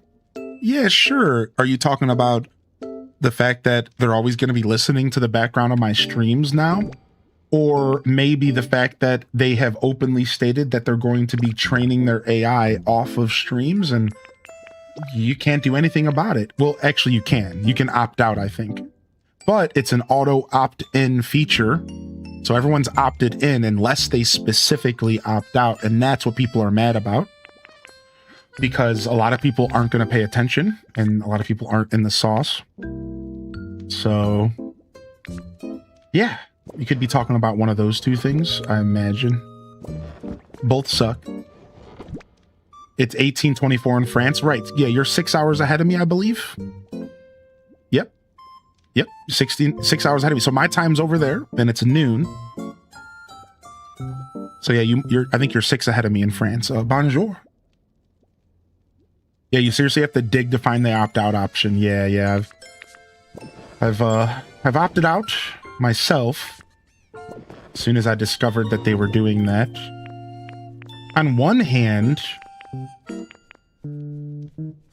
I would think it would be something interesting for them to offer as like a way to make a couple bucks or something.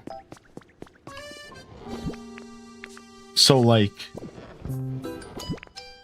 I think there could be a way they could go about it that would be more fair than what they're doing. That's all I'm trying to say is like, on one hand, like I think people would be more open and be more accepting of it if they were to actually offer you something, an alternative to it happening. Like, all right, here, look it, we're gonna offer to train our AI, but like we'll give you a cut of money every month or something. Obviously, this is just dream talk because we all know how companies work, but I'm just saying like that would maybe be a little bit less egregious if they like offered you something in return.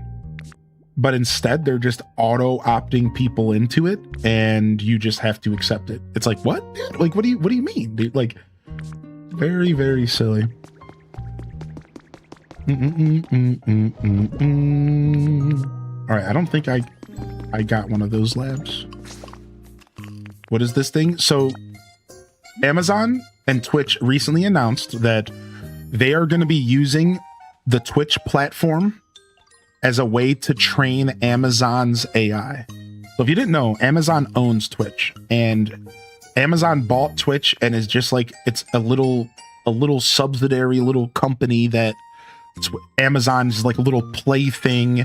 Twitch makes maybe millions of dollars while Amazon makes billions, and they don't really care about Twitch. So they use Twitch as a place to take advantage of because they don't care about Twitch. At any moment, Twitch could just get shut down, unfortunately, because it's not worth anything compared to the portfolio that Amazon has backing them.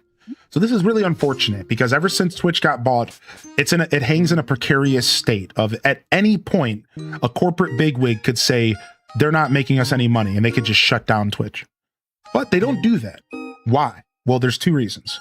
One, because Amazon has this delivery service that they offer other businesses that is literally the infrastructure of Twitch.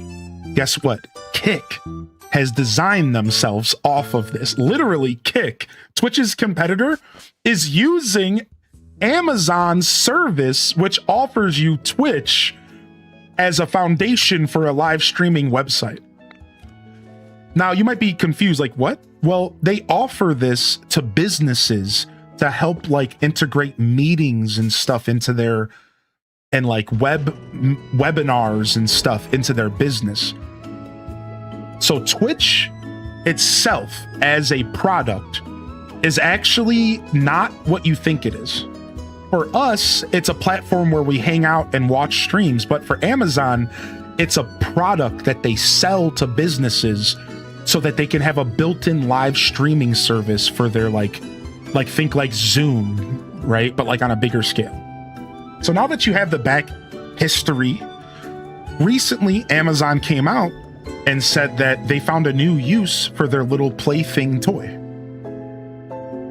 And that's, they realized that they can now train their personal AI that they want to build, like every company's building their own, off of all of our streams. And they could just have the AI listen to us speak, watch the chat, watch the video, and learn things that, you know, it wouldn't normally be able to learn outside of this space. And then they can use that to train their AI. We don't know how it's training or what it's training. We don't know what actually they're gaining from this. We don't really know anything. All we know is that they've publicly announced that they will be using Twitch to train their AI, whatever that means. Likely it's just going to be speaking and like text-based and like how to better talk and interact with people and sell products and stuff. But Amazon's such a big company, they could be training it for anything. But my intuition tells me it's for the customer service side of things. And so that they can have AI broadcast sell you stuff. So right now, if you didn't know, if you go to Amazon and you scroll down on a product page, sometimes you'll see a live stream selling you the products. Anybody ever found that? Sometimes on Amazon, you'll scroll down, there'll be a live stream and there'll be like some person like selling stuff, right? Well, what I believe they're working towards, and this is just pure speculation, is that they're going to just have AI videos doing that.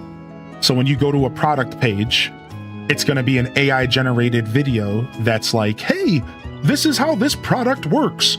You can scrub some cheeks with this perfectly clean with this new rag, and they're not going to have to pay creators anymore to do that, because right now Amazon pays creators to do that. People sell their products, but soon enough they can just have AI videos sell the products, because in all reality nobody really cares about the creator in those scenarios because it's an ad. They just want to know about the product. So if you think about it, this is like a super easy thing for them to do, because anytime I see an ad for a product on TikTok, I don't care about the person who's selling me it. And if anything, I'm pissed off and annoyed.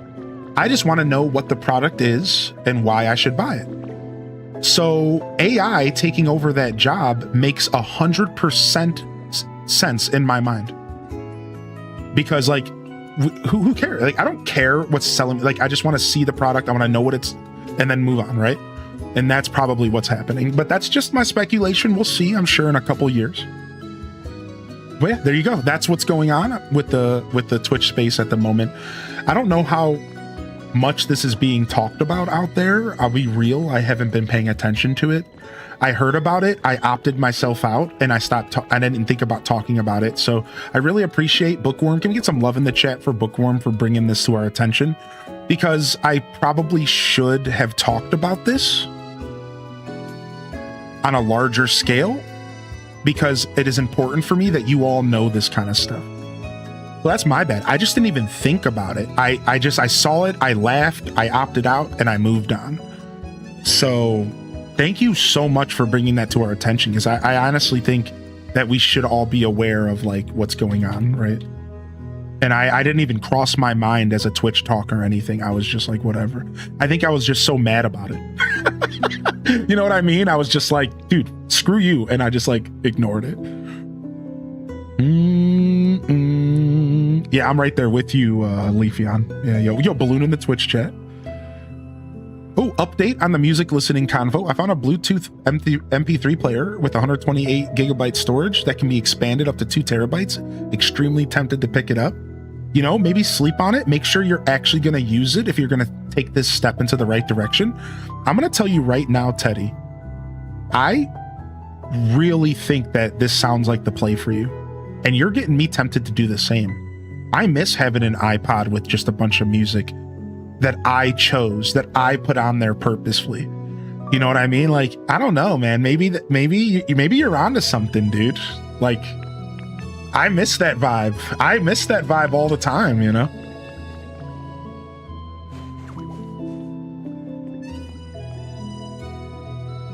This game's really addicting. I bought it last week in Ireland. Dude, were you traveling abroad? Lewis? What's up, Happy Kylie? Hey. Got it done? Just had to use the desktop site? Yeah. I imagine viewers also want to opt out, because I think they're going to be training off of chat data too. So not to scare anybody, but viewers might want to opt out as well. So yo, random reject, could you take that link and just make a super quick command for us with it? Just I don't know, ! Opt out or something, or... Yeah, because just for the record, this isn't just a creator problem. This is why this is a conversation worth having. They said the whole website would be used. How do I get music on it without LimeWire? So Bandcamp, but you would have to spend money, but Bandcamp. I can give you all a couple tricks on getting music without paying money though, if you guys want. So if you didn't know, you can actually rip YouTube videos. So there's a couple sketchy websites, so be careful, but there's a lot of them aren't sketchy at all. And you can take a YouTube URL and you can transform the YouTube URL to an MP3 file. And then you can just plug that into your iPod and just listen to it. And I used to do this all the time when I found a song that I really wanted that I didn't have access to. So just letting you know, you can take any YouTube video pretty much out there as long as it's not over an hour. And even in some cases, the size doesn't even matter. It just depends on what website you're using. and you can just rip it to an MP3. Guess what? You can even go as far as ripping it to an MP4. You can actually rip a YouTube video to a personal video that just sits on your computer, and you can just watch it anytime you want. Yeah, like just letting you know, if you guys want to sail the 7 seas, you do not have to buy music. I, however, do recommend you buy music when you want to support an artist, because it's important, and they don't make money in a lot of other ways besides for selling their music. So just throwing that out there. Not telling you what to do though, but you know, support your favorite artists. It's worth it. Oh, library is a good comment as well. You could go to the library and get CDs and burn them if you even have a disc drive. Yeah, my computer actually has a disc drive still. My HP that I bought for streaming in 2019 somehow still has a disc drive. It's crazy. It's crazy. You can get USB ones? Oh, I didn't know that.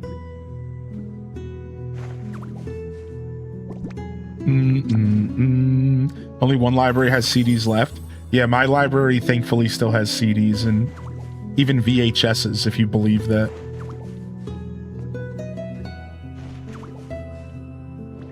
All right.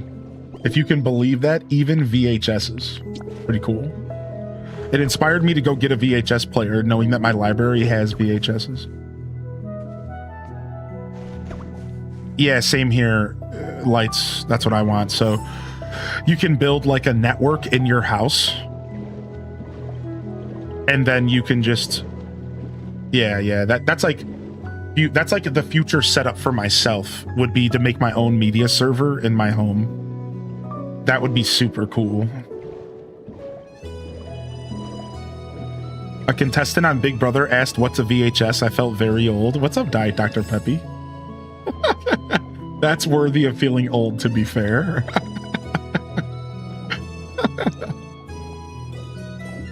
Did you see Pokemon Bank shutting down? Yeah, sad, right? So, unfortunately, this even stops some of the modding community, and we're gonna have to use like fan servers from here on out. Pretty sad, but I guess it was only a matter of time.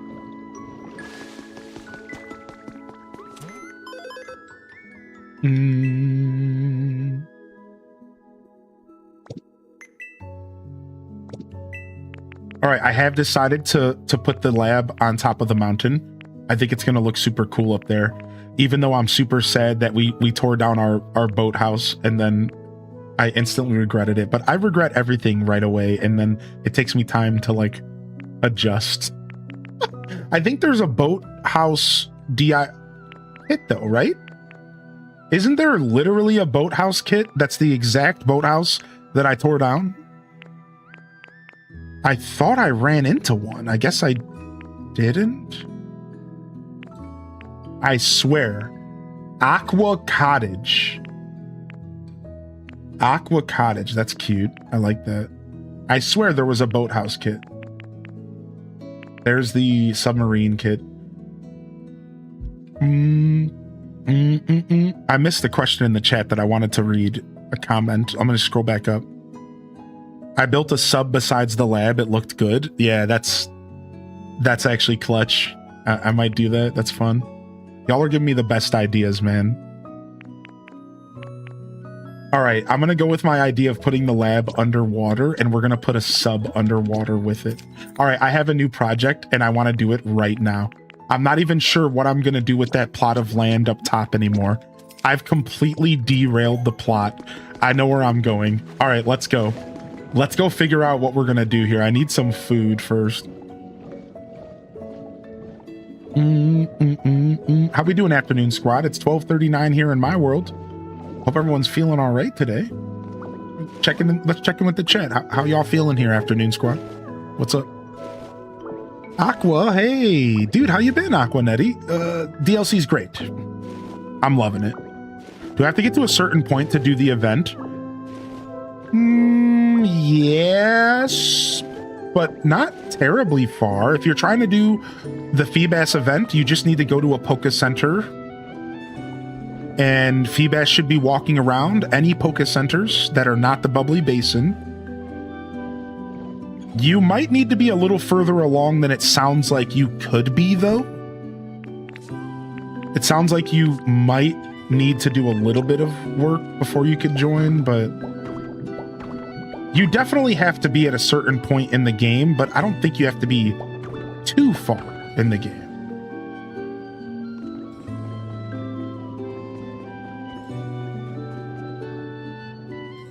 I have one Poke Center. Yeah. See if the Poke Center, and keep in mind, this event's like for about a week or two. They usually do these events for about a week or two. So try not to rush if it's not available. What's up, Silent, by the way? 9:40 a.m. and I'm struggling reconciling a report for my CFO. Yikes. That's all too much responsibility for this big oaf over here. That's why I'm a streamer, because I can't handle the pressure in the kitchen, all right? Well, actually I could, because I cooked for 6 years. So that was a bad metaphor. But what I'm trying to say is that too much pressure, man. Leave me alone. I'm just trying to relax and saunter through life. I'm just trying to chill, B. All right, so here's the question, chat room. Where should my tunnel start? I think it's gonna start up here. So I think this tunnel right here, you're gonna go into some water, you're gonna go out of some water. Let's go through here. You came from the restaurant biz as well. Nice to meet a fellow restaurant head. Then we're gonna go this way. Then we're gonna go through here. All right, where's this taking us? All right, we're still going. All right, and then we're gonna we can make a minecart ride all the way to this location. Okay, it keeps going, it keeps going, it keeps going, it keeps going. And it stops right here.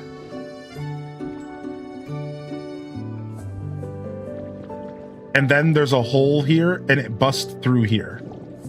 So we might want to patch up that hole, but I don't want to stop here. I want to go deeper. I have completed the base decks, but not the Bubbly Basin lemongrass.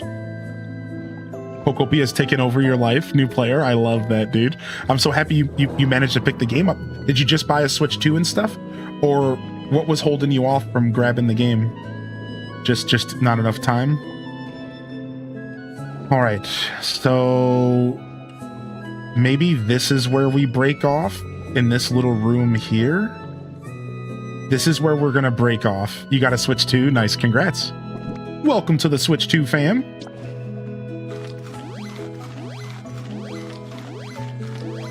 Yeah, how we feeling today, chat room? What's the vibe today?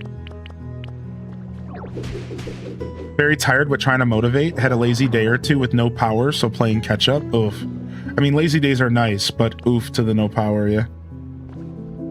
Hit me up at some point. I have a Splatoon banner. I need advice on what to do with. Okay, I'm gonna try to catch up on my DMs. I apologize for my delay there, everybody. Thank you for your patience on that. Thanks for being so kind to me. My partner was talking about helping me buy a Switch 2 if he gets to borrow it for Kirby Air Riders. That's a deal, right? That's a deal, right? All right, so this cave right here, and we're gonna start right about here. Okay, and we're gonna start going down and deeper. All right, I think I want to build like a staircase here. I don't know what I'm doing. We just need to create another cave going down.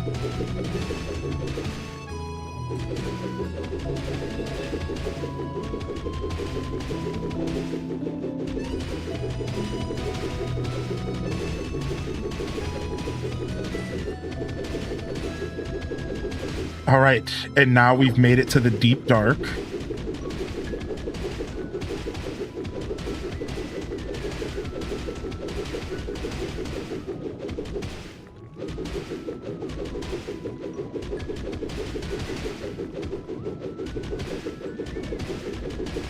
What did I just destroy? That wasn't a normal brick. Am I clashing into some other build here?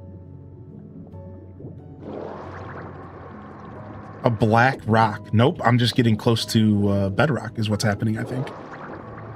Are you making a Mr. Mime dungeon? No, I'm making a secret laboratory entrance like it's from the movies James Bond.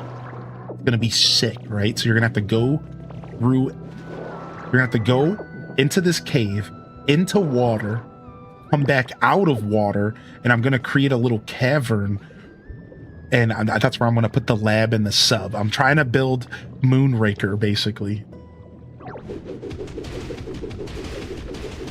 That was a joke. Moonraker was like a glass house on a mountain, wasn't it?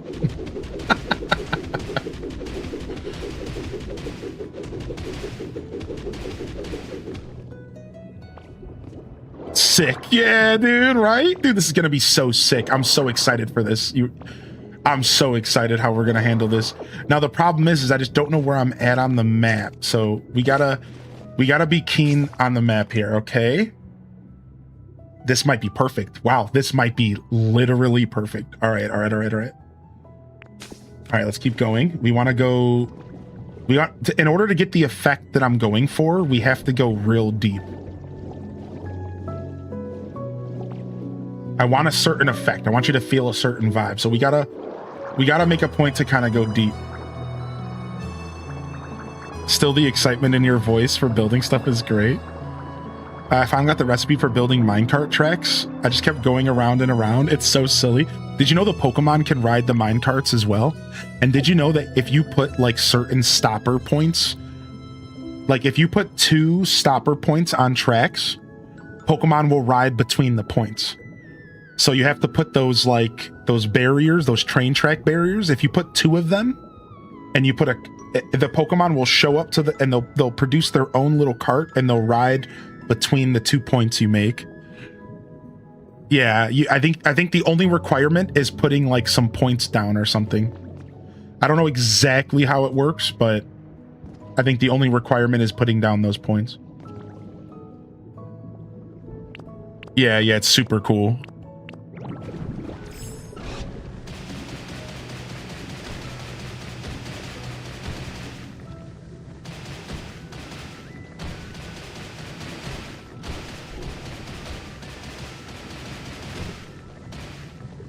Man, I really should have brought a lamp with me, huh? I can't see anything.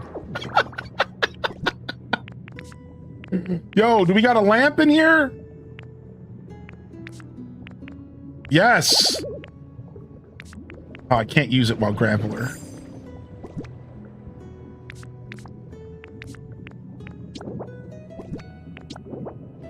Ah, now I can barely see anything still. Perfect. Oh, yes, I'm so glad that helped. Oh, yes, lamp me.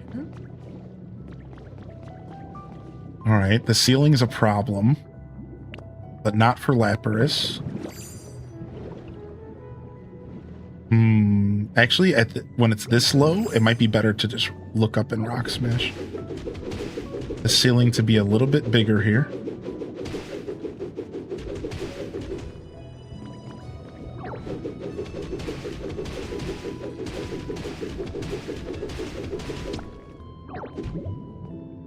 Looks like the moon.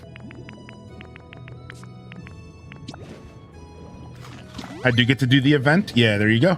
Yeah, they made the event pretty friendly to non-DLC heads. So good on them for identifying that everyone wants to have fun, you know?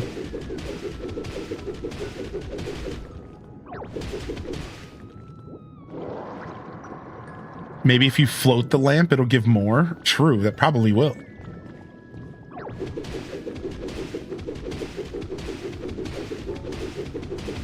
All right.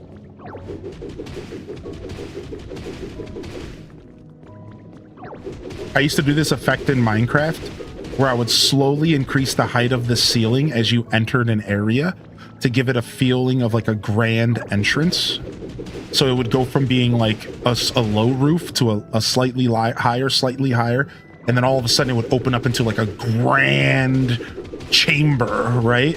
I used to love doing that effect on Minecraft. Yeah, of course. No problem, Silent Self. Glad you came to chat with us today. All right. So now that we got this slightly larger room, now here's what we need to do. Now we need to go up and then we need to create a moon pool. So, and I need to, like I said, I'm hoping that it doesn't collide with anything else in the world. So we actually don't want to go south. We want to go to the west, because I think the further west we go, the less likely we're going to collide with something else. So I'm still going to keep doing this by hand because Graveler gets a little bit messy and I don't want to go too hard yet. So now we want to climb back up.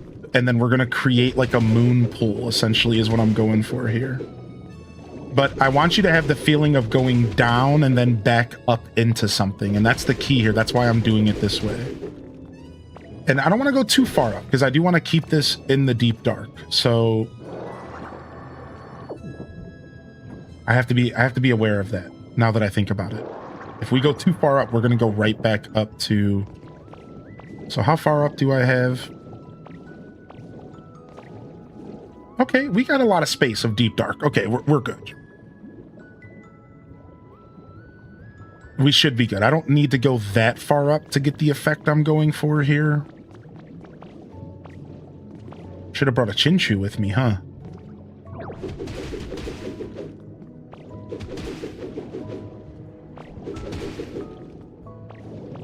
Still might be easier to use Lapras here, but whatever.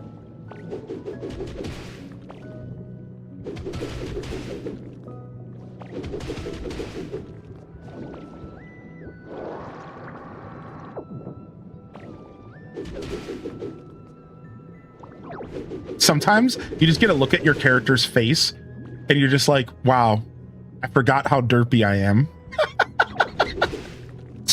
Sometimes, dude, you just get to look at your character's face and you're just like, we are derpy as shit. Like this game, like we are derp machines.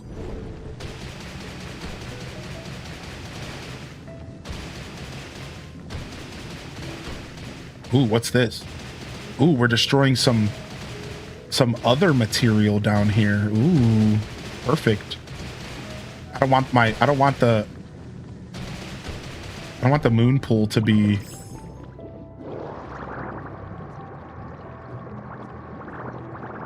just one texture, so that'd be nice. Hi, I'm Paul. Dude, that used to be the end of like cartoons. Hi, I'm Paul. All right, and then you'll see we're going to go around the other side of this hole. Because again, we're trying to create like a moon pool, so we want this to open up to a big circle opening that's going to have a sub in it. Ooh, and now we're digging through some green stuff. What's all this green stuff?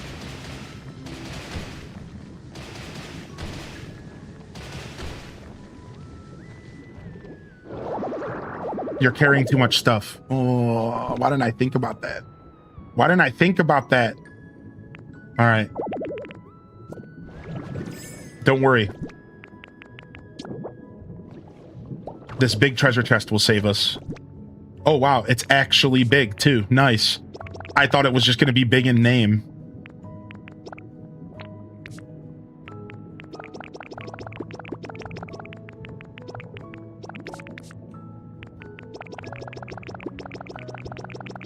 All right, and now to not lose this chest. I hope I don't lose it. I think I'll be okay.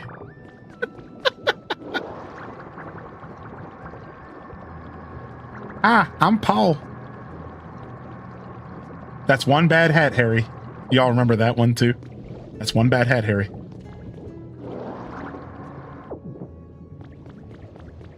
Okay, the beginnings of the moon pool.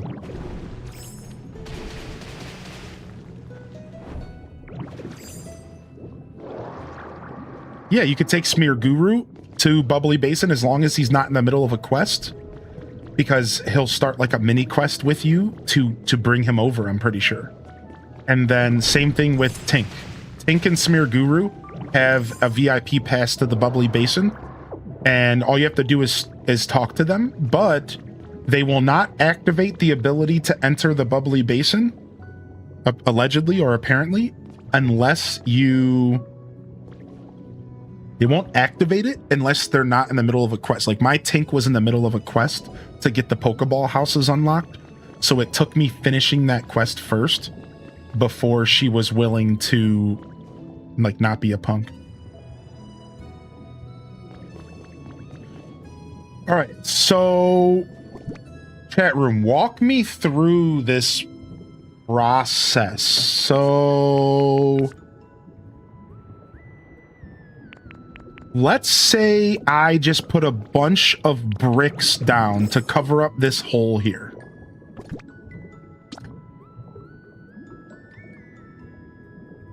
Should I be able to suck the water out of this cave?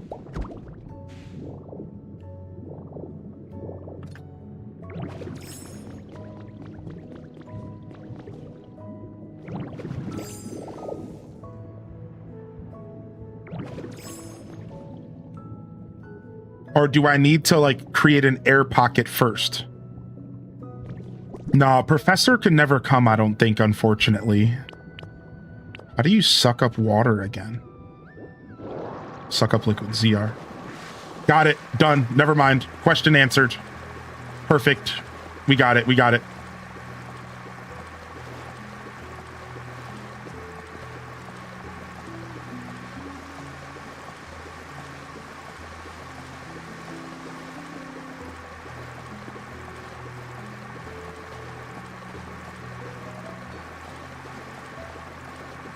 I love that this game has, like, really good, like, very familiar to Minecraft physics, where, like, they handle water really cool. Like, this is cool. The fact that I can even do this at all just shows you the, like, the amount of thought that, like, went into this game. I think it's really interesting. Like, this is cool. Like, this shows you, like, this has nothing to do with even, like, developer intentions as much as it does. And it has more to do with the fact that they built a physics engine that was able to do this, right? Like, does that make sense? Like, that's just good on them for being able to create an engine that, like, could do this. And then from there, everything kind of falls into place. But my point is like, this might not even have been on purpose. Like, the ability to do this might have purely be just based off of how they handled the physics in the first place. And then now we just have this new toy to play with, right? Now, do you guys see what I mean by a moon pool? Do you guys see what's happening here? Has anybody caught on yet? I'm not sure how many of y'all play Subnautica. So this is gonna be like a cave. Like, you're gonna come up into this cave and it's gonna be water, as if you were able to travel through this water, and there's gonna be a sub parked. And then you're gonna jump out of the water and walk past the submarine that's parked, and you're gonna find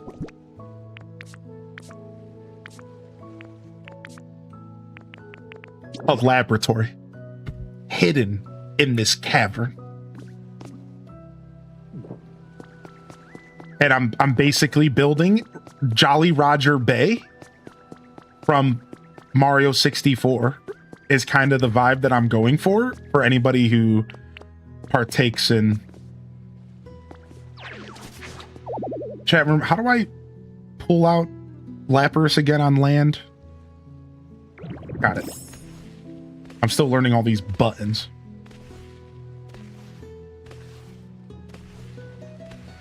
Is this under the shark? No, I don't even know where I am. Look where I'm at on the map. I'm just like randomly somewhere goofy. I wanted to go away from everything, so I didn't actually accidentally cut into the rest of the map. My goal is to avoid cutting into the rest of the map here. That's so I made a point to go like really far away, because like if I'm not careful, water could end up like coming in here. So I went really, really deep into the map. Like, I am in no man's land.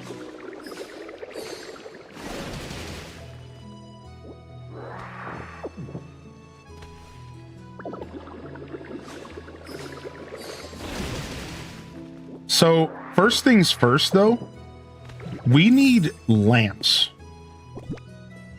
Like, first things first, I am not going to work in these conditions. So let's get out of here and let's go make some more of these freaking lamps, dude.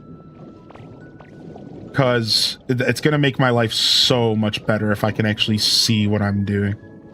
So now you guys can see the whole walk back. You ready? So you go all the way through this cave. And I think I'm going to go ahead and build a minecart setup. Can you use minecarts underwater? Anybody know? Because that'd be cool. Probably not, but I wouldn't be surprised. This game's cool like that. Then you go through here. Look, over the river and through the woods to grandmother's house. Stop for a quick habitat.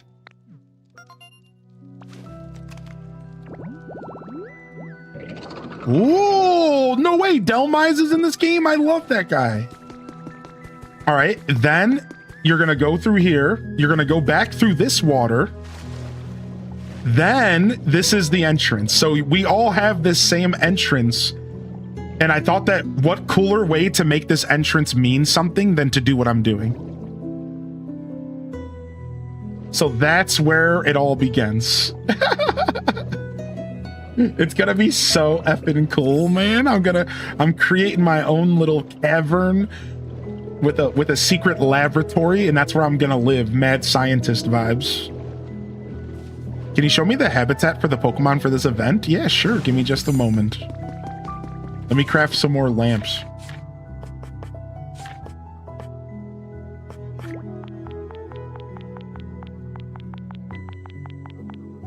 $20 of them. Screw it. All my shining pearls. Dang it. All right. So that means on the way out. Whatever. We'll get some more shined later. All right. So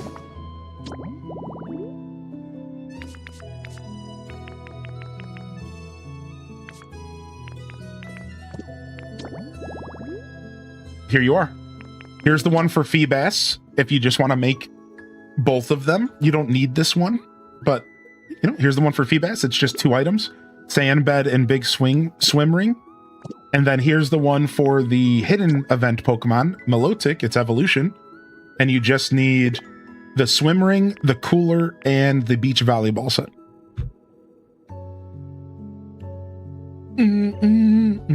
Almost 2 stacks, dude. I only had like 60 something, unless they were like more hidden than I realized. Like 68. Dusk Fade just came out and it looks great and it's affordable. Wait, what's Dusk Fade? Let me go see what that is real quick. Dusk Fade.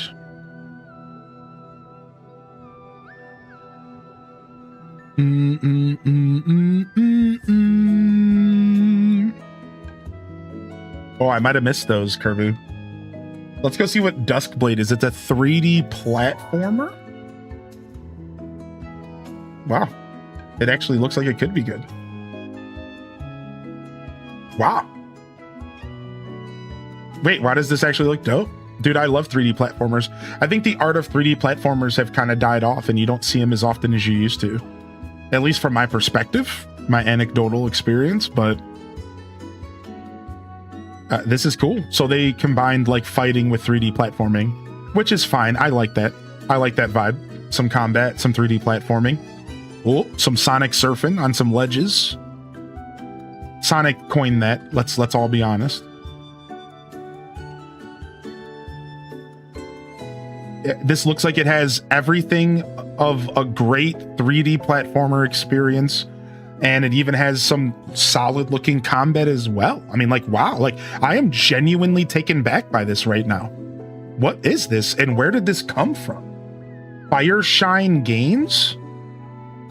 Weird Beluga Games? What is this? Where did this come from? Weird Beluga is the developer. The publisher is Fireshine. What else have they done? So the publisher published Densha Attack. Wow, really? Gunboat God? That's funny. All right, what about the developer? Have they done anything else? They've done nothing else on Steam. Okay. This is a first timer. Shatter the shackles of time as you jump, swing, and slash through a fantastic world in this love letter to classic 3D action platformers. Zirian, accompanied by his mechanical cuckoo, must save his sister from a mysterious clock tower that has plunged the land into eternal night. Dude, and it's only 30 bucks. Dude, I actually really do want to check this out. This releases tomorrow, huh? Or today? Wow. Wow, this looks really good. What a random drop into my chat over on YouTube. I don't know anything about it. My first question is it on Switch? I think we've seen it before. I think we saw it during one of the indie directs or something. Yeah, we've seen it during a couple of the SGFs. Yeah, we've seen it, right. You know, when you're watching all those events, it can be hard to keep up with all the games, right? So sometimes something just slides right past you, right? Like, dude, it looks good. Yo's in the chat. Thanks, Link. Yo.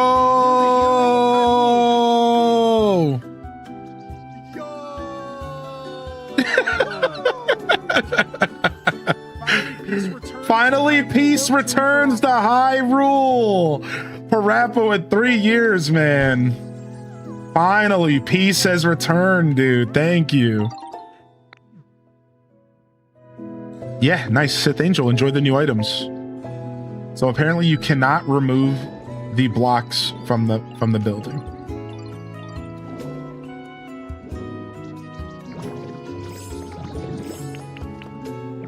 You can only remove some of them. The fact that they let you remove the front view is nice.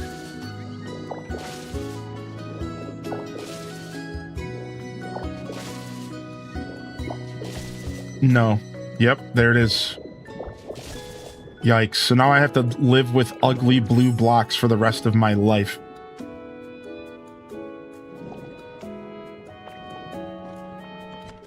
Sad. Oh, wow, this is a nice house. Okay. Nice and dry. I didn't realize that they would be in dry inside. Of course they are. How does the game actually tell you the habitat information? It doesn't come up in my event habitats. So with the event one, it's actually hidden, and they're expecting you to kind of figure it out. Yeah. Unfortunately, the event one is hidden, and you're just expected to either tinker until you find it, or ask for help from somebody, or like look it up online. So like, for example, I found this one on accident.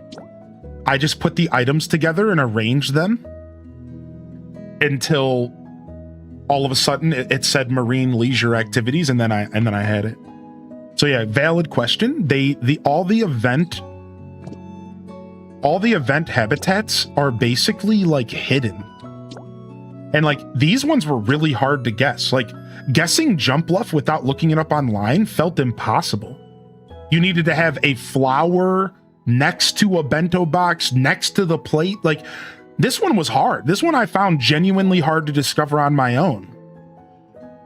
But otherwise, I feel like they've all been pretty okay. Like this one was also weirdly hard to discover. But I just so happened to grow a bunch of the flowers, so... Yeah, Milotic showed up right away for me too, yeah. Well, we got a new house. Now we can have somebody live over here. All right, we'll keep the house there. We could move it, but... All right, let's give it back to our bat cave real quick. Yeah, you had to look them up online. Yeah.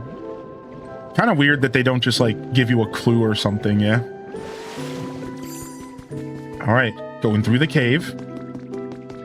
Through the entrance, out of the water, through the cave, back in the water, through the cave, past the coral shiny rock, through the netting, through pink mossy lane, past the ladder, through the star-shaped rocks, down deep into the cavern depths, go into the depths darkness, go all the way down as far as you can, hang a right, find the entrance back up into the cavern, and then you've made it to my new home base.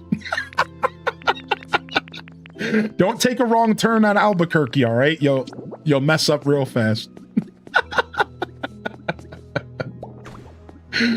Sick. Let's light this place up.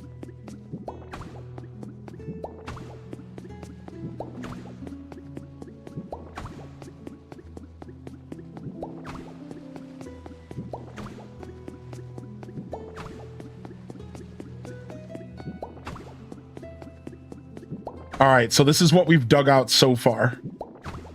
Nice. Our moon pool. Dude, I'm so excited, dude. This build's gonna be sick, dude. All right. All right, let's keep getting this place dug out, man. Let's get this place dug out. A trash can would have been handy. Yeah, plus just a crafting table, and I could have just put my pod down here. I could have brought more stuff. This is just one of many trips that we'll be taking, apparently. So this is just one of many trips we're going to be taking here. And now that we have the new Lapras verticality, it makes this way better.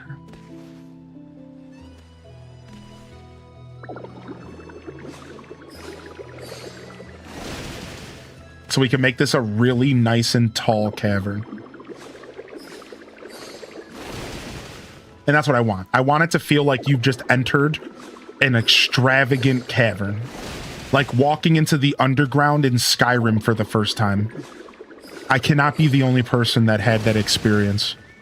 That's on par with like walking out of the 100-year bath in Breath of the Wild, dude. Discovering the deep dark in Skyrim for the first time gave me chills. It was amazing. Like, oh my God. I remember saying to myself, this has been under the whole map the whole time. I remember I was blown away. I was just like, what? This has been under the map the whole time?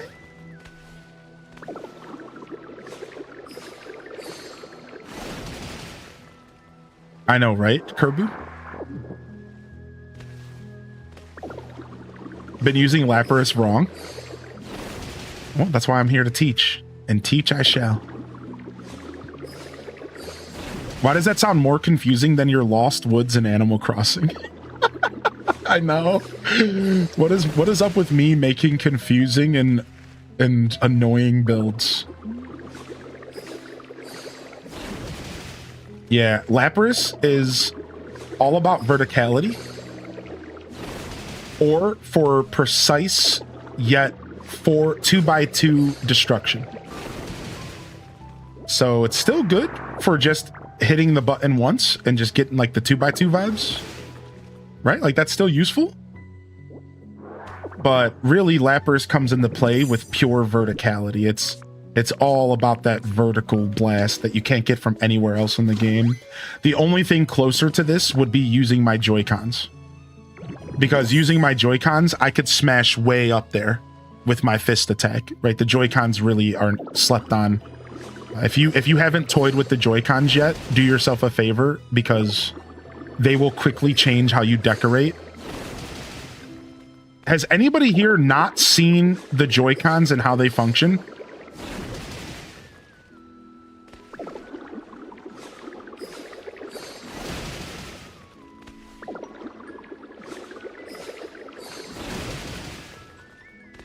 And didn't you make a base in Minecraft that was like in the ground under a mountain? Yeah. Through the mountain, over the river. Yeah, like mouse mode. Have y'all checked out mouse mode yet for this game? I don't use Joy-Cons too much either. Yeah, I'm not a big fan of them, but take a look at this. We're going to do it. We're going to do it. Now, I'm not going to grab my straps because my desk is a mess and my straps are buried. So this is not going to be as smooth as it could be. You really do want to use your straps. But watch this. So as soon as you activate mouse mode, you're going to see that your power in the bottom right instantly switches to knockout, to punch. See? You see that? So as soon as I put it down, it switches to rock smash. This is important because rock smash is the whole point. So now you pan the camera and then watch this. Look, I can punch. Look how far. Look at this. Look. I can punch things that are 5 blocks above me. Look.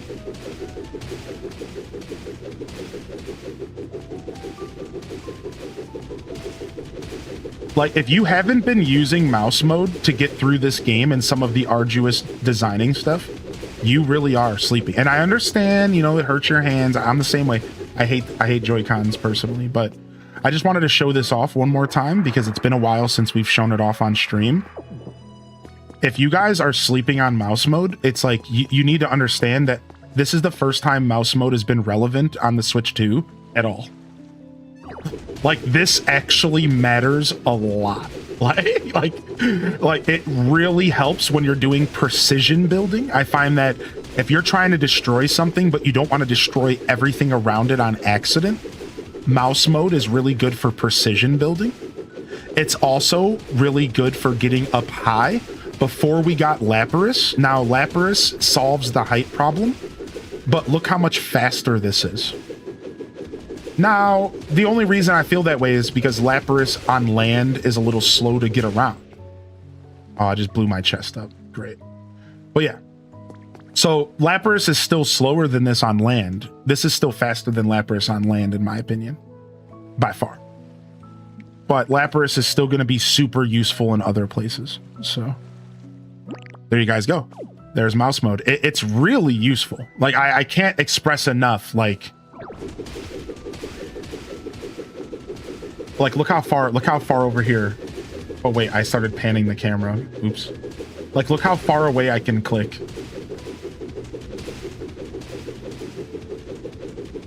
Like, it's genuinely a very powerful ability. And you guys aren't going to want to sleep on it for sure. Yeah, I broke the treasure chest from behind me. Yeah.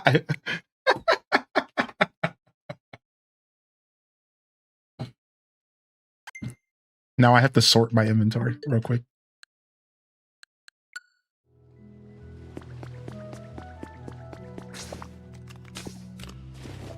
Because I highly doubt I was lucky enough to pick the chest up in the first grab.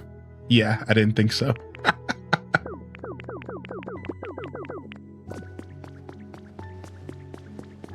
Oh, there it is. I'm gonna pick them all up one by one. Got it.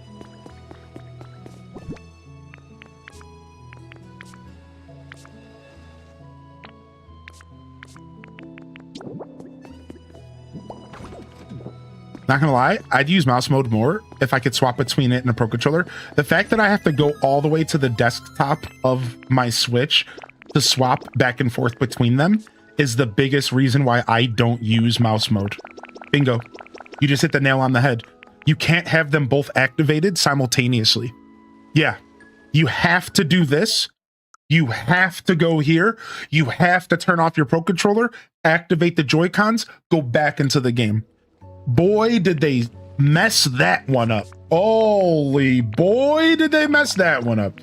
It is a night. That's actually the main reason I don't use mouse mode at all on stream, because I'm way too lazy for that, dude.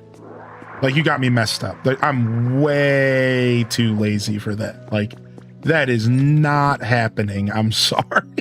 Like, every once in a while, if I know it's going to be a big project, if it's going to be a big project, I'll do it because I know I'm going to be using it for like a long time. But if it's not a big enough project, I don't bother. It has to truly be a project that I know I'm going to take advantage of the mouse mode. That made me so mad. I'm too lazy for that. Yeah, frustrated me. Yeah, big ball drop. You know, everything has its pros and cons in life. Nothing's perfect, so I'm not mad at you, mouse mode. I just wish you didn't suck as much as you do. I'm just kidding. It's not that bad.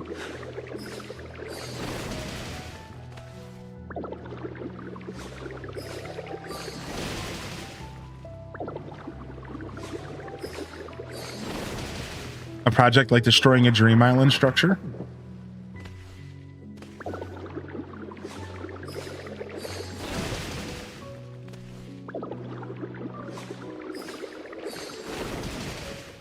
Also, I just realized something about Lapras.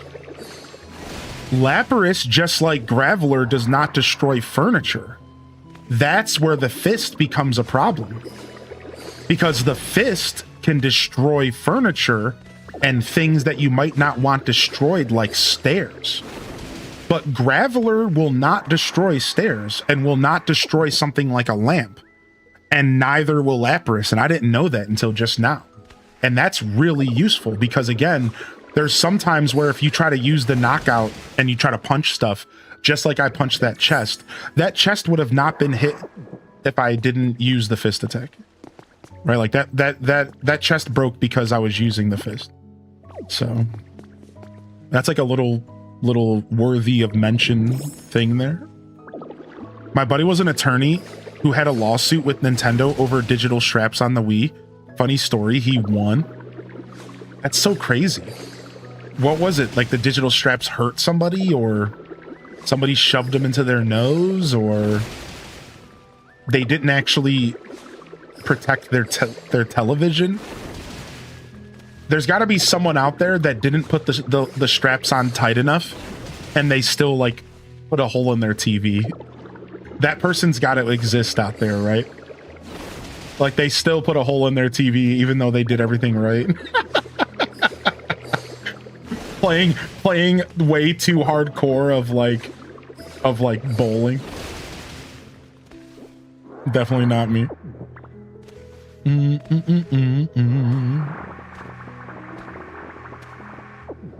Look how beautiful this cavern's already opening up, chat. And just to kind of show you just how high it is so far, let's go ahead and get a couple lamps up here.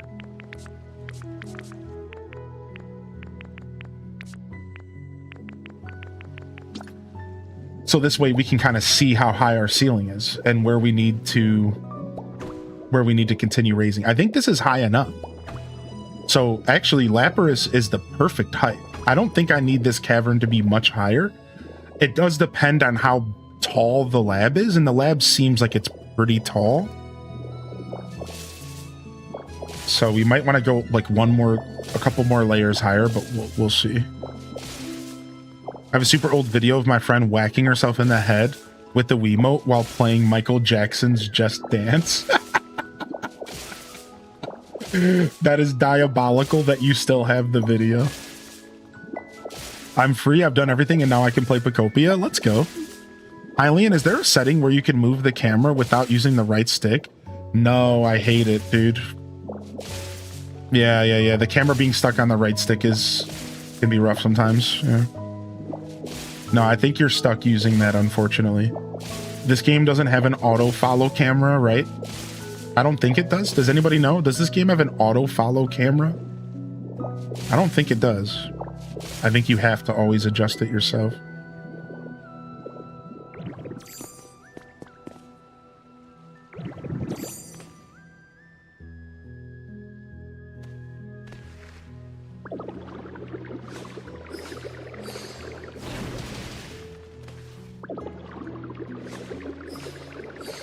It might have an auto follow setting in there. Yeah, I'm not sure.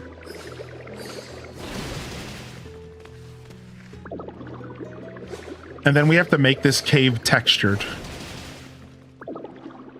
because I don't want it to be straight walls. I want it to feel like a cavern with tons of different elevations, and yeah, I want it to really feel like a cavern. So right now it's all straight walls, but we're gonna have to adjust that big time. All right, we're almost out of burgers for the first time in a while. I made 20 burgers and then I wasn't doing any projects for a while, so I haven't actually used my burgers much.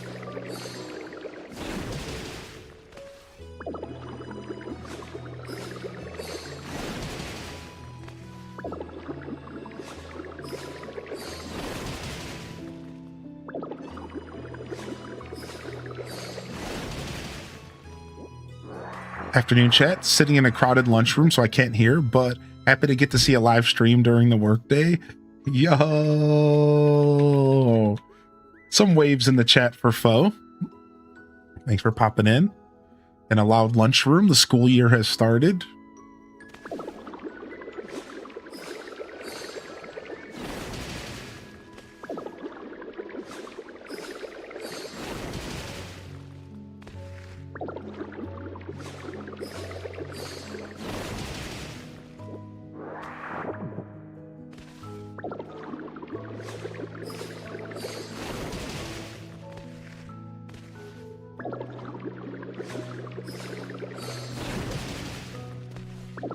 Appreciate y'all.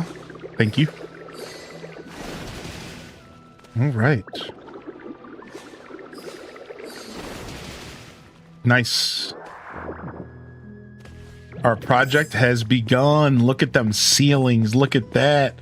It needs to be a little bigger because I want the moon pool to be a lot bigger because I got to fit a sub in here. So this is far from the size. We need to open it up a lot more. I'm thinking we're going to need to blow open like right here. Push it back even further, and then we can open up the moon pool. The moon pool opening should be pretty simple. We should just be able to just keep extending this way, and then maybe we have to destroy some of the stuff down here as well. Using Lapras was amazing to help dig out the gym underwater. Yeah, I've been using Lapras for that too. It's real nice. All right. Let's go. Let's get out of here.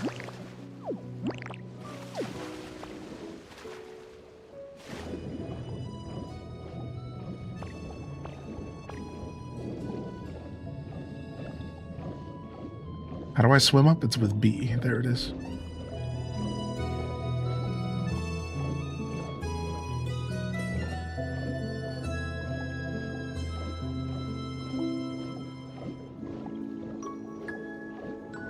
The freaking Cerulean Cave. Mewtwo. I think this is supposed to be the Cerulean Cave right here, right? Spent days digging out that gym and just learned about Lapras. Oh no, what up, cats and ducks? That'll happen. That happens to the best of us. Yeah, this was the Cerulean Cave that was closed off for nobody to ever use again. And this is where you would have found Mewtwo. And now we're going to turn it into a secret laboratory base. Because we're sick like that. And now we have to figure out what we're doing with this plot of land up there. And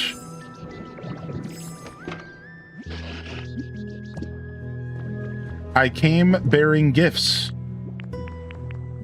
I came bearing gifts. Gifts of curtains. So now you're not exposed. What? Dude, look at... Look, the water bugs out behind it.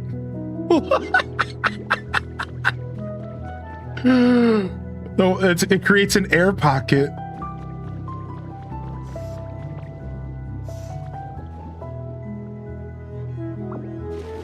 And then I stole the window and not the curtain. Great game.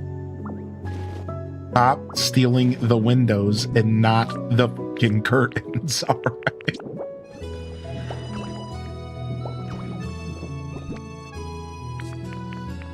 All right, let's try a little higher up.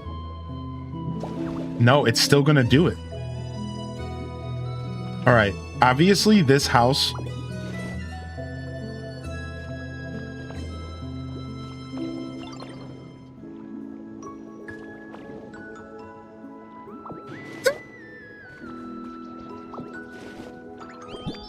Okay. All right, I'm fine. Obviously, I'm never touching this house again. I'm leaving. Let me out of here! Get this out of here! Let me out!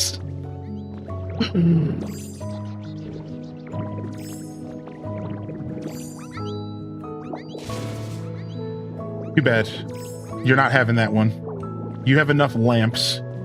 It's all gone. Shut up, Barboach. Not now, buddy. Not now.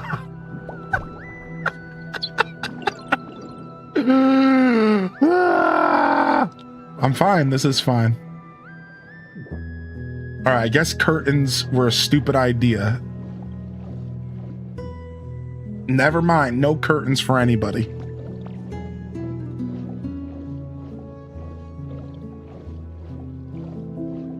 We're throwing the curtains in the garbage can.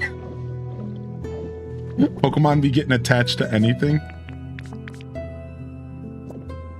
But Mom, I had to finish work late, but now I get to leave early tomorrow. Dude, nice. You try putting 3 lamps together. No, I don't know what that means. What is this sorcery that you speak of?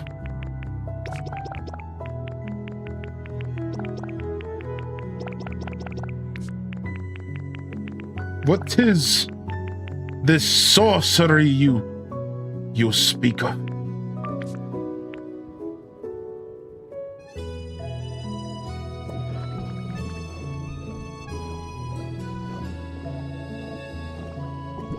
Oh, that's cool. You know, it tells you if they connect, but I never pay attention to the symbols. Yeah, like, it'll usually tell you if something connects when you go to your crafting table to craft it. I wonder if it says that for that, and I just didn't notice.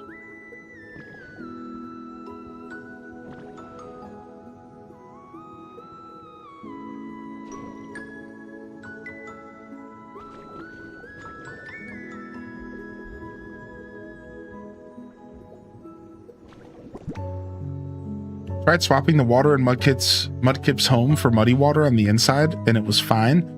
When looking in from the outside, it became an issue. Wait, I'm curious.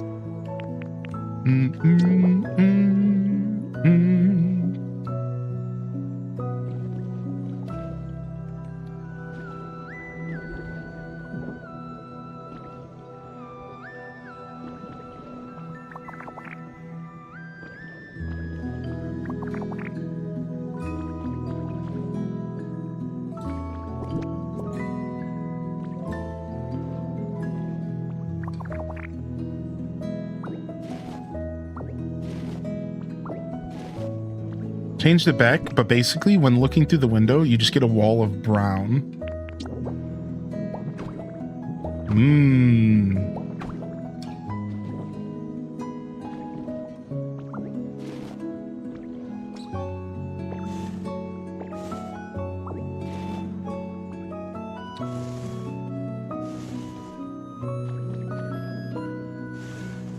No more lettuce for Mudkip.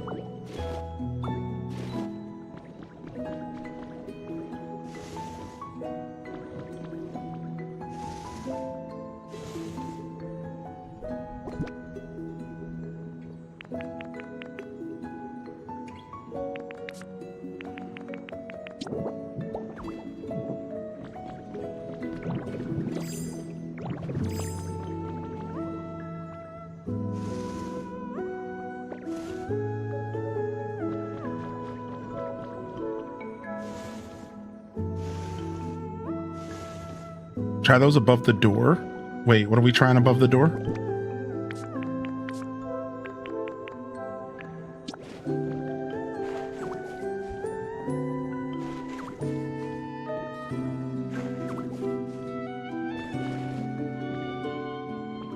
Do, do, do, do, do, do.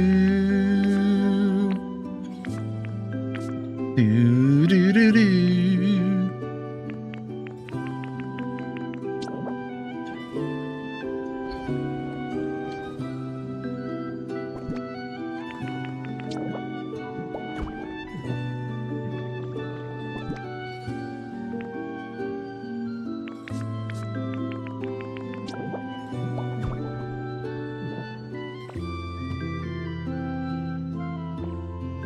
The decorative cloth above the windows can make a curtain. Oh, true. I've done that somewhere else, actually.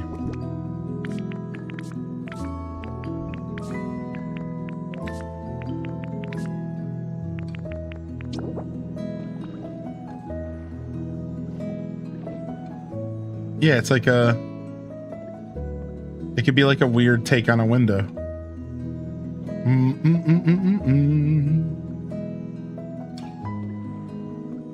I've like done something similar to this somewhere else, and I've had them up here as well. I have this one above the door.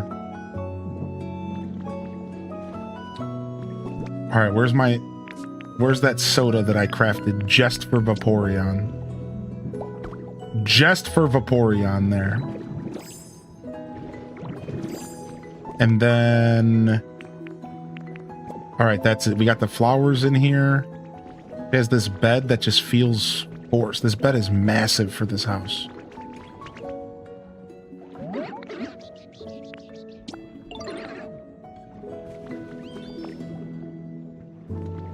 It'd be nice that if I had a smaller bed that was on theme with the marine set, but I think it's it's like the big clam bed. We'll just put that there. That fits nicely.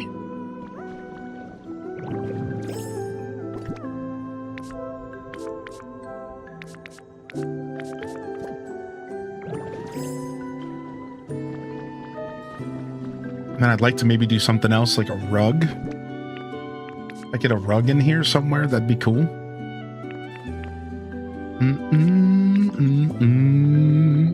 Been using the resort bed.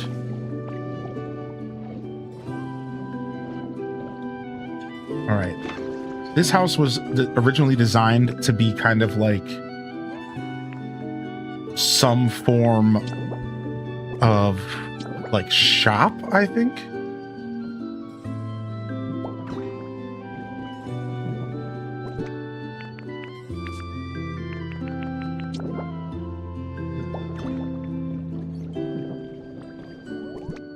Hello, what's up, Aubrey? I'm new. Welcome to the show. Hey. What's up, K-Mac? Yeah, the resort bed seems like a good choice. Hi, welcome in. I'm Hylian or Joshua. Whatever you prefer.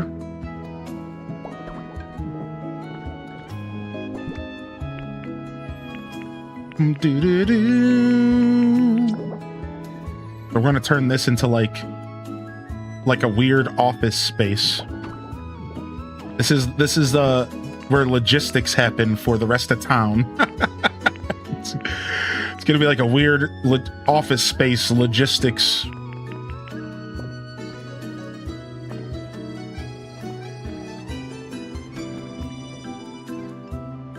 I made my shop become the bike shop.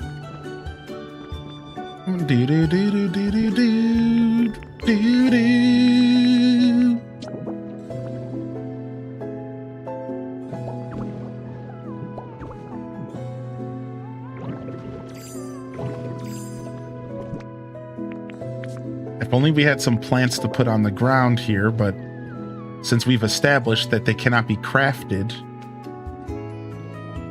I guess that's not allowed.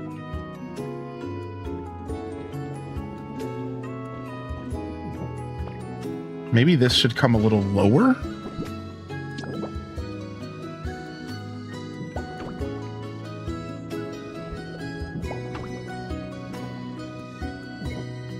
Cool.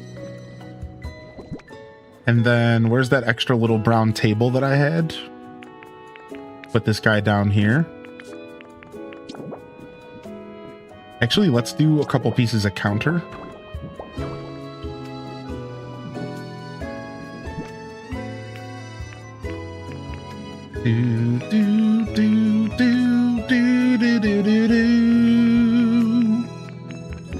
I don't know what I want to do. Oh, I got another one of those toolboxes. Oh, I never put the bath time set back for Vaporeon. Let's go do that. Whoopsies. Love the new wall hanging plant. Yeah, me too. What up, Ghibli?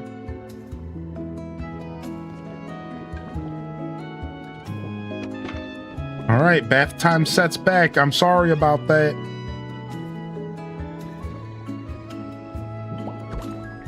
I know you like your bath time set, you little cutie.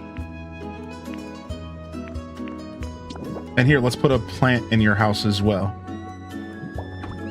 Perfect.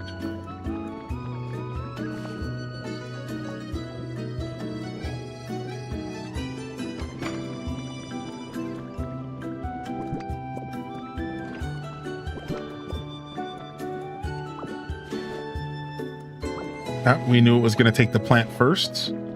That's just how this game rolls. The stuff higher up always gets grabbed first.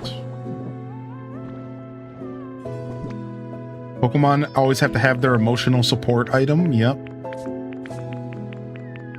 I'm not too far off there myself. My current emotional support item is my Switch 2. Makes me feel whole again. I'm just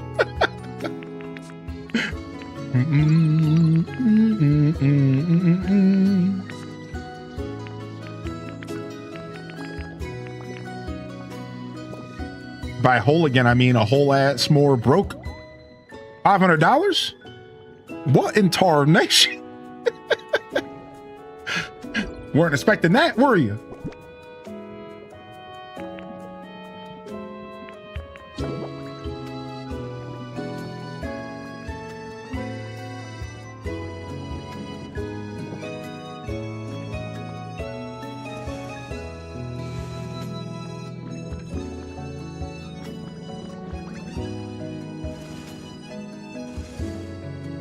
Boom, boom. Boom, boom, boom. I don't know what... Should I just put some, like, random fruit in here? They're just growing watermelons casually in their house.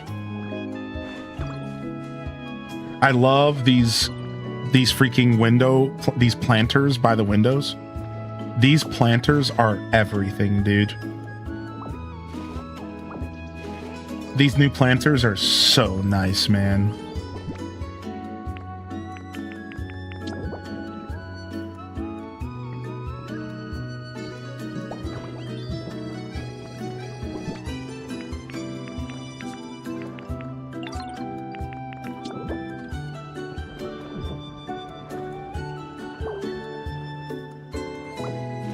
Every time.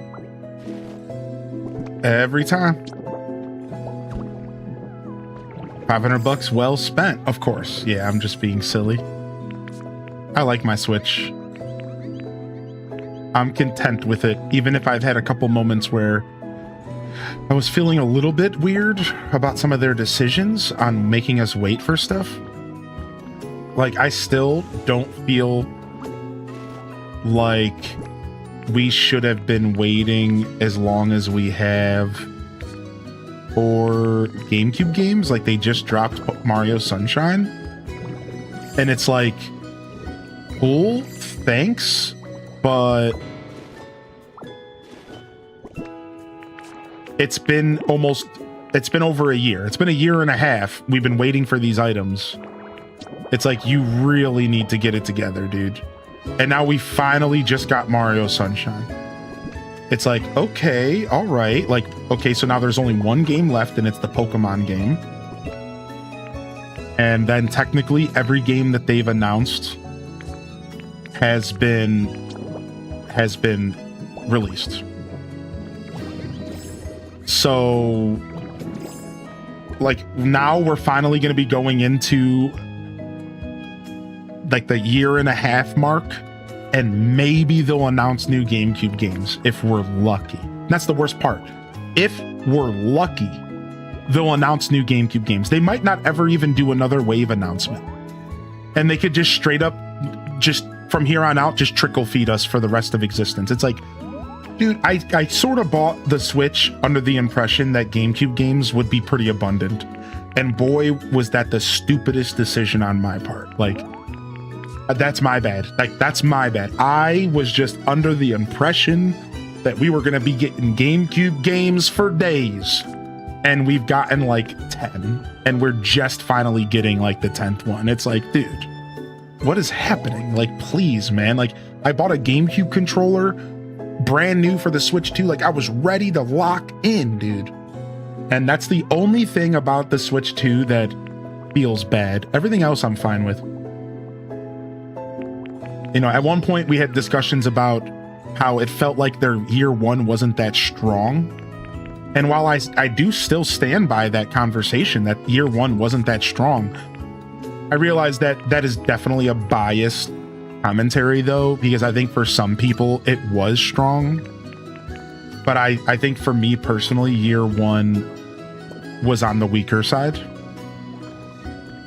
And year two, they're really starting to ramp it up. And it's so nice to see all the wonderful games coming out this year, dude. It's so nice. But they took a while to get there. Year one was pretty weak.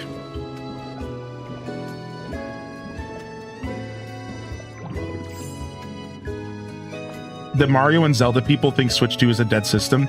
Right. And I think that I got caught up in that a little bit. I'll admit it. Like, I'll be the first to admit, like, I got caught up in that a little bit. There was a moment in time where I was like, dude, the Switch 2 isn't doing anything. And then through discussion with the chat and then through just my own brain, I quickly realized that that's kind of false.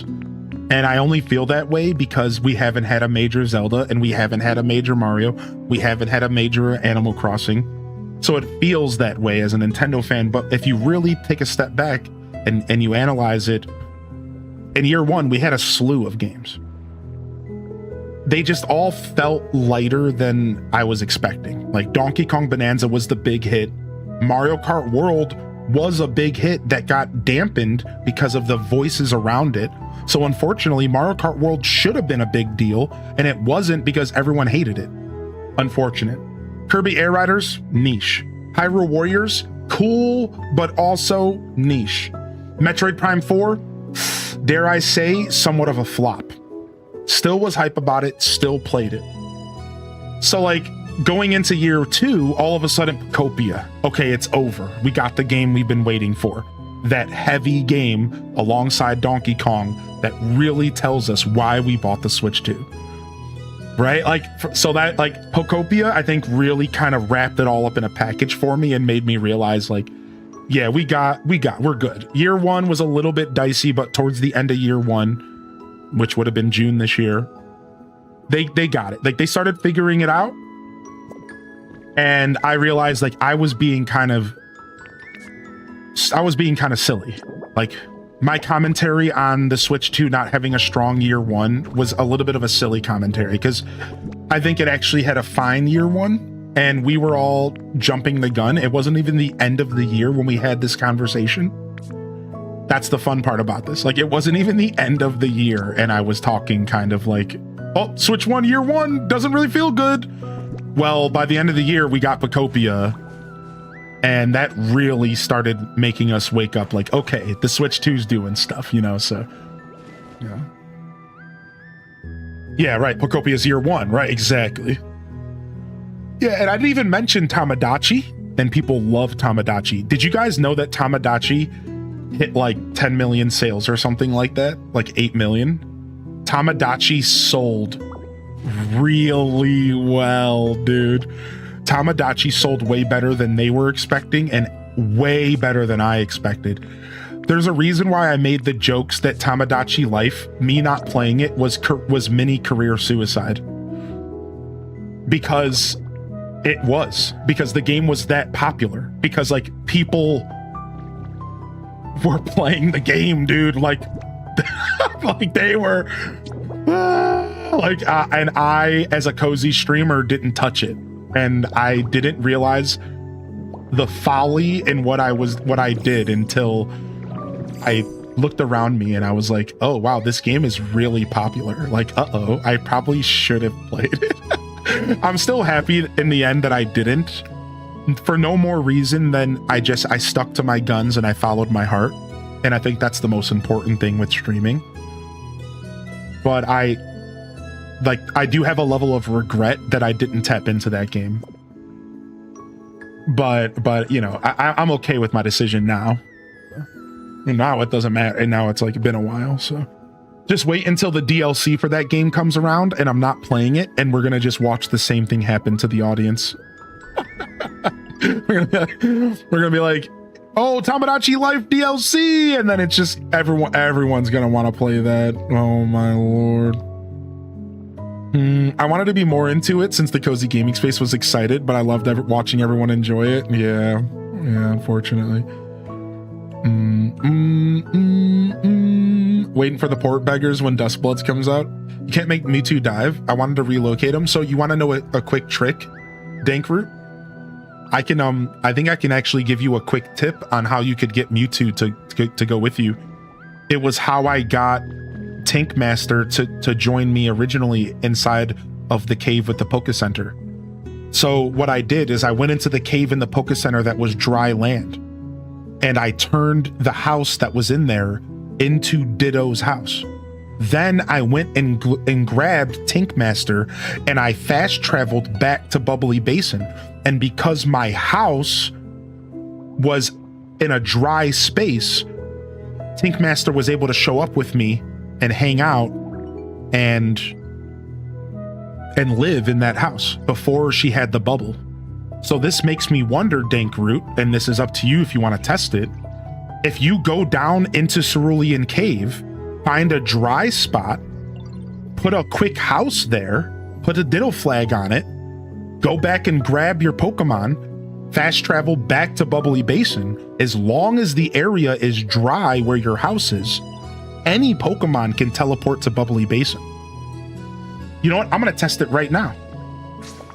I'm very convinced that this is how this works. Well, that means I would have to move my home. Now I'm instantly way too lazy for that. But just letting y'all know, I'm pretty sure you can game the system that way, because that's how I got Tink here way before. Checking in from the library. We had no power since Tuesday. Oh my gosh. Dude, L, I hope you're okay. Hey, send me a message if there's anything I can do, all right? I don't know what I could do, but please send me a message on Twitch or Discord if there's anything I can do to help out at all. You know, just making sure you're hydrated, if you know you're at least somewhat taken care of. That's miserable, man. How do you stunt trees? So I don't know how to stunt trees in Bubbly Basin, but I can quickly tell you how to stunt trees in the regular game. Give me 1 second here.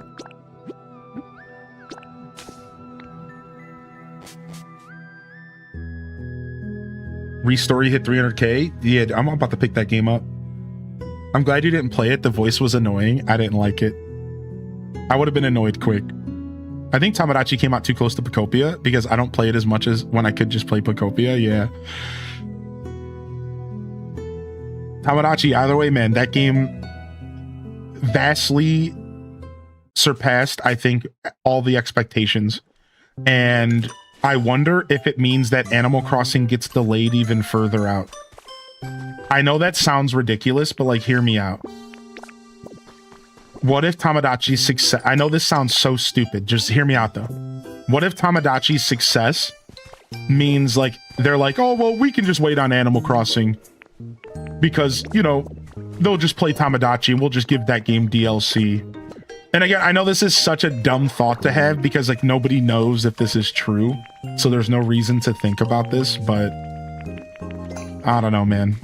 I thought about it, and I feel like Nintendo doesn't need more than a handful of cozy games out at once. Like, if Tamagotchi's doing that well, and they know Animal Crossing fans are playing it, and we have Pokopia, it's like, maybe we really are waiting until 2030 for Animal Crossing. All right, I'm not going to say it. I take it back. I take it back. Universe, let me take it back, please.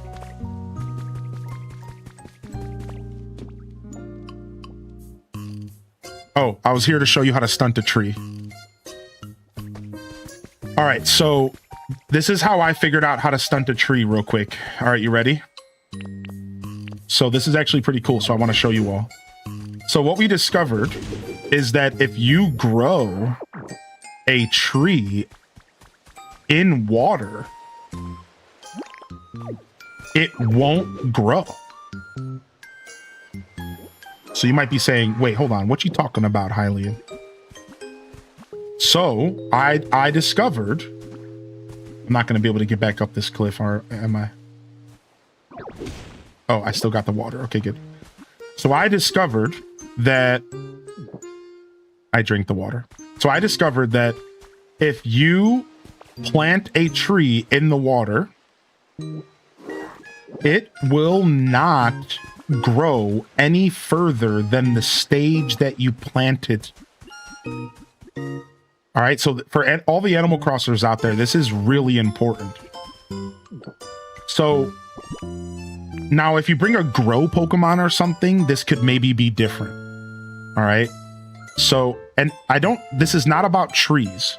Sorry, I don't think you can stunt trees. Trees, I think, grow no matter what. But you can stunt flowers, and you can stunt plants, and you can stunt bushes. Excuse me. I actually went into this completely wrong. I don't even think you can stunt trees. I think trees will grow no matter what. Maybe the water needs to be too deep for a tree to be stunted. That's for all of you to do your own research. However, if you want to stunt a bush, you can actually do that by using this trick. So like, for example, if I plant these flower seeds in here, these flower seeds will not grow tomorrow. And if I were to plant a watermelon, let's say if I planted like a sapling, where it's the in-between phase of a bush, where it turns into a little sapling, if you plant that little sapling in the water, it won't grow. So it's really, really, really cute. And I might have an example of it here in the Withered Waste real quick. So I'm not sure about stunting trees, though. I've never tried that because my tree grew. My tree grew when I planted it underwater. So was there another way to stunt a tree? Allow your tree to grow to your desired size, then replace the natural dirt or soil under it with an artificial non-soil block. Oh, sick. That's what it was. I knew there was a way to stunt trees. There it is. There it is. There it is. So you want to grow a tree to the size that you desire, which I don't even know how many stages of trees are in this game. I think there's only plant, sapling, and fully grown. Or is there a... How many stages of trees are there? Yeah, because this tree grew, but it's because it still had the grass under it. That's cool. So you can stunt a tree by using Magnemite and replacing the dirt under it. The problem is this would require Magnemite. So Courtney on YouTube, you said that you never want to finish the game and you probably don't have Magnemite. Well, that could become a problem. What's the event? It's just Feebas and Milotic came to visit. Some new Pokemon, some new items. I think I've seen people put an item on top of the tree using a block and then breaking them to keep them from growing past the item. Put an item on top of the tree? Sick.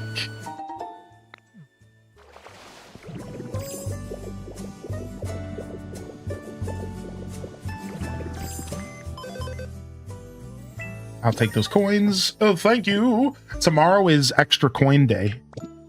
On Friday, I might need to participate in extra coin day tomorrow. The item is hidden within the tree and won't grow past it. Whoa, that is trippy. I have not seen that trick. That sounds trippy. I have not seen that trick. I need to finish the game. Yeah. So the chat said there's another way though, Courtney. You can, it looks like you can do some kind of trick with like putting a block above the tree. And I guess it won't grow. I don't know about that trick. Couldn't you just use rock smash? So that's the thing. I don't know if you can rock smash the block directly under a tree. And that's the only reason I assumed you needed Magnemite. Because I didn't know. I guess I assumed that the block under a tree was not breakable by a fist. But I guess I shouldn't be making dirty assumptions, should I? Should I? You might just be able to punch it. You're right. That was an assumption.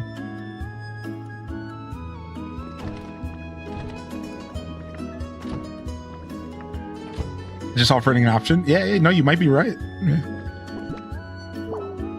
You very well could be right. So thank you for saying something. Why are you so sad? Are you sad that this house is gorgeous and your house is random grass? Well, that's not my problem. Talk to your landlord. Oh, wait, that's me. Just kidding.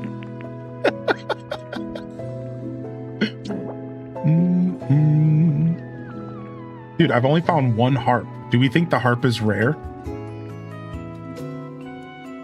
Maybe for like a rare biome? I've only found one harp. Alien, a slumlord? Nah, the harp's not rare. Cool. I'm about to put it in this house.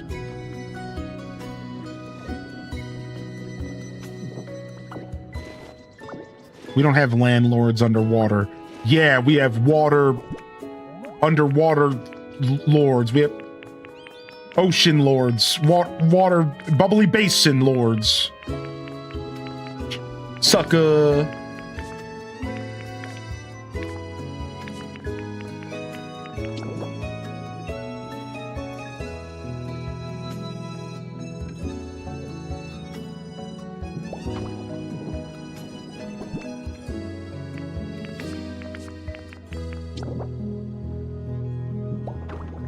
Perfect. Yeah, the movie Waterworld's cool. Chum Lords. Oh, Lazy Stoneheart's winning the internet today. That was good. That was good. Good Chum Lord. All right, your house is a little bit better. You happy? You happy about that? We put a harp in there for you to play music. We added some beds. Oh, our environment level went up. They must have been happy about that. Yee! Nice.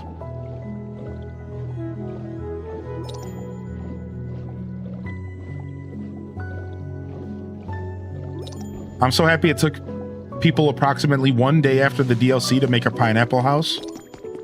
I'm a little disappointed that it took a whole day. No, I'm just kidding. All right, we made it to environment level 7. We haven't actually upped our environment in 2 streams, so that was nice. Wow, a whole 2 Gs. Just when I needed it too.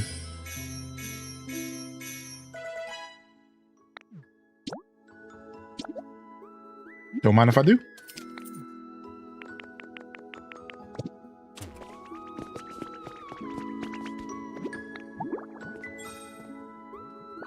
Oh, wow. We're best friends with Tinkmaster. Sick. That's my second great friend. It's because of all the work that I make Tink do. I like how I just became great friends with Tinkmaster because I just forced them to go around with me and do work everywhere. And they've just like hung out with me a bunch because of that. That's kind of messed up. We're best friends now. Yeah, sure we are, but get over there and get back to work. We're best friends. Yeah, whatever. Are you finished with that task yet?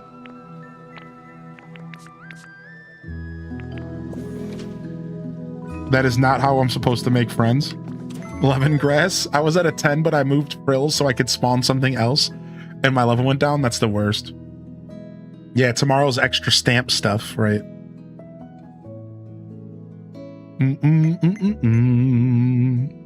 That happened to me with Smear Guru. Like real life work friends. True.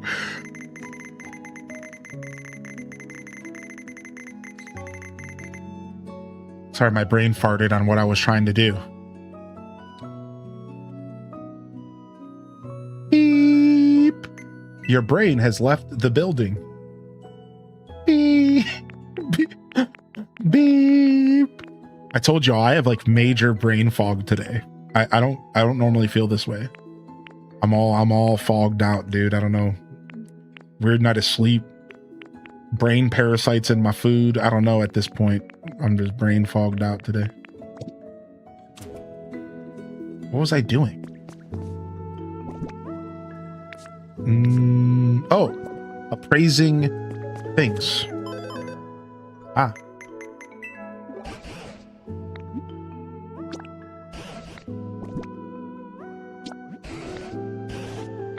Ooh, nice. New set of gold teeth.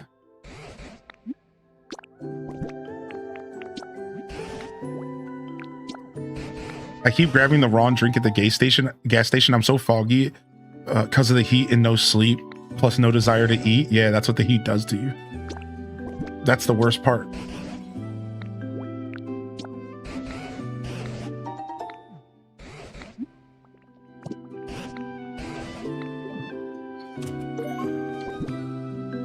Whoa. I got some relics, dude. Look at this. The cycle shop sign. Chamaiko wind chimes. 2 more Cursula lights. I thought these were rare, dude. They just giving them away like they're candy. And the Wug Wug rug, which we're gonna go put that in this house. That's exactly what I need. Wug Wug rug. That's a good name for a rug, by the way. The Wug Wug rug. I love the gay station. Is that because I said that on accident? Yeah, that is. Yeah. Sometimes I say things, sometimes things come out of my mouth.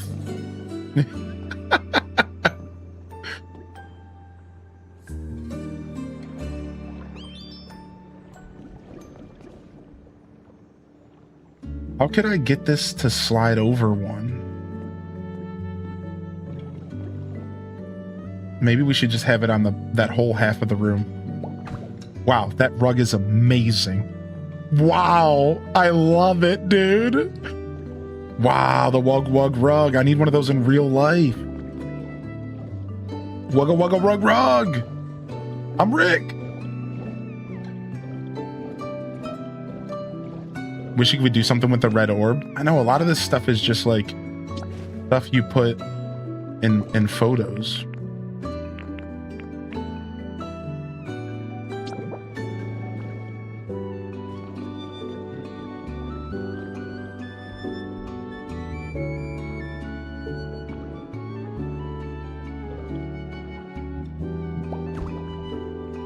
Dang. Unfortunately, this electricity is not reaching here.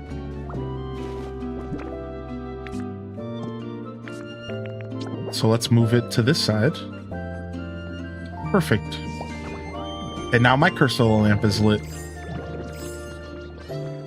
Yeah. Yeah. Beautiful. All right. I don't, the rug, the Wug Wug rug's not going to fit in there, unfortunately. So that house is off limits there. I don't know about a bike shop with a rug. I think we'll skip that one.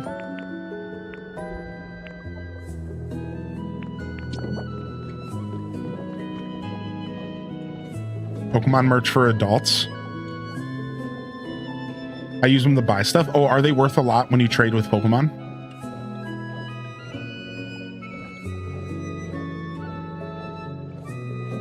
Not the first time that a rug in this game has made me wish I had it in real life. Weirdly enough, that's not the first time that's happened to me in this game. Their rugs are really nice. Way nicer than other games, I swear. It's a weird thing, I swear, dude. The rugs in this game are way too nice, actually. Oh yeah, we gave this house a grass flooring so that he could be living in his little grass house. Is there anything we can do to make this house better? Would you like a Chamaiko wind chime? Does it not have a face on it?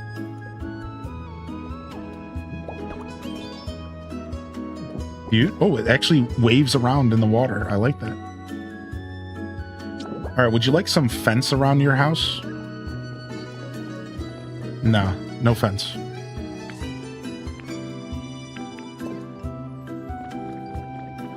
This is like a little bungalow. This house is so small and low to the ground. It really feels just like a little bungalow. Like, look at this house, man. Like a little nature themed house. I realize I probably should have changed the grass, the bricks there to grass as well. I don't know why I didn't. Yeah, it's the perfect size for the little Barboach. Is Wish Cache in the update? There's no way they add Barboach but not Wish Cache. And Wish Cache is traditionally pretty big. So I'm going to guess that he's in the game and he's actually massive. This game's usually pretty good about sizes, right?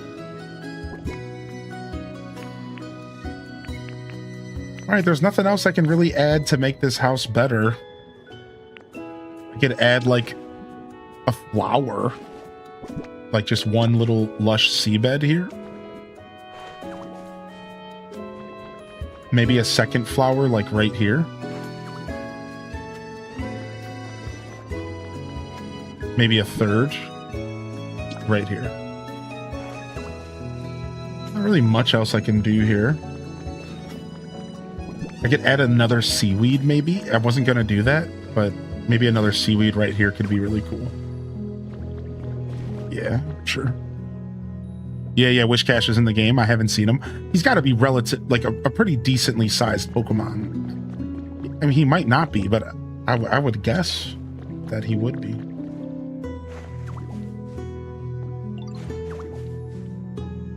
Wait a second.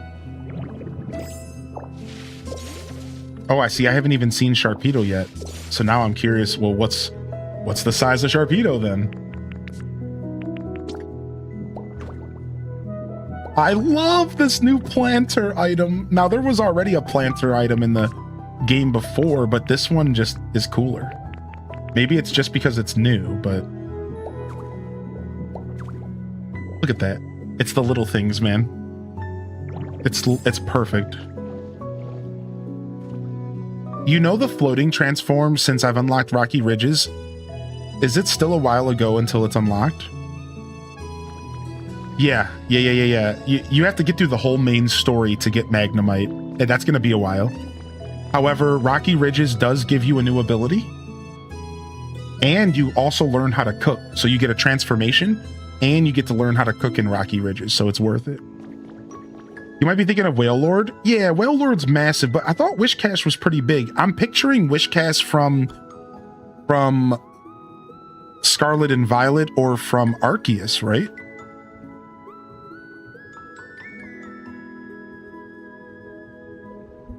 Maybe he's not that big. Maybe I'm misremembering.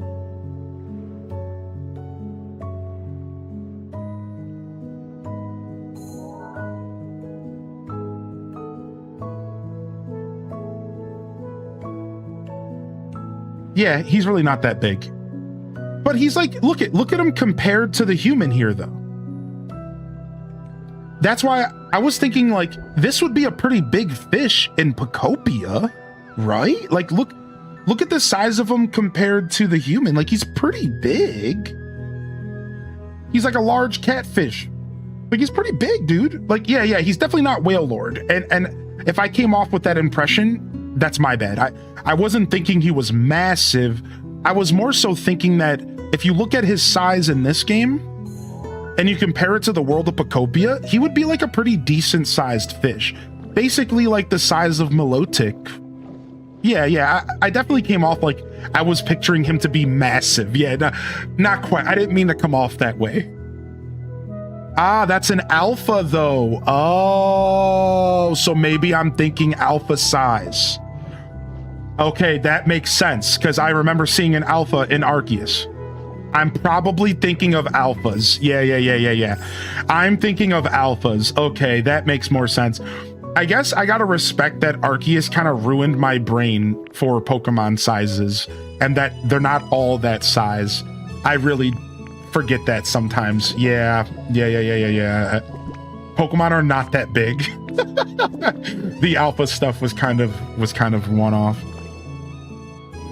Don't all Pokemon have death gazes? Yeah. 1-to-1. Human 1-to-1 with Ditto, it's 1.5 to 1. I've been cooking quite a bit. I'm just waiting for smelting of iron for the railroad tracks to get around, but it's annoying as my inventory is quite filled up and I'm doing stuff in Rocky Ridges, so I got my storage boxes everywhere. Yeah, that's how my whole journey throughout the game was what you just described.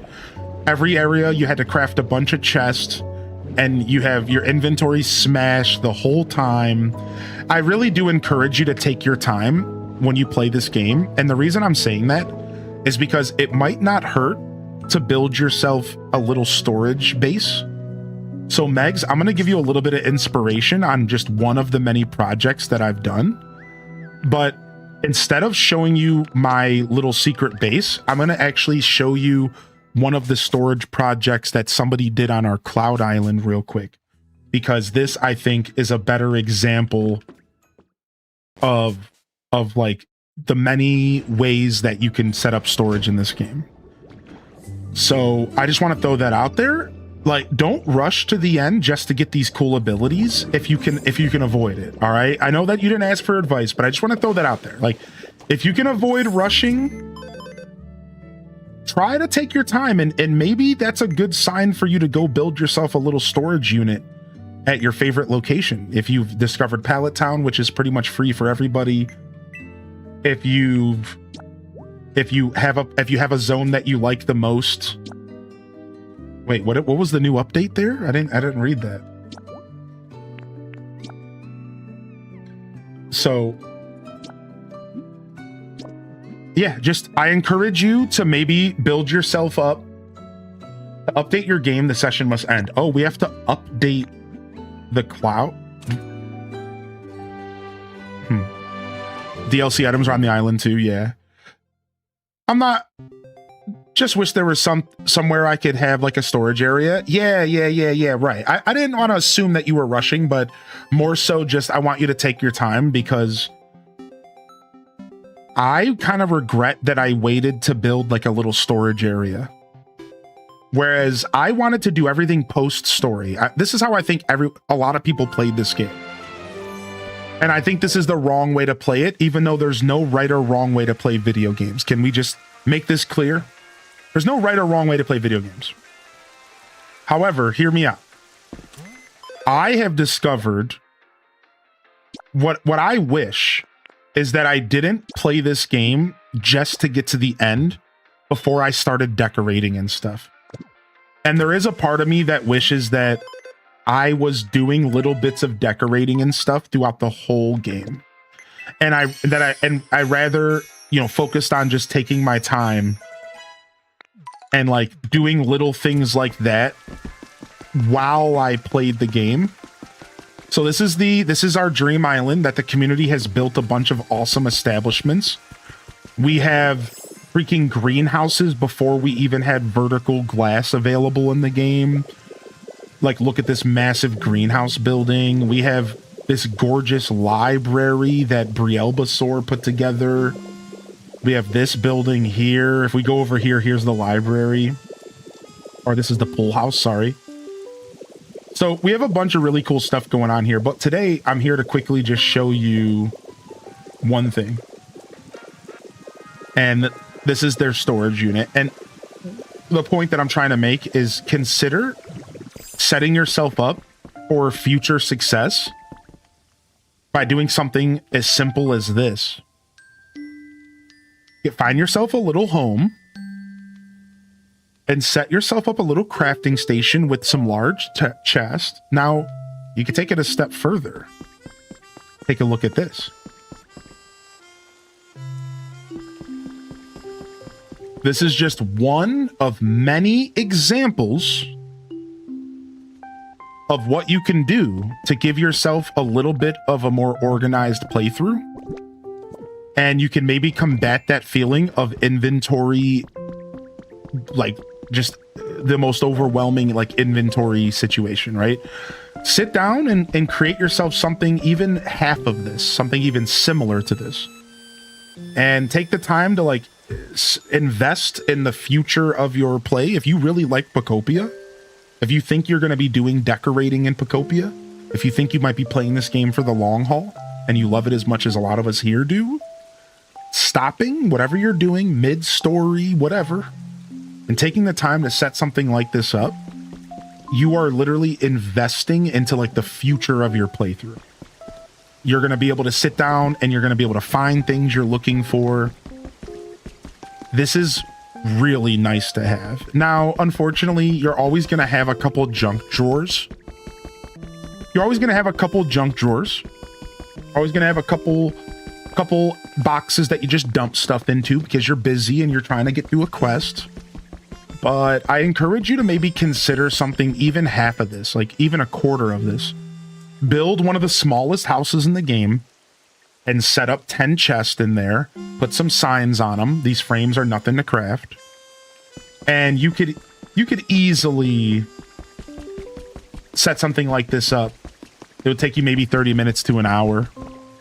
craft some materials up, right? Like, this is like real nice, man.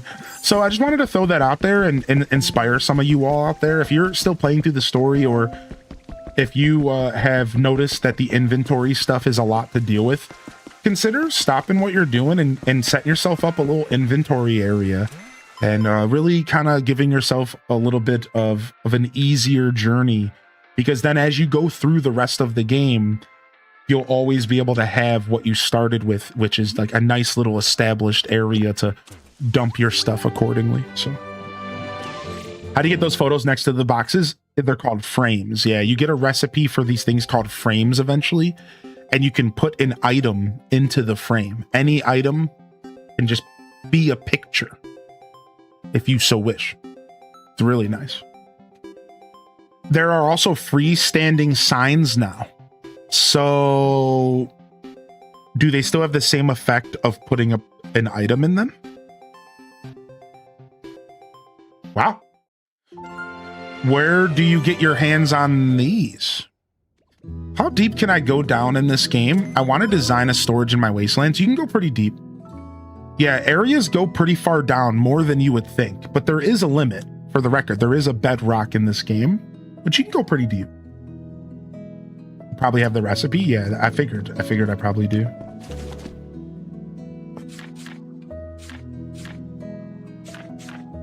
Maybe under utilities.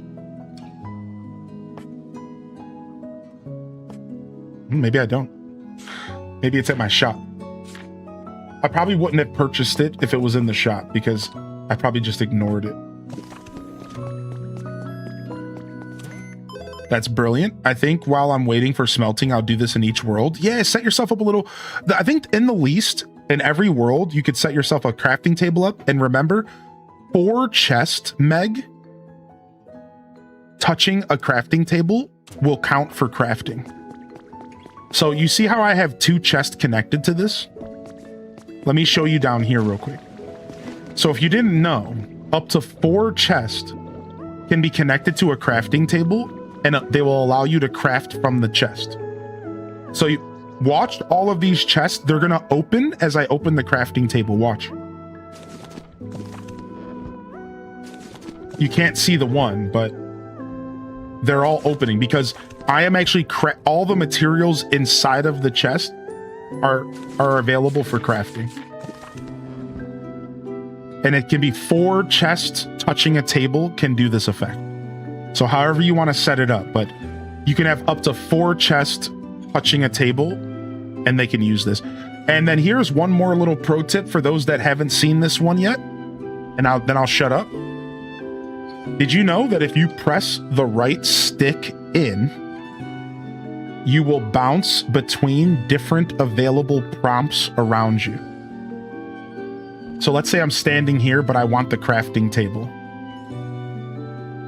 Oh, sorry, it's the left stick. My bad, I misspoke. I can press the left stick and it'll bounce between these 2 things. Look, so like let's say I'm standing in front of the crafting table, but I want the chest. Right? And like I can't reach the chest because they're like too close to each other. You can press the left stick in and you can just open the chest easily. Press the left stick, open the crafting table. So just a little bit of a pro tip, because I know not everyone's hip to that. So I like to bring that one up every once in a while so that y'all can see it. You know, that's why if you go to my crafting area really quick, you can see that my whole crafting setup is based around what I just showed you. Does stacking chests next to crafting tables also work? Yes and no. I think the answer... Oh, it's a daily special, no worries. Yeah, it's only 2 high. If I remember correctly, 2 high chests next to a crafting table will count. But it won't, 3 will not, I believe. So, real quick, just to show you the power of what I just hit you with, look at my setup. The reason I set it up this way was because of the left stick trick. Now, when I walk up to one of my chests, the first thing that always appears is the top chest. I kind of tested this. And then all I have to do is press the left stick once and I go to the bottom chest. Look. So I just walk right up to it. Press A, I'm in the top chest. Press left stick, I'm in the bottom chest. And then you could take this further. If I pan the camera, now I'm plugged into the frames and I can dance between the frames as well. So while my setup, if you don't know the left stick trick, my setup is kind of frustrating because you could accidentally click on the frame and you're like, dude, what the heck is going on here? But I set this up with the left stick in mind so that no matter what, I always just press this and I get to the chest I want. So you don't have to sit here and like pan the camera and like do weird stuff. So that's just another example of how important the left stick trick really is, depending on what you did with yourself, right? Like a lot of players didn't do this to themselves.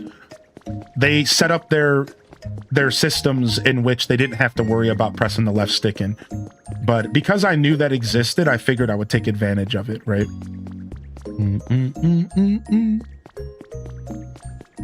Yeah, L3's a lifesaver, right? Here I've been moving my camera. I know, I did that for a long time, chat. You're not alone. I have 300 hours in this game, and I probably didn't know about that trick for 100 of them easy. Also, I just tried to swim, but I'm not in water. Now I know what that person meant earlier when they said, did anybody try to float through the air? Did anybody try to float through the air? Yeah. I'm a part of the gang now. I'm the part of the gang now.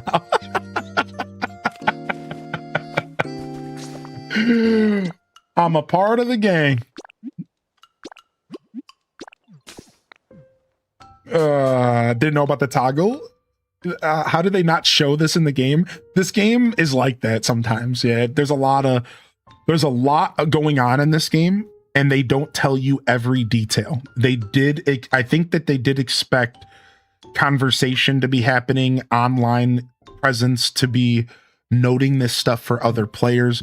That is actually the sole reason why I bring that up like every couple streams. If you've been watching me play Pokopia, by the way, my full playthrough's on YouTube. If you've been watching my 30, 40 episodes of Pokopia, you'll notice I bring up some of these little details repeatedly. The main reason I do that is because I know for a fact that there are people picking this game up and cycling into our stream that don't know these little tidbits that we've all learned together, because we have a massive community of gamers discovering and sciencing all this stuff out. You know what I mean? So for me, I really enjoy being able to help y'all know these little things. Anything I learn on stream from all of you, I teach others, and anything I learn myself, I make a point to bring up as often as possible, because I want y'all to have this knowledge too. So there is a Discord, correct, right? They were expecting you to use Discord. They were expecting you to use online forums, right? Stuff like that. I had to move over here. Twitch my PC crashed on me. Hopefully my 300 streak is okay. I think it'll be okay. And remember, you do have 24 hours to reclaim your streak to visit the next stream or something like that. So as long as I stream again within like the next day or whatever, I think you're okay. I think that's how streaks work. And don't worry, I'll be here tomorrow. I feel like I'm pocketing all this knowledge for when I actually get the game. You know, there's a lot of people who do that. They'll come and relax and they'll watch a game, and even though they're not playing it themselves, they still learn a ton before they play it, get on their own journey. I like that. That makes me really happy.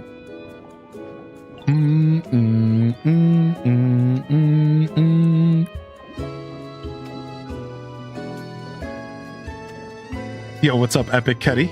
Yeah, no problem. Or would you, maybe it's Epic Eddie,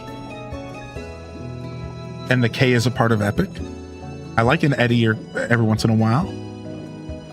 I've never actually met an Eddie or an Ed in real life, but I think fondly of Ed and Eddie the show, and a couple other notable Eds. So for storage, would you suggest making a building? Just an open space would be enough early on.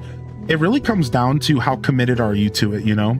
I think that in the middle of your story playthrough, you don't want to spend too much time. It depends on the type of person you are. So when I started the game, I built a little storage area in a wall. Anybody remember my random wall that I cut into in the Withered Waste? And then I randomly built a storage area and a place for like my ovens. Right? It was like super goofy. So like, yeah, like, you know, you could either just like cut open a wall somewhere and just like plop your stuff down, or you could spend real time building yourself the storage of your dreams. I do think you don't want to go too hard, because you're gonna get new items and more tools throughout your playthrough, and it might change your mind on what you do with your ultimate storage. So my advice for players is to take your time and have fun and decorate, but depending on the type of player you are, be careful overcommitting to projects and burning yourself out, because I do think this game's story is worth your time, and you want to try to finish the story no matter what you do. Don't rush, but finish the story. So that's on you to decide. Do you want to go for the epic, extravagant storage, or do you want to just do something that's in the middle and, you know, you don't rush you don't spend too much time on it? Currently trying to do right now is get at least 2 trees from each of the other berries. How would you suggest to do that? So I ended up having to take pictures and print and photocopy the trees, dude. And it sucked, random. It sucked, dude. Like I couldn't find any of the berry trees. So what I did is I took a picture of a fully grown berry tree from a different island. And then I went to the photocopier in the Poke Center and I copied fully grown trees. And that got expensive really fast, but it was worth it. Like the full tree. And I just planted the tree right back on the ground again. But so it's worth it, but I only did like 2 of each because it was real expensive. If you have friends to visit whose secondary trees are different than yours, yeah, so the way the game is supposed to be is that everybody has different secondary berries, and you're supposed to trade amongst each other, I think, for seeds that you can get from your shop and stuff like that. I think that's what they intend you to do. So if you don't want to do the picture trick, you want to find other players. So like, for example, my secondary berry was Lum. What about everyone else? What was your secondary berry? I think mine was Lum. Yeah, your Pokemon can give you the seeds as well. Yours was Chesto, right? So there is options if you don't want to do the picture trick. And if you need me to explain anything I'm talking about, just ask, all right? Because sometimes I get a little lost in the sauce. Yours was Pekka. Yeah, everybody has Lepa berries, and then everyone has a secondary. Your friend's Pokemon can also teach you emotes that you can't get otherwise. Oh, wow. Asper is the elusive in my gameplay. Sneaky devs, yeah. So there's a couple dream. You can just take the pictures by visiting a dream island using the glasses. Sorry, it took me a second to remember how it all works, but you know how you can look at dream islands in this game with the 3D glasses or whatever? You can actually just use those glasses and visit either one of the Nintendo islands that they made or a friend, and you can just go there and take pictures of trees and go back home. And that's like a super fast way to do it. But you also can just like visit a friend. I do have a dream island. Yeah. Here, let me get you the code if you want to join. Anybody's welcome to join.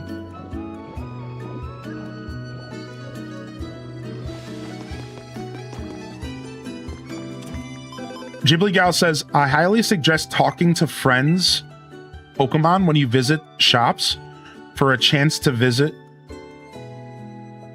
and get a seed gift from them. So So what you're saying is if you visit friends online and talk to their Pokemon, they'll give you seeds from their hometown, kind of. That makes sense. Yeah, that's cool.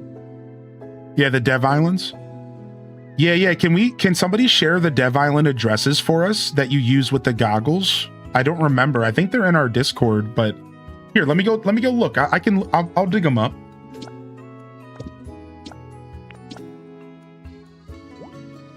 Here's the code for the Community Dream Island. If you want to write this down real quick. Here, let me go into the Discord and grab them for you. Oh, thank you, Kerbu. Kerbu's got a link for you if you want to use that link that has every Dev Island. And then let me see if I can just find the straight up code. And I can share the raw code into the chat real quick. No, we don't have it pinned to the Discord, so I'd have to go to that link anyways. Yeah, here's the Cloud Island for you. You don't have to worry about the magic number. That's just my seed. If you understand like Minecraft seed stuff. So if you were to enter the magic number when you created your Cloud Island, you would get the exact layout that mine came with, because all of them are randomly procedurally generated. So the magic number is just your island seed, so that if you get a layout that you find to be perfect or something, you could share it with people. And then the address is all you need. I do not have a password set, I don't think, so you're good to join.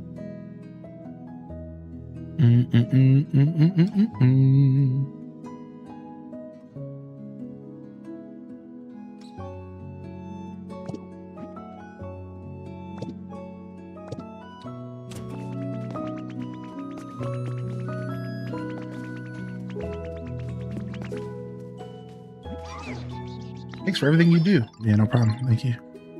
You know where the scaffoldings and rocky ridges are near the stairs? I was going to build one there and like knock it further into the cliff. That sounds great. There's a bunch of little secrets around there too.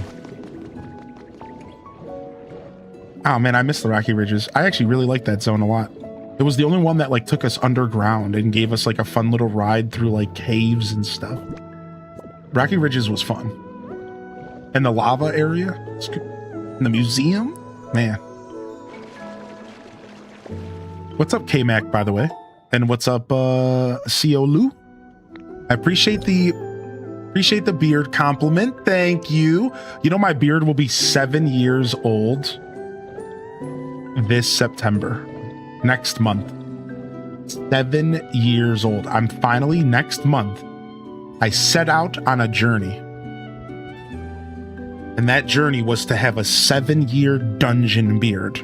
The kind of beard that you would get after spending 7 years in a dungeon, and all you could do is get ripped and meditate and make metal music, because I actually got the name from a band that played metal music. 7-year dungeon beard. And in 1 month's time, my dream will become true, and I will have the 7-year dungeon beard of my dreams. Are we throwing a birthday party for your beard? Maybe, but it's also Midna's birthday, so we might just celebrate her and say screw the stinky beard.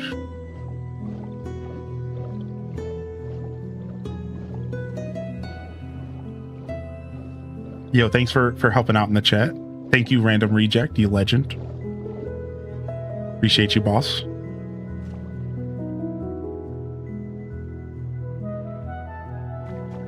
I like that better. Give Midna a beard, double party. I was looking for a house to put this freaking rug, and y'all are derailing me. I don't really have any other houses that have the right size for this rug. I guess we're gonna hold on to this one for now. No, I'm not level 10. I just got to level 7 though. So we're getting there, but we still need to give more Pokemon homes. But we're not done yet. It would help if we rehomed a couple new Pokemon today, but I'm gonna wait till next episode. Next episode, we'll go grab a couple more Pokemon living out in the wilderness, and we'll get them some new patchwork houses. I have a couple of vacant houses that need a new home. I want to move Vaporeon to Bill's house. Then I want to move a new Pokemon into Vaporeon's house. I want to fix up Totodile and Chinchu's house and see what I'm doing with them. If you give a good home to Manaphy, you'll get a huge boost. I did give Manaphy a home inside of the temple. And I even gave him an icy rock because they wanted a cool home. So, not bad, but probably not like the best. I don't know what Manaphy's like status is. We should go look. It's probably not high. I have not moved Magikarp. I don't know if I'm gonna. It makes the most sense to move Magikarp. I had different plans for him, but he wasn't really integral to those plans at all. Like the Lapras is. Like, I don't think I'm moving the Lapras. Lapras is staying in the Withered Wastelands because she's a part of a bigger picture plan over there. Rebuilding Fuchsia City. So I think Lapras is stuck living at the Withered Waste. I don't think I'm moving Lapras. But Magikarp and Gyarados, I do think I will be moving. You kicked Manaphy out of the temple for myself and my environment dropped immediately. Yeah, this is the home I gave to Manaphy in the back there. All right, let's go see what Manaphy's score is. I just moved Gyarados today. I felt so bad for him on Skylands. Yeah. I'm gonna get Gyarados and Magikarp here. I think Lapras is staying where she's at. Same thing with the Slowpoke family. Same thing with Psyduck. I think they're staying where they're at.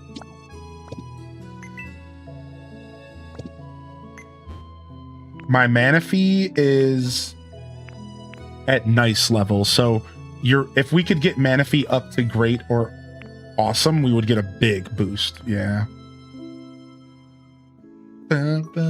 What else do you want, Manaphy? You're living in a freaking temple. What else do you need to be awesome status? I might just move you out of there. You don't deserve the temple. What else do you even need? What the heck?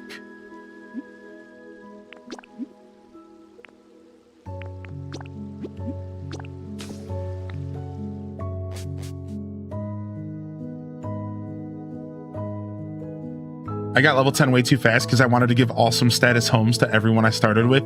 Yeah, that was the one thing that I didn't do this time around. Instead of trying to go up to awesome with everybody, my goal was to just give everyone some form of a curated home. That's my goal right now. Just to kind of give everyone here a curated home, even if it's kind of junky and patchwork. And then eventually we could maybe come back and do something better with, like, you know, maybe something along the lines of Perfect Habitat Challenge, right? All right, y'all inspired me. Let's go. Y'all inspired me. Let's go. Gary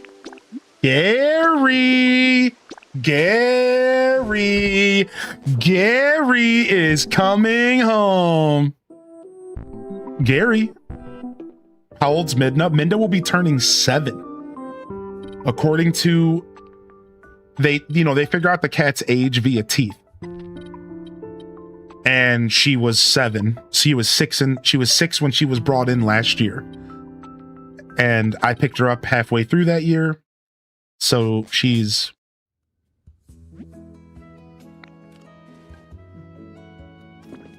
be turning 7 next month, which is pretty special. So I wonder if she's actually maybe a little bit younger, because her teeth were just like a little messed up in general. And I wonder how good the science is, and like how well they're able to detect natural wear and tear or negligence, as well as like their age. I'm sure I'm just talking like an idiot, and that they have this way more figured out than I think. We've been herding cats for as long as humans have existed, but I swear she acts like a younger cat. That's why I say that. Like, I feel like she acts like a younger cat all the time. They say 7 is when senior starts, and I'm like, I'm not even convinced she's fully 7. Like, she might be closer to 6. And even if she was 7 and senior is like is kind of a stretch. Like, that is technically when cats start to get old, but I don't know, man. Anybody you talk to who owns a cat, they'll tell you that 10 is really when you start to see age. 7's early retirement.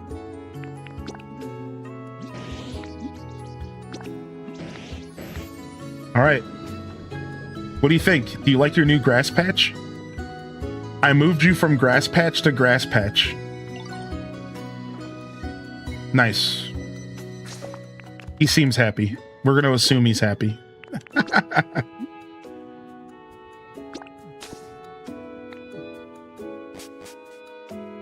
The Castletown special. Well, I'm not ready to give him a house yet. Not all these houses are figured out. Where am I going to fit him? He's a big guy. I can't just shove him into a tiny little apartment. I got to give him an illustrious space, you know? I can't.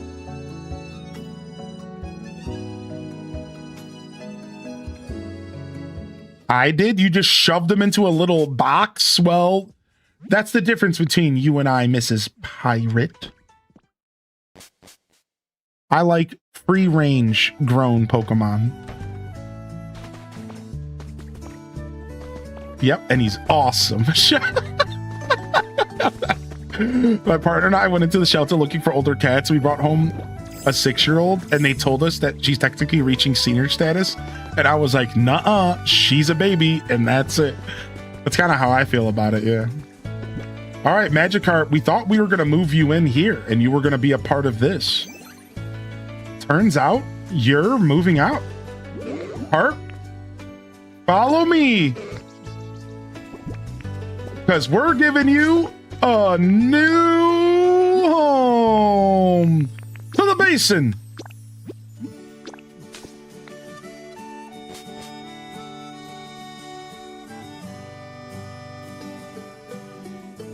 A brand new car. I was watching Price is Right Drew Carey yesterday. What's going to win Game of the Year this year? I mean, so the cutoff for Game of the Year is usually the last week or 2 of November.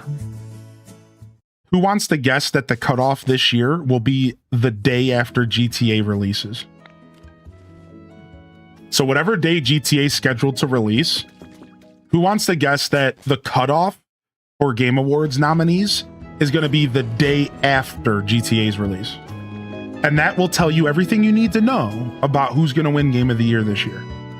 Because dare they put GTA into next year when everyone forgets about it, and dare GTA doesn't have a chance to win just and to stand strong through a whole year of waiting. Because the truth is that if you make a game wait like that, they almost never win. It is basically, you are basically killing any chances for a game to get Game of the Year by making it wait a whole year after its release. So they know exactly what they're doing. There's no way they're going to let GTA go into next year for Game Awards. Nope, not even close. So this year will be won by GTA 6, and it will be on the docket, and yeah. It is nice to see him swimming around. Yeah, look at him over there. It'll win before anyone even plays it. Yep. It'll win before anyone even plays it.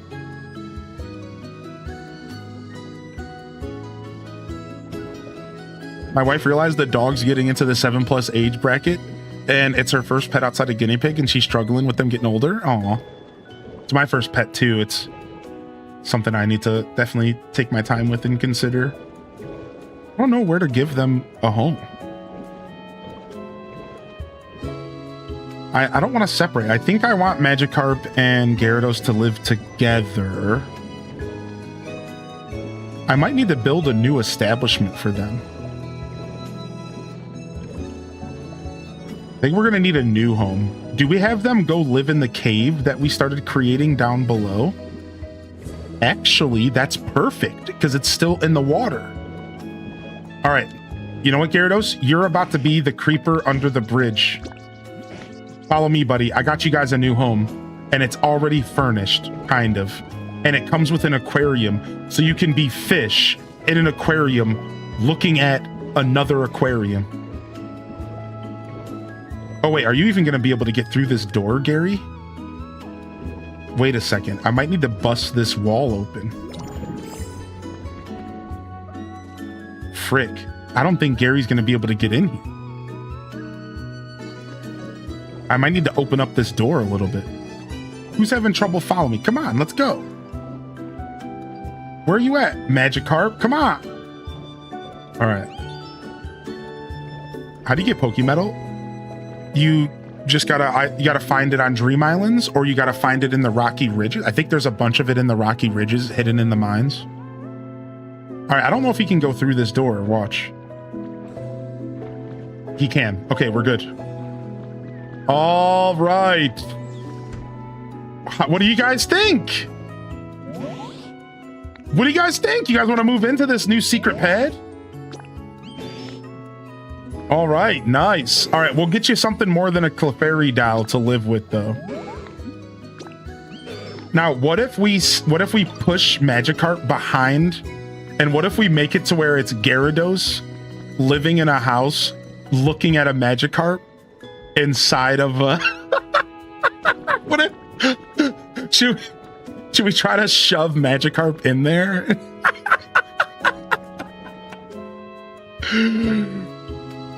Yeah, Basin having a bunch of secret rooms like this is so nice, yeah.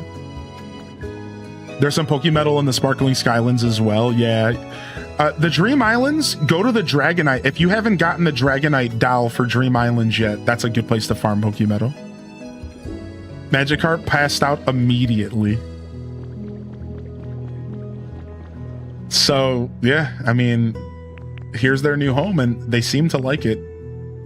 So, do we have electricity down here? We do not. So, I'm going to put a Gyarados fountain down here, because I feel like Gyarados would be vain enough to want to look at himself.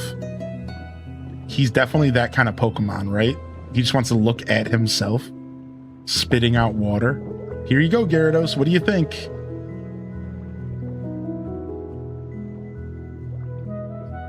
I think he might be offended.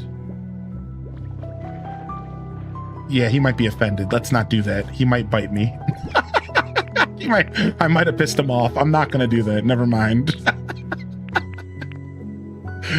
I might have made him mad. You know, he doesn't have a bed though. Gyarados is too big to sleep on the couch. So let's give him this so he can actually sleep. I think that'll work for him. I think that's big enough. And then let's just put some other random stuff down here for now.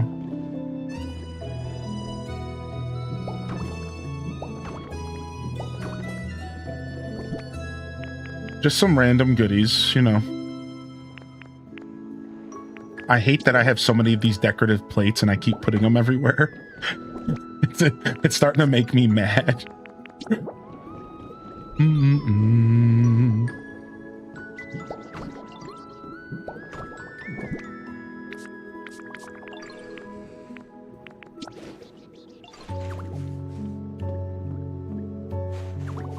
All right, what do y'all think?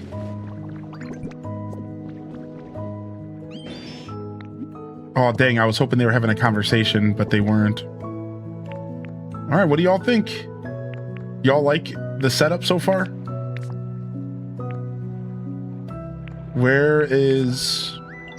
Here we go. Let's put some of these lamps up for now so they have a little bit of light.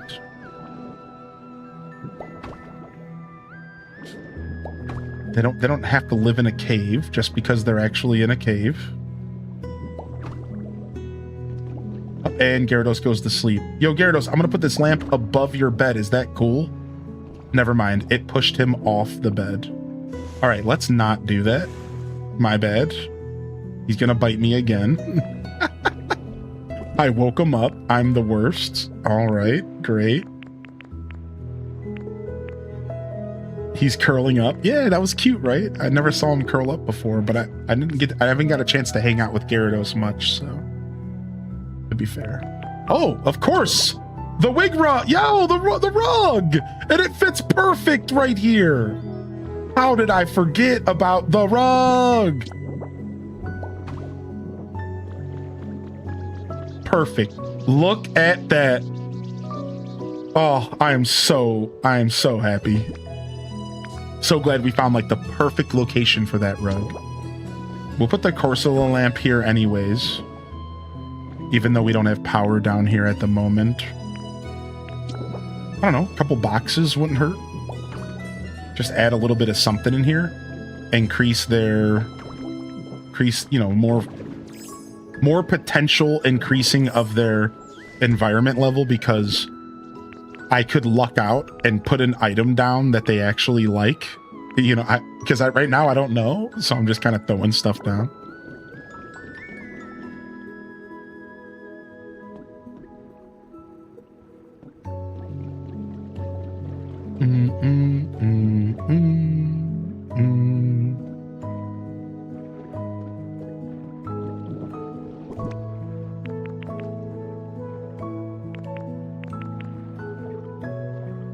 Yeah, I think that's good for now. We put a hanging sign to be like, come and meet us here. Like this is like their address. Should we like put one of these to like show that they live here? What do y'all think? Maybe it should be in front. I don't know. This is fine. We have to clean the rest of this out though. Yeah, cute. All right. I think that's good for now. I love that they can swim in and out. Like this all worked really well. Dude. I know, I'm obsessed with that sign. I switched over to Twitch because I'm home now. Nice, welcome back. What do you think we'll see in the DLC after Wave 2? I think we're going to get Celadon City or we're getting Viridian City. I've said it and I'll say it again. My take is it's Celadon or Viridian. I think Viridian makes the most sense because it would be the most different from everything we've had before. Right? Because it's a forest city. However, I think Lavender Town with ghost focus would also be very different from what we've had so far. I think the only exception to what I'm trying to say is unfortunately Celadon. I don't think Celadon would be different enough for them to give us Celadon. But here's the real fun part about this conversation. No, I didn't expect Cerulean to be underwater. So Celadon could be on fire. Cinnabar Island could be iced over and be a frozen island with the Seafoam Islands included. Lavender could be a ghost town, literally. And Viridian could be a canopy fort. We don't know. So like that's the key. I can speculate on what we're gonna get, but because Cerulean was so just like out there for me, like I didn't expect a sunken city. Not even close. Yeah, sure, Cerulean being water themed. Okay. A sunken city? That was not on my bingo card. So I think Wave 2 has the potential of being any of the major cities in the game, and it just depends on what we should really be talking about is what cataclysmic event occurred in the next DLC. Think about it. So far, what have we had? We had volcano and pewter. We had tectonic plates and earthquake shifting that caused saffron. Withered Wasteland was a dry, barren wasteland that we needed Squirtle to start to heal. And the bleak beach was blacked out. The sun, there was no sky. So what's left? Let's talk about it. What cataclysmic event could be left, chat? I don't know. So Blizzard is great. What if an Ice Age kind of vibe? Yeah, Blizzard, ice, something ice themed, I think is really on the docket. Something cold and frigid. That would be, I agree with that. What else? I mean, they could have like a crater somewhere and make it seem like a meteor hit the planet or something. They could do like the ghost town would be its own cataclysmic event, maybe like maybe all the spirits got released or something and the whole town is like just run by ghosts or something. Like, I don't know how they would work in Lavender Town. The point I'm trying to make is that I think we should be thinking about cataclysmic weather events and things that would happen when the world is in disarray. And that could be the next theme of whatever town they choose. What, wildfires could be really cool, right? And go with like a forest theme. Space. Now, space is such a great call. Space, something space related. What if we actually go into space? I love the idea of storms. Like a big stormy basin of something, like just constant thunderstorms. Yeah, I think Viridian Forest really would be cool. I'm kind of hoping for Viridian, if you guys haven't noticed that. I'm hoping for Viridian or Lavender, personally. You found a memo somewhere in the Bubbly Basin that mentions icing over. No way. No way. They might have already hinted to it. What if they hinted to it? They would totally do that. They would totally hint to it. Dude, what if it's gonna be an icy cinnabar? Dude, I think that somebody called that out. Who called that out a long time ago? I think it was Random Reject. You know, the evil overlord himself. I think he was the one who first in our chat was like, what if they did an iced over cinnabar with Seafoam Islands included? If you don't know, if you didn't play Gen 1, that's okay. Let me explain. The Seafoam Islands were a location in between Fuchsia City and Cinnabar Islands. And it was what housed Articuno, the ice legendary bird. This is the key. So Seafoam Islands already lend themselves to an ice space in the game. So on top of that, you have Cinnabar, which was an island, and islands go dormant very often. And we could be in a timeline where Cinnabar Island went dormant and it iced over. Easy. And the cataclysmic event was the changing temperatures of the globe. And Cinnabar once was a tropical, Hawaii style island. Now all of a sudden it's an iced over blizzard paradise. And considering the lack of ice DLCs, even in this DLC, like, where are we at? Ice Pokemon, right? Like, it works. It makes a lot of sense. Shout out to Random there. So yeah, I think an ice cataclysm is real. I've been thinking about that ever since it was mentioned in my chat months ago, and it's like, dude, I'd love to see space find the humans and rebuild space. So Acidic Desire, and what was the other space comment in the chat?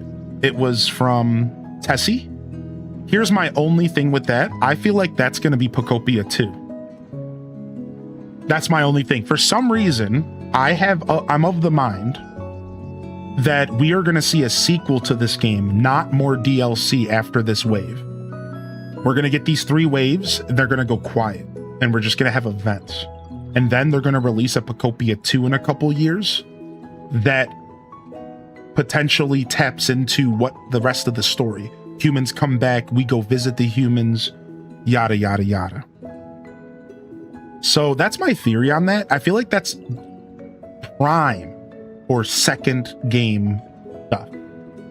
Now, however, that's just a theory of mine. It doesn't mean that DLC couldn't house the sequel to this game as well, because who's to say that they even have plans to make a new game? Who's to say that Pokemon Company wants to do more than that? This could be their version of a live service game that they keep pumping DLCs for. And my only argument against this is, I don't know if you've all noticed, but there hasn't been a Pokemon game that received more than 1 wave of DLC in like over a decade, ever. Now, I'm mostly talking about the main Pokemon games, but still, think, if anybody here a Pokemon head, can you validate this comment? Search into your mind. There has never been a second DLC release for any Pokemon game ever for some reason. And I didn't notice until this game. There's only ever been one wave or one update, and then like nothing else. Like Pokemon Snap got a free update, just one. It's almost as if they're showing their cadence to us with their history. And if we follow their history and the cadence, if we do, this game might only be getting one DLC, which is the 3 waves announced. And then from there, they could be working on a sequel. So I just wanted to share my train of thought and where I'm kind of getting this information from and why I feel the way I feel. But, you know, this is just one man and one theory. It could very much be off base. You know, this game of all games would really lend itself to multiple DLCs, in my opinion. Do you guys kind of agree with that? Maybe I think, sure, maybe not Scarlet and Violet, because they're working on the next generation. Sure, maybe not Arceus ever getting DLC, maybe not ZA, you know, whatever. But I feel like this game, weirdly, is perfectly positioned for just more updates and more DLC. Like, they don't ever need to sell us more.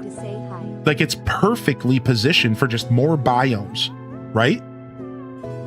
More biomes. Like, they don't need to make a new game. It's positioned really well to just continuously give us more DLC space to play with. So I don't know, man. Yeah, ZA had one DLC. Arceus never got a DLC, sadly. It's because they were probably working on ZA. Your brain for this game will light up when you see DQB plus 1+2 context. Yeah, true. I do not have the context from that side of this conversation. Yeah, you're right. Yeah. Yeah, what's up, eTalker? Thanks for 64, buddy. Jumping right into the conversation as always. Good to see you, man. How was your day today, and how are you feeling, eTalker? Tell me a little bit about your journey. So I have one more question while we talk about this. What do you want to see, chat? If you could choose what the next DLC gives this game, but it could only be one thing, what is it? What do you want? Do you want battles? Do you want a new zone? Do you want what's the main thing that you want more of? More items to decorate, more story. Do you want humans to come back? What's like the one thing that you kind of feel like, oh, give me just another biome, right? My answer is just another zone. Yeah, my answer is just another zone. I would be happy with just more biomes because I'm kind of a sucker for more like places to explore, stuff like that. Aren't there a few gates that we can't access? Makes sense to add new areas, right? Yeah, I agree with you, Rose. Yeah. A new zone. I'd like another zone. Ooh, I love the answer of no humans. I also love the answer of I want to know what triggered it all. Yeah, there's some theories that it wasn't just a natural occurrence. So if you read into the lore of the game, it almost seems like what happened could have been the fault of like the Altair Foundation, or like, I would love to know if what happened to the Earth was humans meddling again. It almost makes me think of what Pokemon game had Magma and Aqua Team. It makes me think of that. Right? Like, what if like this time around Team Rock, like there was a team out there and an organization that succeeded because there just so happened to not be a 12-year-old kid around to stop them this time. like is that a thing? Like maybe like somebody actually did this, and because there wasn't a 12-year-old Ash Ketchum clone to stop them, well, they actually succeeded. All the adults in the universe were not at all competent enough. It always comes down to a 12-year-old kid, and guess what? He was busy in the world of ZA. like I don't know, man. I would love to know what triggered this. I agree, dude. Yeah. Those meddling kids. Yeah. Someone messed around with the core and found out. That's cool that there's a theory about Deoxys. That's really cool. More multiplayer stuff. Neat. Would a fairy zone be a thing? I mean, sure. They could make it like they could mix it into Viridian and make it like a fairy forest theme. Be kind of cool. What if like the fairy Pokemon took over Viridian and that it's not just bug Pokemon and grass anymore, but instead it's like fairy, grass, and bug, and it's like a mystical mushroom forest. I don't know. That could be sick. Wait, it says you have drops? It's probably some Twitch promotion if I had to guess. Let's go check. Twitch sometimes will give me drops that I don't want. It'll be like, here's a free month of Crunchyroll for your viewers. And it's like, what, dude? Shut up. Let me go see.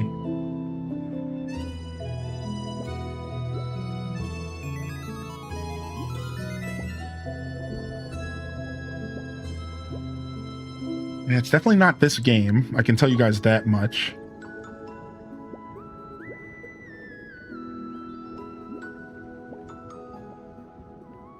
Yeah, what does it say? What is it? It's audible? Yeah. I'll probably go turn that off. Just feel free to remind me, mods, if there's ever drops for something and that I'm forgetting about. But I'm going to go back to turning off drops again. I mean, unless you guys want it, what are they offering you? Is it actually worth your time? 2 months of Audible Premium for what? Is it for free? What do you guys get?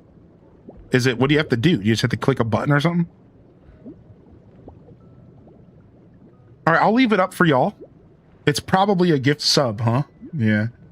I'll leave it up. I'll turn it off for the next stream. I'll leave it up for today. I'll turn it off for the next stream. Let's not worry about it from now. Yeah, that's good. Thanks for saying something, chat. I like to know what they're trying to promote you, so. Well, if you want to gift a sub and get 2 months of Audible, feel free. It sounds like it'll be live for a couple weeks. They do this every once in a while. Yeah, they'll do like gift a sub for a month of Crunchyroll, which isn't the worst. You know, I don't like that they don't ask me before they do this stuff. And they just assume I want it because I turned on drops for like a game category. That's the only reason I'm even standoffish, is I just want to be told ahead of time before you promote something on my stream. You know what I mean? Like, that's all. I don't actually... Oh, no need to apologize. Thanks for saying something, Armazale. Yeah, dude. Yeah, man, no problem, dude. Yeah, you're the best, man. Thank you. Thank you, Oz, for the gifted to Holo Gremlin. Well, enjoy your Audible. Gift sub just confirmed. I think I wasted a dowel for no reason. Oh, that's all right. You'll get plenty more of them. There's not too many items in the game that are like can be permanently lost. So try not to overthink it too much. All right, we gave Magikarp and Gyarados a new home, and now we just need to kind of flesh it out. Let's clear a little bit more of our Poké Center out. Let's do some more of this project for a minute here.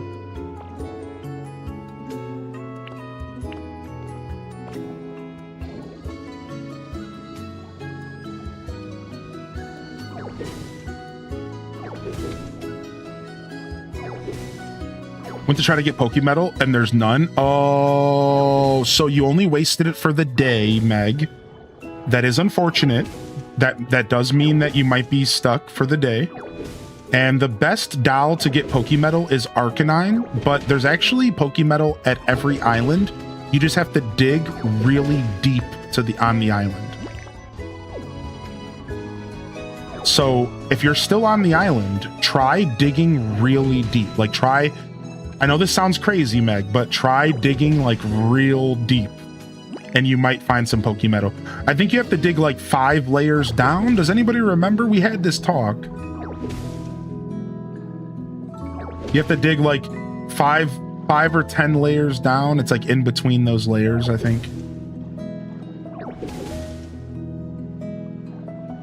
I don't use Audible because most of the books I want to listen to at my library.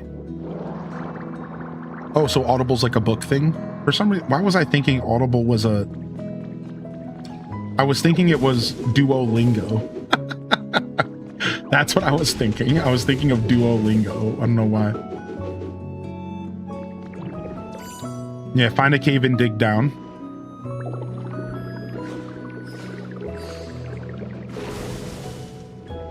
Austin John has a good video for Pokemetal farming. Nice.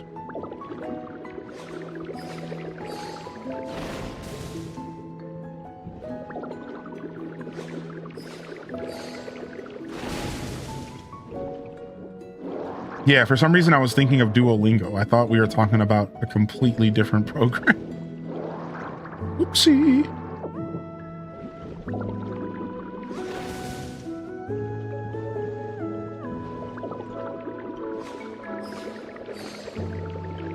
I love being in public. Not. Yeah, you and me both. I don't know. I am a weird individual who enjoys... I'm good at being present. So like when I'm out and about, I know how to enjoy it even if I don't really want to be there. If that makes sense. Like, yeah, I can like make the most of it. I'm more prone to striking up random conversations and stuff than I think I've even realized, like, myself sometimes. I wonder where this... Oh, I see. It's like a two-parter here. Okay. Like, I started a whole conversation with my cab driver the other day. It was so funny. I was like talking to him about...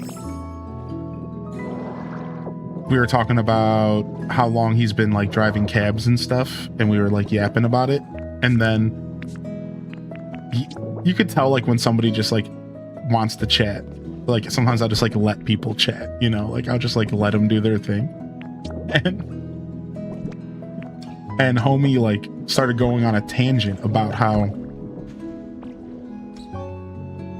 rich people don't ever tip, apparently. And he was like, dude, I've picked some people up from mansions and not $1. But I'll pick up some dude from working from a scrubby kitchen smelling like oil, and homie will tip me $5, $10, $20.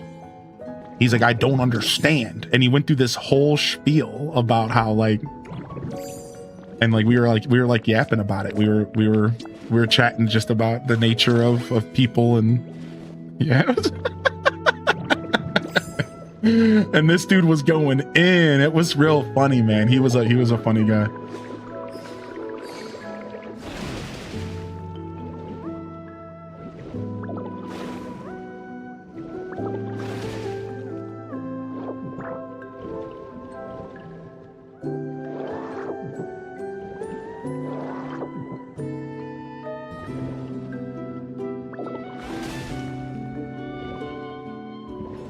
That's pretty sad. Yeah, isn't that sad? Yeah, he was telling it how it was.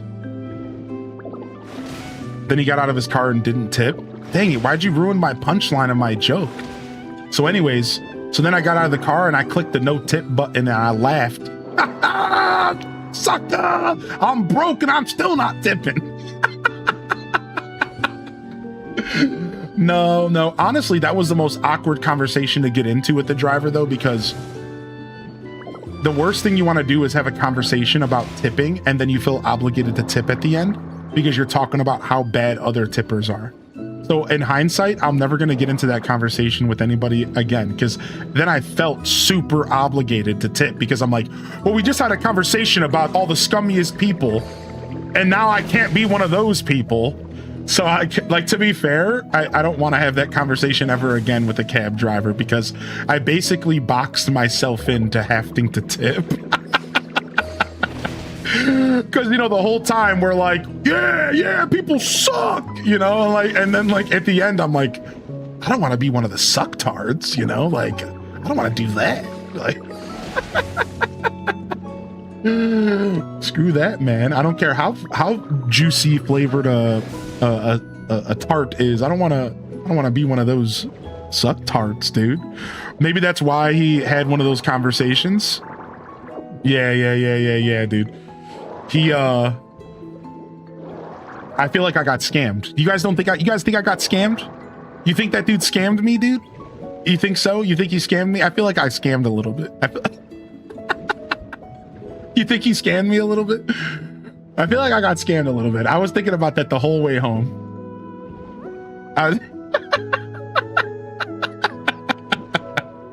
I think I got scammed a little bit, I swear. Anyways, I was gonna tip him regardless, so.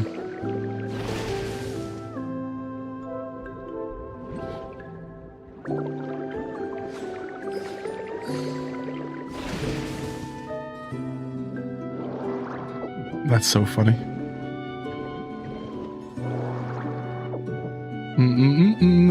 L Rob just with the dots. Are you telling me it's that obvious, L Rob?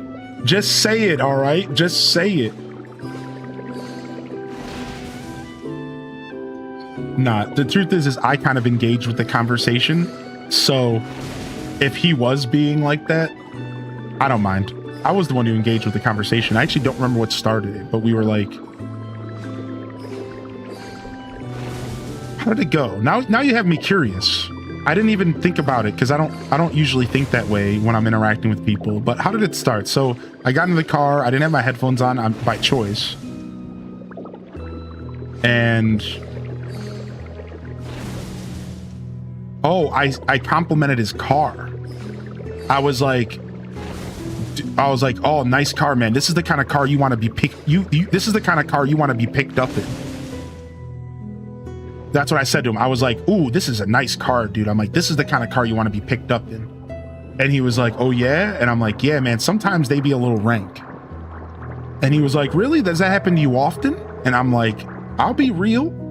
It's not too often, but like a quarter of the time I get picked up, car be smelling like old cigarettes, be smelling like feet, be all dingy and beat up, and you feel like the car's gonna give out halfway through the ride. And I'm like, yeah, man, sometimes like maybe like 25% of the time, like it be kind of grody. And he was like shocked by that. He was like, really? And I'm like, yeah, dude, it's not like, so getting in a car that's like pretty well kept is really nice. Like, thanks. Smells good. Car's just a nice whip. Like, this is like a pleasant ride for me. And then that's where the conversation went. And I think he was like, I think I asked him like how long he's been doing Uber. And then This is epic. And then we started talking about like he mentioned how he doesn't like to go out to Cleveland and he's only a day driver. Oh yeah. So look at no. I started the conversation. All right, so hold on. Hear me out. So I said to him, oh, you don't like driving at nighttime. I heard that nighttime makes more money. And I'm like, but during the, and then I was like, so there's like a trade-off, right? And he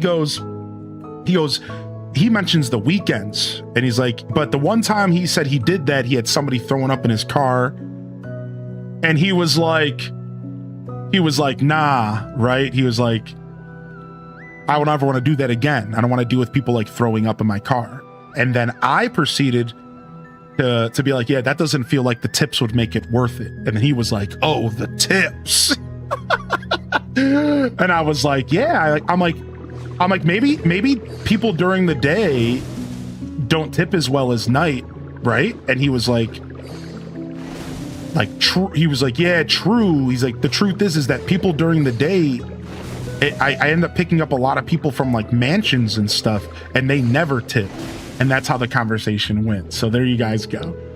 Yeah, like we went from talking about when he drives to I mentioned that people at nighttime probably tip better because they're loose, they're drinking, and like they're already out there to spend money. And I was like, so during the day you might get some stingy individuals, and then that's how he pivoted to the rich people. So I don't know. There you guys go. Now that the chat has the whole case, what is the jury? Did I get scumazed? What does the jury think? What does the jury think?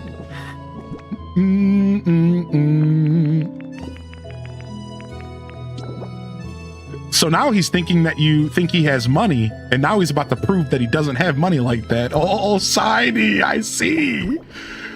Maybe he was innocent.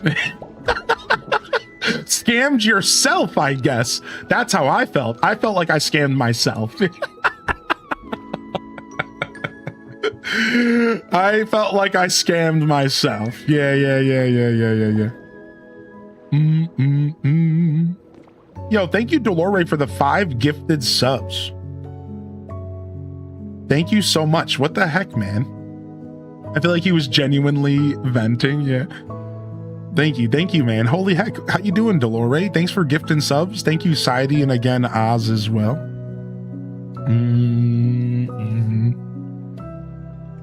I haven't heard that in years. Oh, I always thought it was tart. That's funny. Maybe that's exactly why he had that. Yeah, I don't know, man. I scammed myself. We finally use the drinks from the vending machines to cook. We use them to make smoothies now. Wait, shut your mouth. Wait, shut your mouth. Wait, the drinks are useful for smoothies? So the water was before, right? Like the fresh water was good for soup.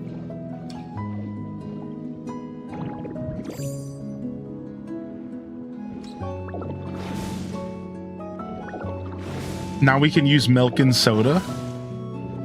There are more smoothie recipes.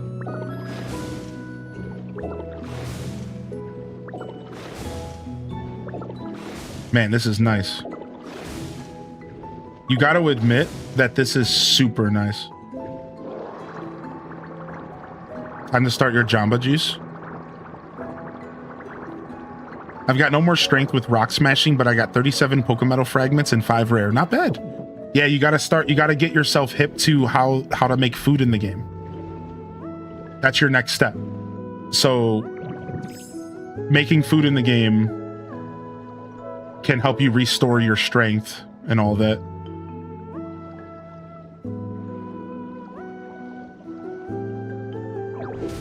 And you're in the Rocky Ridges. You're gonna learn about that soon. The game should be teaching you about food soon.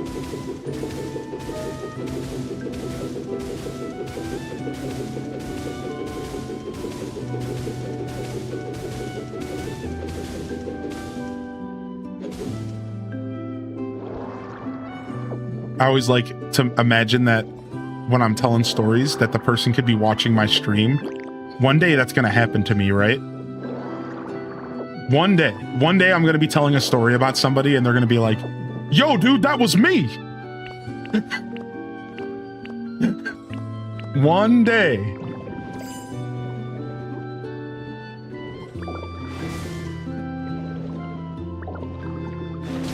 That's going to happen to me, dude.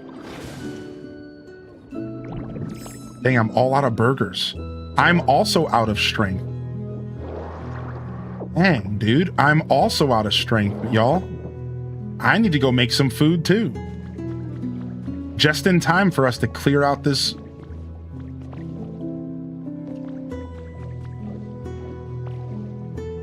Wait, I actually have some bitter burgers I could eat. Will that also increase my strength?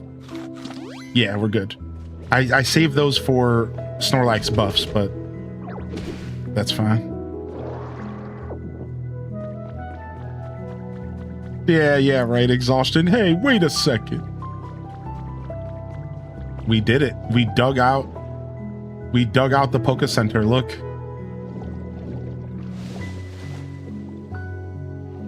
Now, what did y'all do? Did you dig even more space out around it so that it had some room to breathe? Or did y'all keep it like this? I could see myself digging up some more space around this to kind of give it more room to breathe, right? Because it's still real close to the cliff.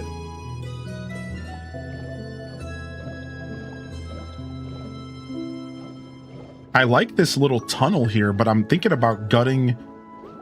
I like this little tunnel, but part of me was thinking about gutting this whole like section right here. Like get rid of all this stone and sand so that it's the front of it's like really open, and then we would get rid of all this stuff over here. Everything under my feet, basically. But I really do like this little cave. I don't know.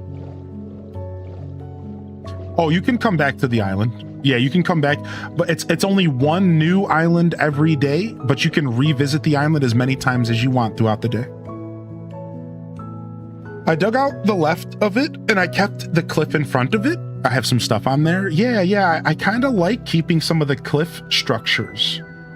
I'm a big fan of some of the cliff structure, so I don't want to just gut it all. That's not quite my plan, you know?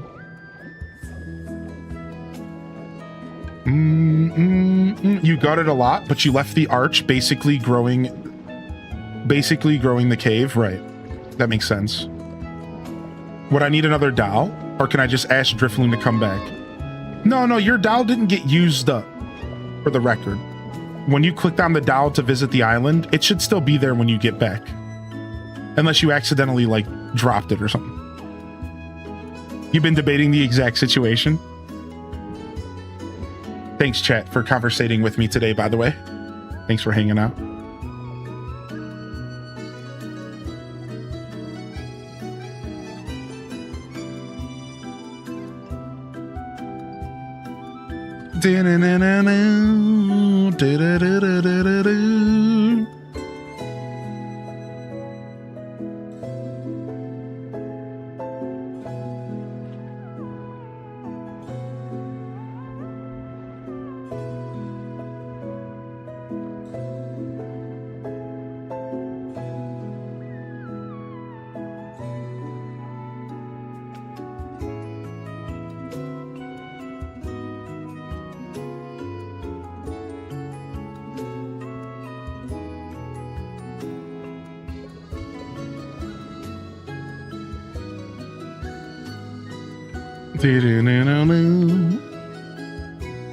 Netflix is shutting down Night School Studio. Oh, wait, the studio that made Oxenfree? Wasn't there 2 Oxenfrees? Wasn't there 2?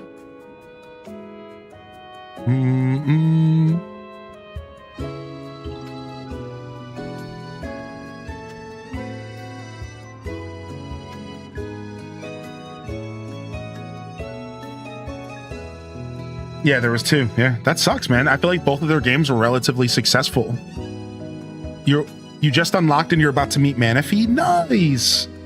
Cozy Gamer Tally, I changed my name on Twitch. I just wanted to pop out alert to say that I'm leaving on a month-long vacation tomorrow, and although I'm beyond excited, I love my routine and your streams have become a part of it. I'll miss chat, and I'm looking forward to coming back. Aw, well, I want you to know, we have a saying around here, and it's, no matter how much time you put between yourself and this community, we're going to welcome you back with open arms. So get out there and enjoy your journey. Be present, be in the moment, disconnect if that's what you're doing, and really, really enjoy that time away. And don't worry, we'll be here. I'll be here. We'll be vibing. When you get back, it'll be like you never left, all right? So I appreciate you. Try to enjoy your time out there. And thank you for popping back in here. Let me make a point to leave a little note so I know who it is. There we go. So I won't forget. I won't forget. Mr. Rogers, authentically, thanks for perpetuating that vibe. Oh, thanks. That's a compliment of the highest order for my millennial heart. Thanks for that. That's kind of you. Thank you very much.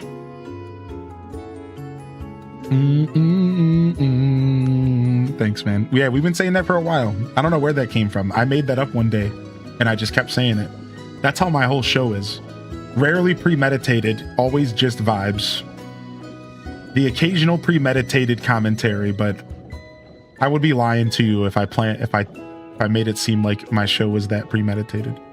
I do like premeditated segments, and I'll do certain things purposefully. Sometimes there'll even be like a joke that I'll mention in stream that I might have like wrote the joke as like a comedian, and I plan on delivering it with like a punchline. I've done that a couple times on stream, but I always say that what makes streaming so fascinating is that it's like 90% improvised. Like it's all so improv, and sometimes just leaning into something is like the most fun thing you can do. So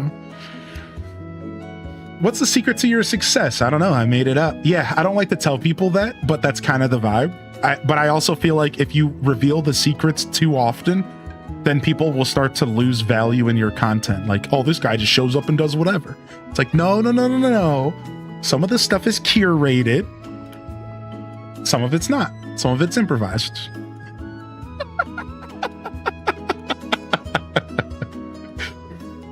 The man on the convo next to me in this library is wild. I wish I was paying more attention because I'd have tea to share.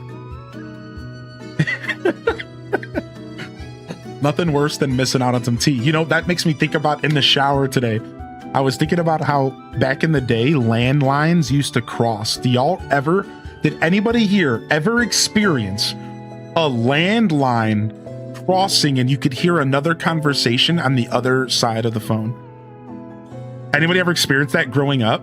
Where like I was on the phone one time as a kid and it would cross into the neighbors and we would hear little tidbits of their conversation. That's back in the day stuff, dude. You would randomly just be like on the phone with your buddy and you would just hear like a random you would hear like a random ghost voice almost. And you'd be like, wait, what the hell? And then you keep listening and you realize that it's your neighbor and you're like, what? And you just sit there and start listening to tea. Hello, did you just call me? Dude, it was real, dude. I remember picking up the phone and spying on my parents talking on the other phone. So yeah, that's like in the same house. Right, like in the same house for sure, yeah. I think that's how the then Prince Charles and Camilla had their naughty conversations overheard back in the day. I don't think so, but I grew up on the West Coast. I don't know if that makes a difference. I woke up at 2 a.m. to people having a fight in the parking lot and I just grabbed a cup of water and watched. Would request the next iPhone have a rotary dial. Dude, it was seriously super, super crazy when that would happen. We're throwing it back to the 2000s. Yeah, like I remember very little tidbits about it. And what I remember the company saying to us was that the lines were physically crossed. Think about this this is the technology back in the day. And the phone company had to come out and they had to change something because the lines were somehow physically crossed. I don't know if that's just a phrase they say because there's like an issue in the back end, or if the lines on the pole were like literally crossed, but there was like a literal like crossing of well, yeah, I don't know if it's literal, but that's what I heard as a kid. They were like, the lines were crossed and that's why you could hear other people's conversations. And I'd be like, oh. They'd have to reconfigure the way the lines laid from the pole. Yeah, dude. Isn't that nuts, man? And you could just you would be in the middle of a conversation and you would hear other people's conversation. And one time I even heard the person talked back to me. One time I was actually talking to the person. So I was calling my best friend and this lady was calling her friend. So there was 4 people, but for some reason, me and the lady, that's my neighbor, could hear each other.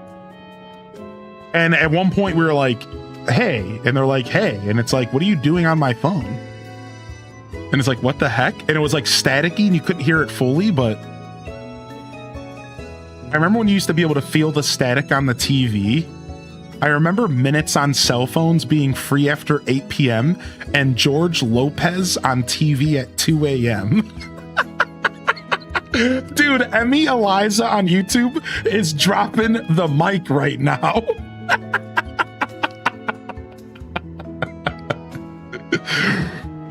I had a neighbor that would yell at me because she kept thinking I was calling her, but I wasn't. That's crazy.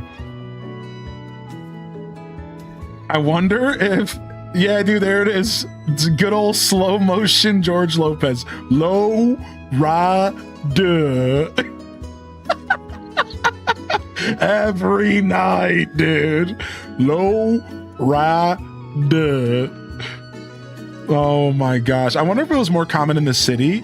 I'm 36 and I never experienced lines crossing.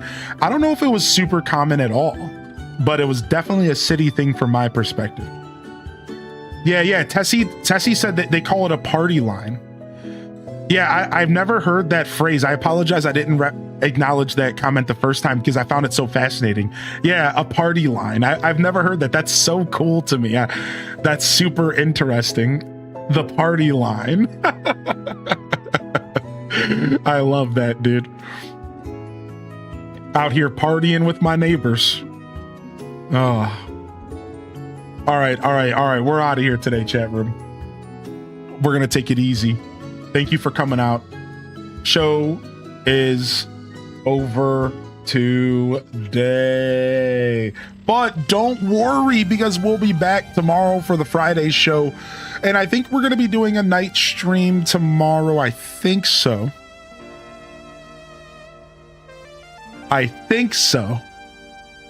And we're going to do some Grand Bazaar, but we'll see how I feel. I didn't put it on the schedule, so no promises, but I want to do a couple single player night streams this week. And I was thinking we would try to finish up Grand Bazaar. We'll see how I feel, though. I'm weird. I thought I had all the energy in the world, and then I'm weirdly feeling tired today, so I don't want to commit to anything. But I can tell you one thing I will commit to. I'll be back tomorrow. We're going to be locking in, and I don't know what we're going to do tomorrow morning. I feel like Pokopia has been the vibe, but don't worry. I'm not going to leave the Fields of Mystery of Fam hanging for too long. So don't worry too much, but I'm really just going with the flow right now. I'm just going to go with whatever I feel like it. It's going to be either Pokopia or Mystria tomorrow. Stardew heads, I see you. However, I have a special treat for y'all this weekend. I already teased it about a week ago. I have a treat for y'all Saturday and Sunday, most likely both days.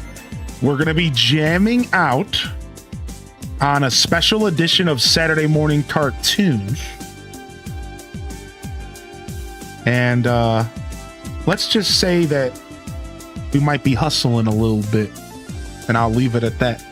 So come on by for that. That'll be Saturday and Sunday. So I do have plans for the weekend for y'all. We're going to have some fun. Thank you for coming out, everybody. Today, this is Highly in Descent, signing off from another wonderful Hyrule Gaming Group production.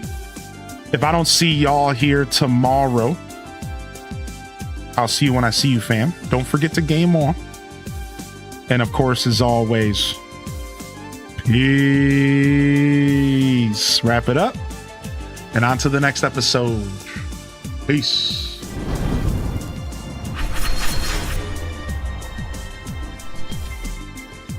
Whew. All right, YouTube chat. We don't got a raid for y'all, so thank you for being here. I don't think I'm going to raid today. I think I'm going to fade. I don't really know what I want to do. What time is it here? Let's raid. We're going to raid. We're locking into a raid on Twitch. Here's one for the non-subs. Here's one for the sub-a-dubs. We have a couple other ones hidden if you guys want to check them out. Let me go find our raid recipient real quick so we can do a proper outro. Sound good? Let's go find our raid recipient here. I don't take suggestions for raids in the public chat. However, if you have a creator you would like me to raid and give some support to one day that you think would be a good fit for our community, or just to show them off to me, you can always send me a DM on Twitch or Discord, and I will do my best to drop a follow and take care of them and hit them with a little bit of love. But we don't take those suggestions in the live chat. So that's all I ask. Send it to the DMs. We're going to skedaddle out of here today, and we're going to go jam out. We're going to go jam out here with a bit of a raid. So thanks for joining us, everybody. And that's a wrap. Let's go and drop some love off to... Let's go drop some love off to the lovely Kells 1977. We're going to go visit Kells doing some Animal Crossing today. Sound good, y'all?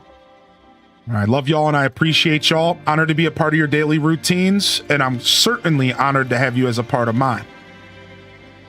But until next time, this is Highly in Descent signing off.